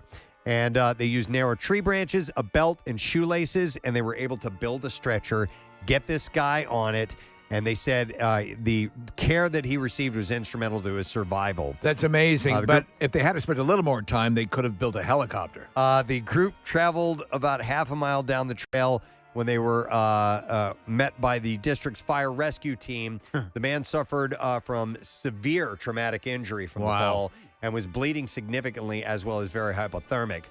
The Canyon Fire and Rescue said they wanted to personally thank those 5 bystanders. That's amazing. That helped save that man and assisted the rescue team in carrying him down to the waiting ambulance. The injured hiker was transported to the hospital. He's expected to survive. That's right near where I broke my leg. No kidding. 2 or 3 years ago, and I wonder if he encountered the same fire and rescue team that I did. Probably, Alpine right? Search and Rescue came and got me off of that mountain. So, yeah, those people are trained to do that. They are miracle workers. They're so impressive. That guy was well into the trail, right? Yeah. They said about a mile and a half up. Right. So Nick, we need a list of places where you've been injured so we'll know that when these stories coincide with... This is Nick Fell Rock.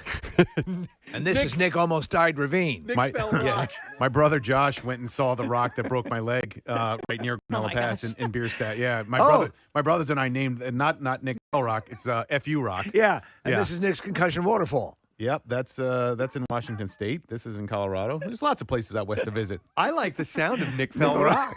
That's actually because, It's like Crocodile Rock. felling is like a, you know, felling a tree or Sure. something like that. So it has kind of a foresty, outdoorsy feel. Nick Fell Rock. Nick Fell. And they don't need to know the story that Nick fell by the rock. Nick Fell Rock. I'll tell tale.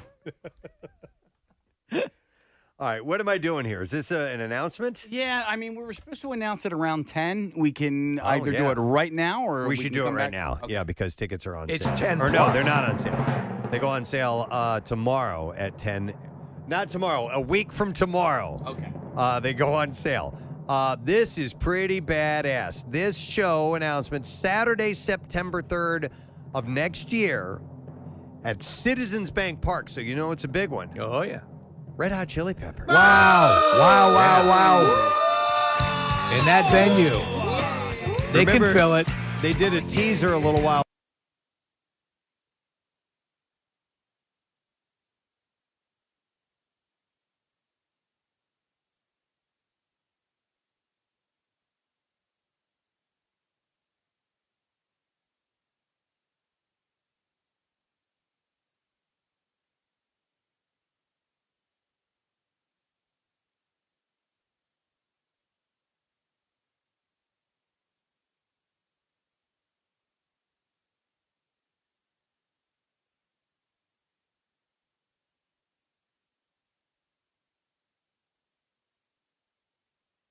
First was made aware of the Red Hot Chili Peppers. And if you would have told me that this band was going to be playing stadium shows, I would have said you're out of your freaking mind. You would I have liked thought- them, but I thought they were too goofy, Small kitschy. venue. Yeah. But here they are, and they're outstanding. We should see if we could get Chad Smith back on, because, man, did I enjoy talking He was to great. him. He was great. When we had him on. So, again, Red Hot Chili Peppers with the Strokes and Thundercat, and that is going to be...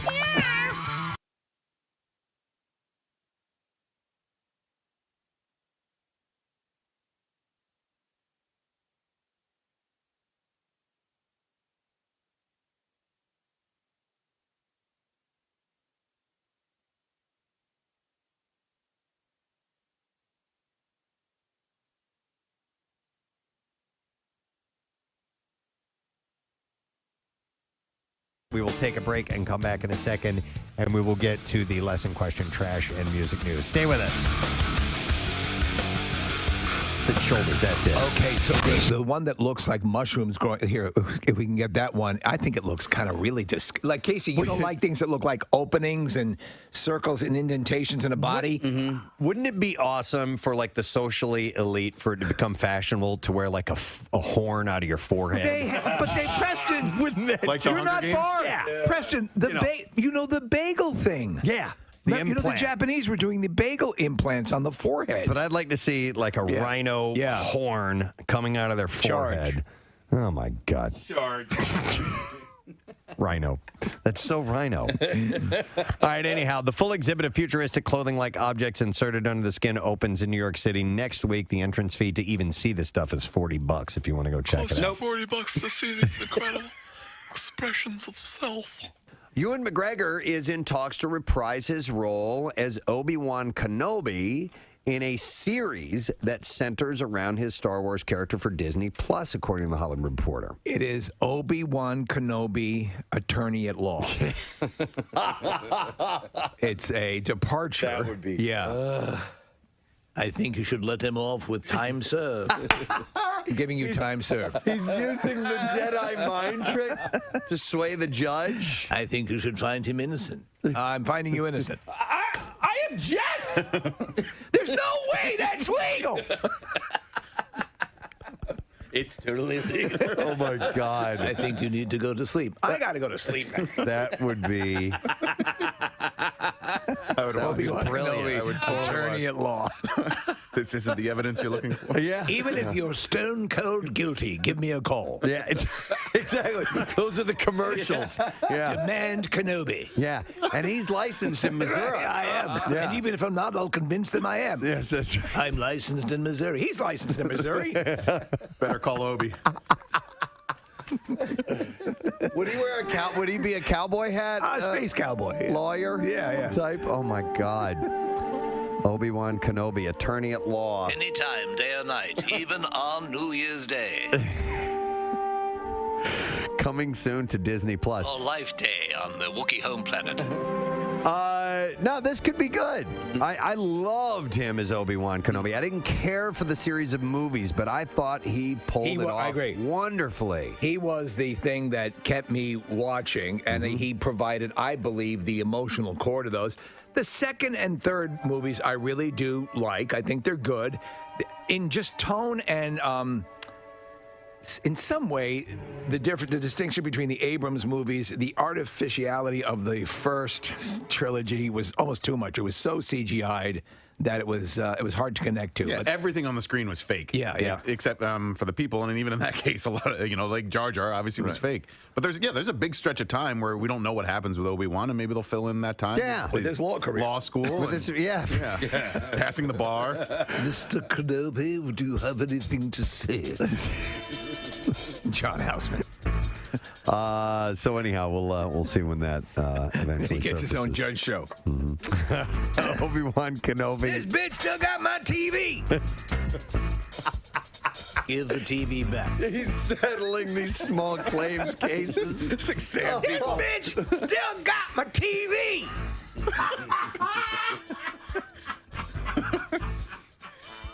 Oh my God. Oh. I suggest you return the TV. Give me the TV. Miley Cyrus, you know about all that went on. Yeah, she is officially living her best life after splitting with husband Liam Hemsworth. Soaking in that post-breakup glow with a potential new fling. The mother's daughter singer and the Hunger Games star called it quits on Saturday after less than 8 months of marriage and many more as a couple. The two announced that they've decided to, quote, focus on themselves and their careers in a joint statement. The thing that is wild is, I guess about 4 months ago, she said she was bisexual, right? That she enjoyed relationships with women as well. And lo and behold, right? I'm sure you have the information there. Well, yeah, so she is seemingly taking an on-to-the-next-level approach. As hours before the news broke, she was spotted kissing Caitlyn Carter. Carter recently ended her not-so-real marriage to reality TV star and Kardashian step-sibling Brody Jenner. Can you imagine? The two have been vacationing in Lake Como, Italy with Cyrus's sister and were seen packing on the PDA at the Il Sereno Hotel over the weekend, where onlookers said they were not trying to hide it at all. Oh, this is all happening on Instagram. I've got to follow her, Preston. I'm missing so much. Are you ready? So please. Here is her inspirational message. She wrote. Do we have music that would? I think you should cue the. This is inspirational, so this is. Oh, you want the anthem? So she wrote, "Don't fight evolution because I hear you, bro. You will never win. Like the mountain I'm standing on top of, which was once underwater, connected with Africa. Change is inevitable." This is my fight song. Take back my life. All right, and life is a climb, but the view is great. This is my fight song. Take back my life. You know what? I think you need a different one. Can you can you read that line back to me again? Which one? The climb one. Okay. This is Life is a climb, but the view is great. There's always gonna be another mountain. I'm always gonna wanna make it move. What's the name of this song? You love that song. I do love this song. I think that's probably why she wrote it. Yeah. So She's so smart. Hemsworth, meanwhile, has been the only one in this love square, laying relatively low. He stepped out with his brother Chris in Byron Bay, Australia, where the two picked up some frozen yogurt. So they hit up Froyo. Hey, you want some yogurt or something? Hey, we'll get frozen yogurt. But he did break his silence a little bit. The 29-year-old was, like I said, was hanging out with Chris, and Man, just let me eat my yogurt. It seems Liam isn't quite ready to jump back in, and Liam told Daily Mail Australia when asked about the split, "You don't understand what it's like. I don't want to talk about it, mate." I feel bad for him. Yeah. I mean, he entered it. She seemed like a safe bet, Miley Cyrus, that she would be the wife he had always wanted. But no, listen, the heart wants what the heart wants, Preston. And this heart wanted another chick. I guess so, Yeah. right? It's. I was about to say it's so funny, but not funny. It's just ha funny. No, Like I make you laugh. It's interesting to watch couples in an off again, on again relationship, and you and your friends who know these people know. You know. Yes. It's never going to work. It's never going to work. But then one of them goes, let's get married. Yeah.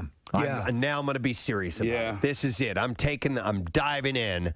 And they think that is going to be the Band-Aid, that's going to be the big, Oh yeah, the impression of commitment. Yes. Yeah. Let's have the trappings of commitment. Yeah. Without the commitment. And then they don't realize after it just goes back to the same old crap, and it didn't. And there you are eating yogurt with your brother. Yeah, exactly. There you are eating froyo with your brother. It's also funny to watch the reactions because he's laying low, not saying anything, not posting anything on Instagram. Meanwhile, Miley is going nuts on Instagram. She's finger blasting somebody in Lake Como. And they're both, she and this Caitlyn girl are both posting a ton of hot photos of themselves. So in order for them to get validation post breakup, they need to post these superficial shots of themselves. Right. Whereas Liam is just like, I'm going to get some frozen yogurt. And not for anything. Just, I don't know, live your life how you want to live, but maybe be a little respectful of the marriage you just had.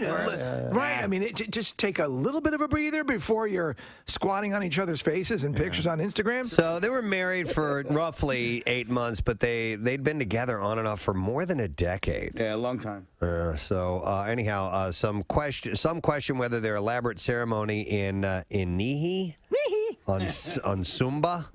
This is all made up. Is this all? Are these real These are words, pretend Nick? places. You're our geographer. I know places, but yeah, this one's a mystery to me. In Nihi on Sumba. do you We're say? going to ask a lesson question, and we're going to give away a $50 gift card to Iron Hill Brewery and Restaurant if you can answer this. Let's see. How about this?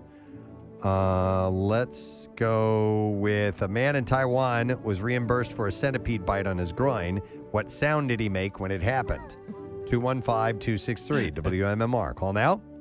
Man in Taiwan was reimbursed for a centipede bite on his groin. Jeez. And what sound did he make when it happened? 215-263 WMMR. Call us right about now. We'll do the trash while you're doing that. The trash business is a gold mine. 93.3 WMMR with Preston and Steve's Hollywood Trash. Brought to you by Revivalist Spirits, voted USA Today's top craft gin distillery. Offers online ordering and delivery of gin, vodka, bourbon, and pre-made cocktails to all Pennsylvania residents. Use the promo code Preston for 10% off your purchase. RevivalistSpirits.com. What's going on, Steve? Well, an elite investigative team of police detectives and military intelligence officers have identified the notorious Zodiac killer of Northern California as one Gary Francis Post. Post, who has been dead for 3 years, miraculously confessed to the crime as they manually moved the jawbone up and down. Mark Zuckerberg, responding to whistleblower allegations that Facebook puts profits over people, saying it, quote, doesn't make any sense. Zuckerberg says that compassion and empathy were parts of his last firmware update. Oh, my God. And finally, CNN's Jake Tapper admitting that he and Monica Lewinsky went on a date years ago when she appeared as a guest on a show Monday night. Tapper blames himself for there never being a second date, saying she was completely lovely, but he was really hoping for a Hummer. Wow. And that's your Hollywood Trash. All right, we shall see if you know the answer to this question. A man in Taiwan was reimbursed for a centipede bite on his groin, and what sound did he make when it happened? We will go to Chrissy. Hi there, Chrissy. Hi. All right, Chrissy, what sound did he make when he was bitten? Yee. Yee. That was good. Hang on, Chrissy. We're going to set you up with a $50 gift card to one of our favorite places, Iron Hill Brewery and Restaurant. Iron Hill Brewery's top-selling IPAs and seasonal beers are now available everywhere craft beer is sold locally. You can visit ironhillbrewery.com and click Beer Finder to find a retailer near you. Let's get on to music news. Now, Preston and Steve's Music News on 93 WMMR.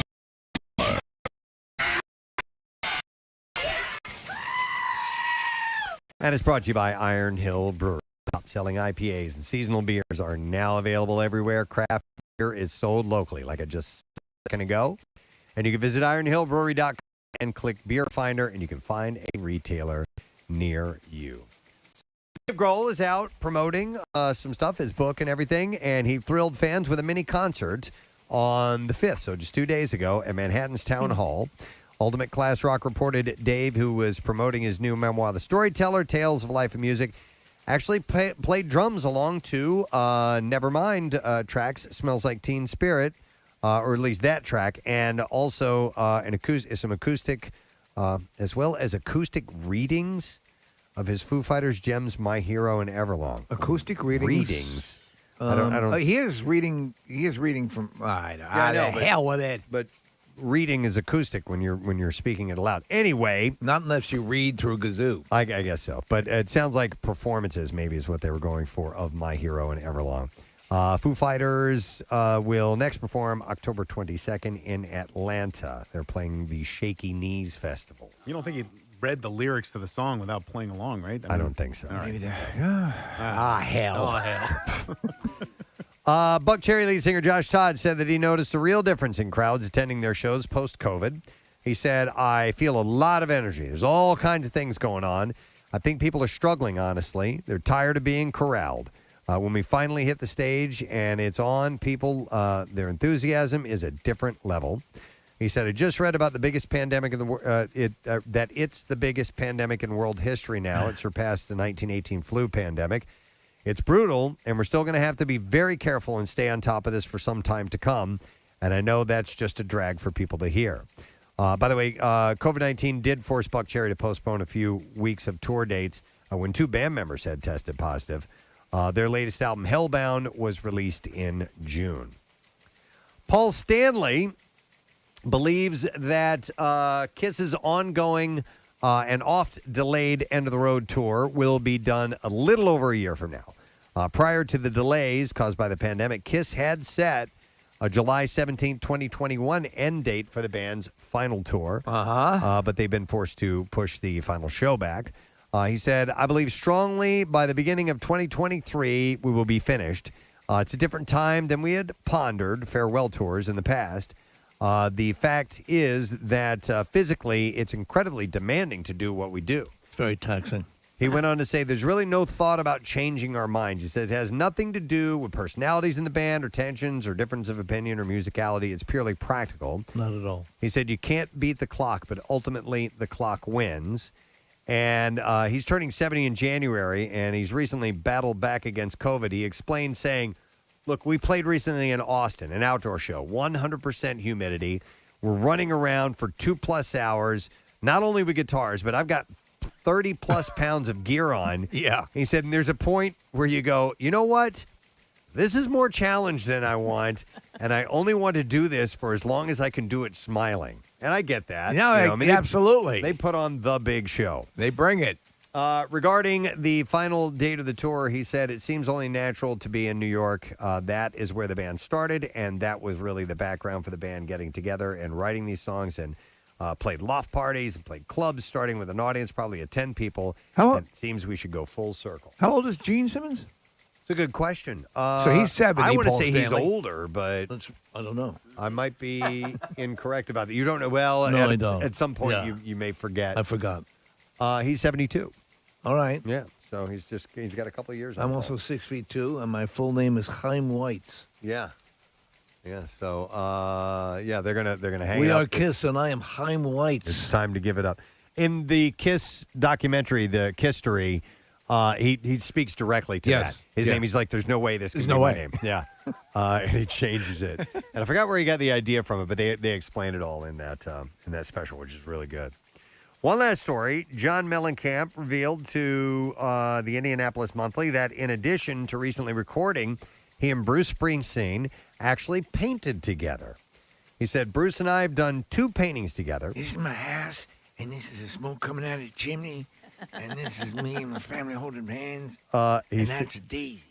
He said, we have a... That's a turkey. I made it with my hands. He said, we have a painting that we worked on for 2 days straight. Yeah. He said he painted one side, I painted the other. That's the whole. And he also said Bruce had never painted at all, and he was really good, really into it. Have you seen any of Mellencamp stuff? Yeah. Yeah, he's really good. Yeah. He's accomplished. How can Now, we turkey? I don't know if he does realistic stuff or Right. not, but he He definitely does some cool Impressionistic. things. Impressionistic. Paint. And it's together. Yeah, this is it. There we go. We're painting mountains, as you know. You always want the top of the mountain to be more distinct than the bottom of the mountain, because at the bottom we have mist, and now we have wonderful pollution. So before I knew that I had ASMR, right, and I was a teenager, I would sit there with Bob Ross on, smoke a little herb and just stare and Get just lost. absolutely zoom it and have no idea why I like him so much. Did you ever get inspired to attempt to paint along with him? Oh God, no. Okay. I have no artistic ability whatsoever. At a younger age, I had tried. I had a friend who was a decent artist, and he gave me a canvas, and I had Steve. There was a house with chimney coming out of it, and Daisy and the family. I mean, it was just terrible. It was horrible. Curly smoke coming out. Oh, yeah, just bad. The sun in the corner. Yeah, with the lines coming out. Yeah. With the rays coming out of it. You can't see the whole sun, but it's a quarter. Anyhow, he said he said about Bruce. He said I was surprised at how hard he tried. He was like, "How do you do this, John? How do you make this work?" Terrible. We're trying to. It stinks. I can't draw. Why'd you make me do this? I don't want to do it. This is stupid. Like a little kid. I can't draw. This is stupid. I tried to draw a cat. Why did you make me do this?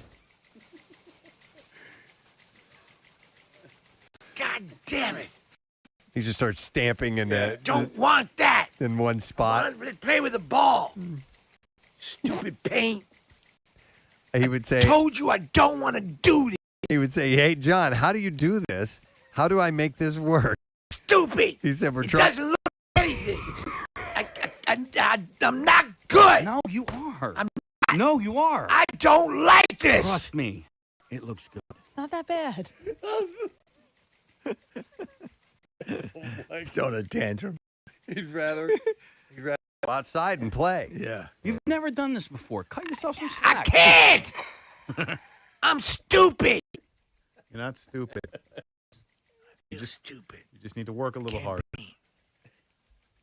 I want some milk. Okay, we'll go get some milk, and then we'll try this again later. Okay. Bring it in the purple cup. John. Hey, that's important. Oh, of course.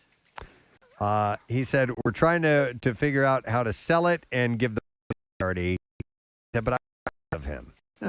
He went after it. No, I don't like it because you didn't put it on the refrigerator. So you say things that are not true. Oh my God. If you liked it a lot, you would put it on the refrigerator, and you did. I'm bringing it And to then you work. make me feel stupid. I was so busted Oh, no. from the refrigerator to the trash can. Why is this in here? I was like, oh, that was a mistake. I don't know what happened. It must have come off with some of the other stuff. I'm so sorry. Oh, my God. I keep that stuff. Kathy throws it away. Jace, come over to my house. We'll appreciate it. God, that's funny. All right, and there you go. That's what I have in the not the bizarre file. God, what is wrong with me? You're so stupid. I feel stupid. I can't host a radio show. I say stupid things at wrong times. I'm not good at this. It's okay. You are good. You're in the Hall of Fame. Will be in the Hall of Fame. We'll be in the Hall of Fame. We should take a break. All right. Can they take that back? When we come back, right? Yeah, we changed our minds. We haven't officially inducted you guys yet, and we have changed our minds. When we come back, we will get the letter of the day for the Word of the Week prize, and we'll check in with Pierre and tell you what's coming up tomorrow and all that stuff. We'll be right back. Preston and Steve. Where'd you get married? Nihi. How do you spell Nihi? Nihi. Oh. Yeah. Oh, I thought you said Ehe. That's a town one over. No. It's like Shelbyville and Springfield. What? That's how they sound in Ehe. Oh, Nihi Sumba. It's all. Oh. All right. Is it an island nation? Yeah, it's in It's right next to Nelby Tai Tai. It's in Indonesia. Oh, dear Lord. being Tata. Is right next to Nihi on Sumba. Just south of Isotata. Where y'all going? That's the main city. Yeah. I'm going into where you're going. Wait. So people are wondering if their ceremony in Nihi on Sumba in June of 2018 was legally binding or not. They might not really be married. Okay. So that was a big story. It sort of rocked my world. Let me ask you this: then you all worked in besides? Did you all work in regular restaurants? Fast food, yeah. For servers, is how commonplace is it to on the way from the? No. Not the way, but we talked about this. Maybe on the way back. Maybe up on the counter. No, on the way out. Yeah. Because the way the kitchen that I worked in, you'd put up, order up, you put it up on a counter. Like there's a whole plate of fries. And it was still in the kitchen, so it wasn't in line of sight for the customers. So they could probably grab a fry and eat one on the way out, It was never that for me. You never did that? No, but I never. But I sucked all the nitrous out of the whipped cream. Really? I watched. Dude, my waiter just took a dump on our table. I watched one waitress. She had like 3 or 4 different whipped cream things that just was like cream juice because it had no nitrogen. What's going on here? These are all broken. Do you remember? Dripping Girl, I don't know. I have no idea. I have no idea what's going on here. That's messed up there. Casey, at a place called the Coffee. You remember the Coffee Beanery? Yeah. All right, so the same thing happened. I wanted whipped cream on hot chocolate. Oh my God. The guy's like, he's going through the cans. I said to him, what are the odds that 6 cans of whipped cream have no propellant in them? And Steve, did you know that when you do nitrous, it's like sulfur hexafluoride? Yeah. It makes your voice sound like this. Did you folks like some espresso? Just a side note, that stuff killed brain cells so fast. Oh my God. It was so stupid. Dude, also, I watch people in the parking lot doing these things and walking at the same time. Rule number 1, sit down first. Because you're going to fall and smash your face into a parking block. I gotta get to surgery. I'm a neurosurgeon. Preston, you know that thing that you got me where you can stick your phone in the vents of your air conditioner? Yes. I saw somebody that has. That's how you heat up your chicken? No, Steve, it's even more ridiculous than that. And he listens to the show. I'm not going to out you, but he has one of these things that goes into the vent that you put in Air freshener? No, barbecue sauce or honey and mustard or something like a chicken nugget. He has like a caddy? Get out of here. I swear to God. I like that. I like that. Because that's great. It's exactly what it looked like. It's like having a Fixins bar on your dashboard. And I made a joke about it, like, hey, I can't believe you have a barbecue sauce holder here. He goes, yeah, I found it on, it was like, ad on Instagram. I was like, that's actually what this is. Steve, that's like getting a limited edition, like Jeep or something. This is a Roy Rogers. Right, Roy Rogers. Look at this. The Signal squirts horsey sauce. Yeah, the rear view, Preston. It's like you're milking a cow. All right, TMZ reports that Davy Chase. Now, I looked her up, and it says she started the ring. She was Samara. She's the psycho. Yes. The scary girl. The girl in the well. And by the way, turns out she's gorgeous. Yes, she is. She was arrested, and she was arrested on a drug possession charge and spent some time behind bars. Yeah. But she escaped through the television, didn't she? She did. She managed to get out I of knew there we were through the going that TV. way. But she's had some run-ins. Last year, she was locked up after cops pulled her over for joyriding in an allegedly stolen car. She was locked up for 7 days. Is the phone rings after 7 days or something like that? In 7 days. Yeah, that's when you die. You have 7 days to get your affairs in order before you're... 7 days. It's been a while since I've seen that movie. 6.5. 7 business days. Business days? So that means I get the weekend, too? Well, it's Monday's Labor Day, so about 8 days. All right, just stay there. I'm going to come over and kill you now. Yeah, if you could be more specific, it might help in planning. So, what if I go across the international date line? Let me get back to you. Coming up soon, we'll be addressing Halloween. But Yes. it's a favorite costume for Halloween parties and haunted houses. Which is the one where you go to where they have a girl who really does the full, clicking and the whole body gesticulation. Penhurst? No, it's there's probably one there, but there's one, maybe it's there's one it's the one way out where I know we what always you're get talking lost about. going to. It's in Bucks County. Yeah. I know exactly the one you're but talking the girl Valley who of does Fear? Nah. Might be. Valley of Fear. It's out kind of in a woodsy area. It's Grotto of Consternation is the name of it. Hang on. Chrissy is on the line to tell us about that haunted attraction. And it is Valley of Fear, isn't it? So it's Valley of Fear? It is Valley of Fear, and the girl who does play the one from The Ring, who was there for a long time, Liz, is just a phenomenal singer, too. I just wanted to let you guys know. Really? Okay. Oh, yeah, she's incredibly talented. And she was good. It says you were moving along, she'd move along, and she never sang really, but she didn't I'm sing. the chick from The Ring, and I'm coming after you. So her name is Liz? Yes, Liz. All right, cool. Thank you, Chrissy. Appreciate it. No problem. Cause in 7 days See ya. you're through. All right. It's not that scary. I know, it's not scary when you sing it. Yeah, right? Wouldn't it be a little less if it were a musical? I live in a well and my life's kinda hell and I'm coming after you. My life's kind of hell. I'm the chick in the well and my life's kinda hell, but I'm a coming after you. In 7 days. 7 days. 7 days. 7 days. 7 days. Coming after you in 7 days. Hey. The Ring, the musical. Turn my mic on! You turned his mic off. I didn't turn it off. I think you might have hit the button yourself there, dude. Uh-oh. No, there we go. I just hit that button.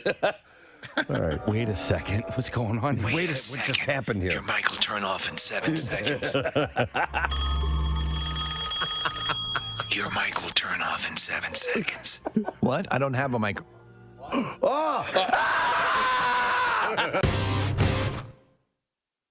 Blink recently shared a new song called Happy Days. Monday, Tuesday. Yeah, the track follows Blame It On My Youth and Generational Divide as the third offering from the trio's new LP, which is tentatively titled Bajmir. Somebody wrote, they texted this, and it says their album is Rim Job Backwards. I thought that was the name of Rim Job Backwards was the name of the album. No, Bajmir is Rim Job spelled backwards. Oh, what? There we go. Thank you. We would not have known that. I like that. Yeah. Bajmir. Or you can name an album Rim Job Backwards. Would it sound that way if you took? I doubt it. Reversed it. I don't think it would. Here, let's you all wanna say try it. it? Yes. We could. Yes. So just say clearly, say rim job. Can you record it and play backwards or no? Yes, I can. Okay, say when. Go ahead. When? Rim Job. All right. Okay, Let's, so Casey will record that. All right. Reverse it, and we'll see what that sounds like. All right, okay, say when. Go ahead. When? Rim Job. All right, you ready? Yep. Bajmir. Yeah. Bajmir. Yeah. Bajmir. There's a little in there, but Bajmir. Now let me say that forward. And see if it. Okay. Yeah. All right. Okay, ready? Yep. Bajmir. Okay. Okay, let's try that. See if it comes back as Try that. Go here and. Rim Job. We're scientists. Rim Job. Go on again. Do it again. You can even do it better. Rim Job. Rim Job. We are ready to transmit. Bajmir. Rim Job. The aliens are about to transmit a message. Rim job. Play it again, Casey. Rim Job. Wow. You really got that in there. I love our And now the envoy from Neptune is about to speak. Rim Job. Rim job. Rim Job. Rim job. It's like you've just met in the jungle. Rim job. Rim Job. You. That's my favorite one. Rim job. It's a Rim greeting. Job. Rim job. You like rim job. Rim. Dream job. Dream. Why did that? I don't know why it's stopping. Me? Neither. Dream job. Rouge, your tongue to cream butthole. At the end, I go, dream job. Yeah, of course. Wouldn't you? Yeah, It's definitely dream enough- job. That's the natural gagging. Dream job. Job. Someone wants to point out that we've won awards. Yes. Yes, we have. I know. True. That doesn't mean they can't rescind them. Yeah. What? Do you get the spicy chicken at the Chick-fil-A, or do you just get the regular chicken? I have gotten the spicy before. I think I'm just a spicy chicken guy. Like there. Oh, dear God. I'm just a spicy chicken guy. Are you coming out right now? I'm coming out. I mean, Pride Month ended Mom, yesterday. can we Did it end talk? yesterday? Yeah. Yeah, June. June. All right, anyway, Okay, I was what- just joking. Go I'm a ahead. spicy chicken guy. Oh no! But I just wanted to let this be known that Wendy's has, Well, I'll always love you. has the spicy chicken nuggets are back. So That was, yes, I yeah. did see that announcement they made. So you wanted to get the word out? I just want to get the word out. Want to All let right. people know it's usually like $6 for a buck. Yeah. I heard. This morning on the Preston and Steve Show, Casey Boy reveals something concerning fast food and an extended offer. We go now to Jim Englishevsky outside of the Pentagon. Jim, did Casey in fact confirm there was an extended offer? That's correct, Tom. Thank you, Jim. That's all you had to say. Yes, it's correct. It's confirmed. I think I'm just a spicy chicken guy. Like Just a spicy chicken guy. Spicy chicken guy. Oh no! Dear God, I'm just a spicy chicken guy. I just want to get the word out. Want to All let right. people know. Okay, so I want to talk about the movies that are opening this weekend. Where'd Casey go?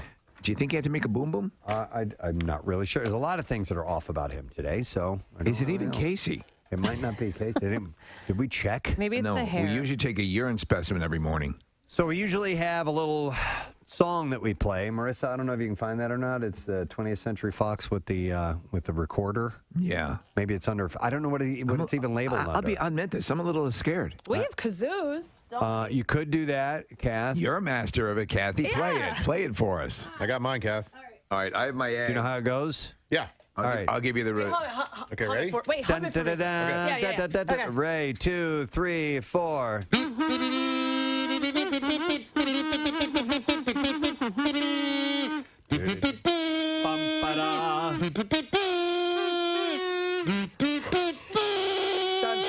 It's just, I just better make sure.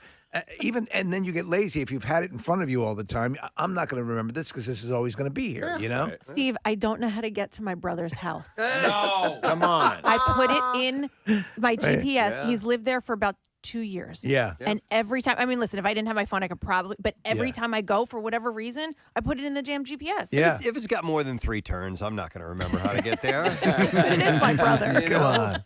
All right. Also on the program, we will have workforce blocks of Weezer and Lincoln Park. And for John Mellencamp's birthday, we will show some paintings of him and Bruce. Yeah. But I'm going to play that song that you gave a sample of, I think, last week. I like it. Yeah, I liked it, too.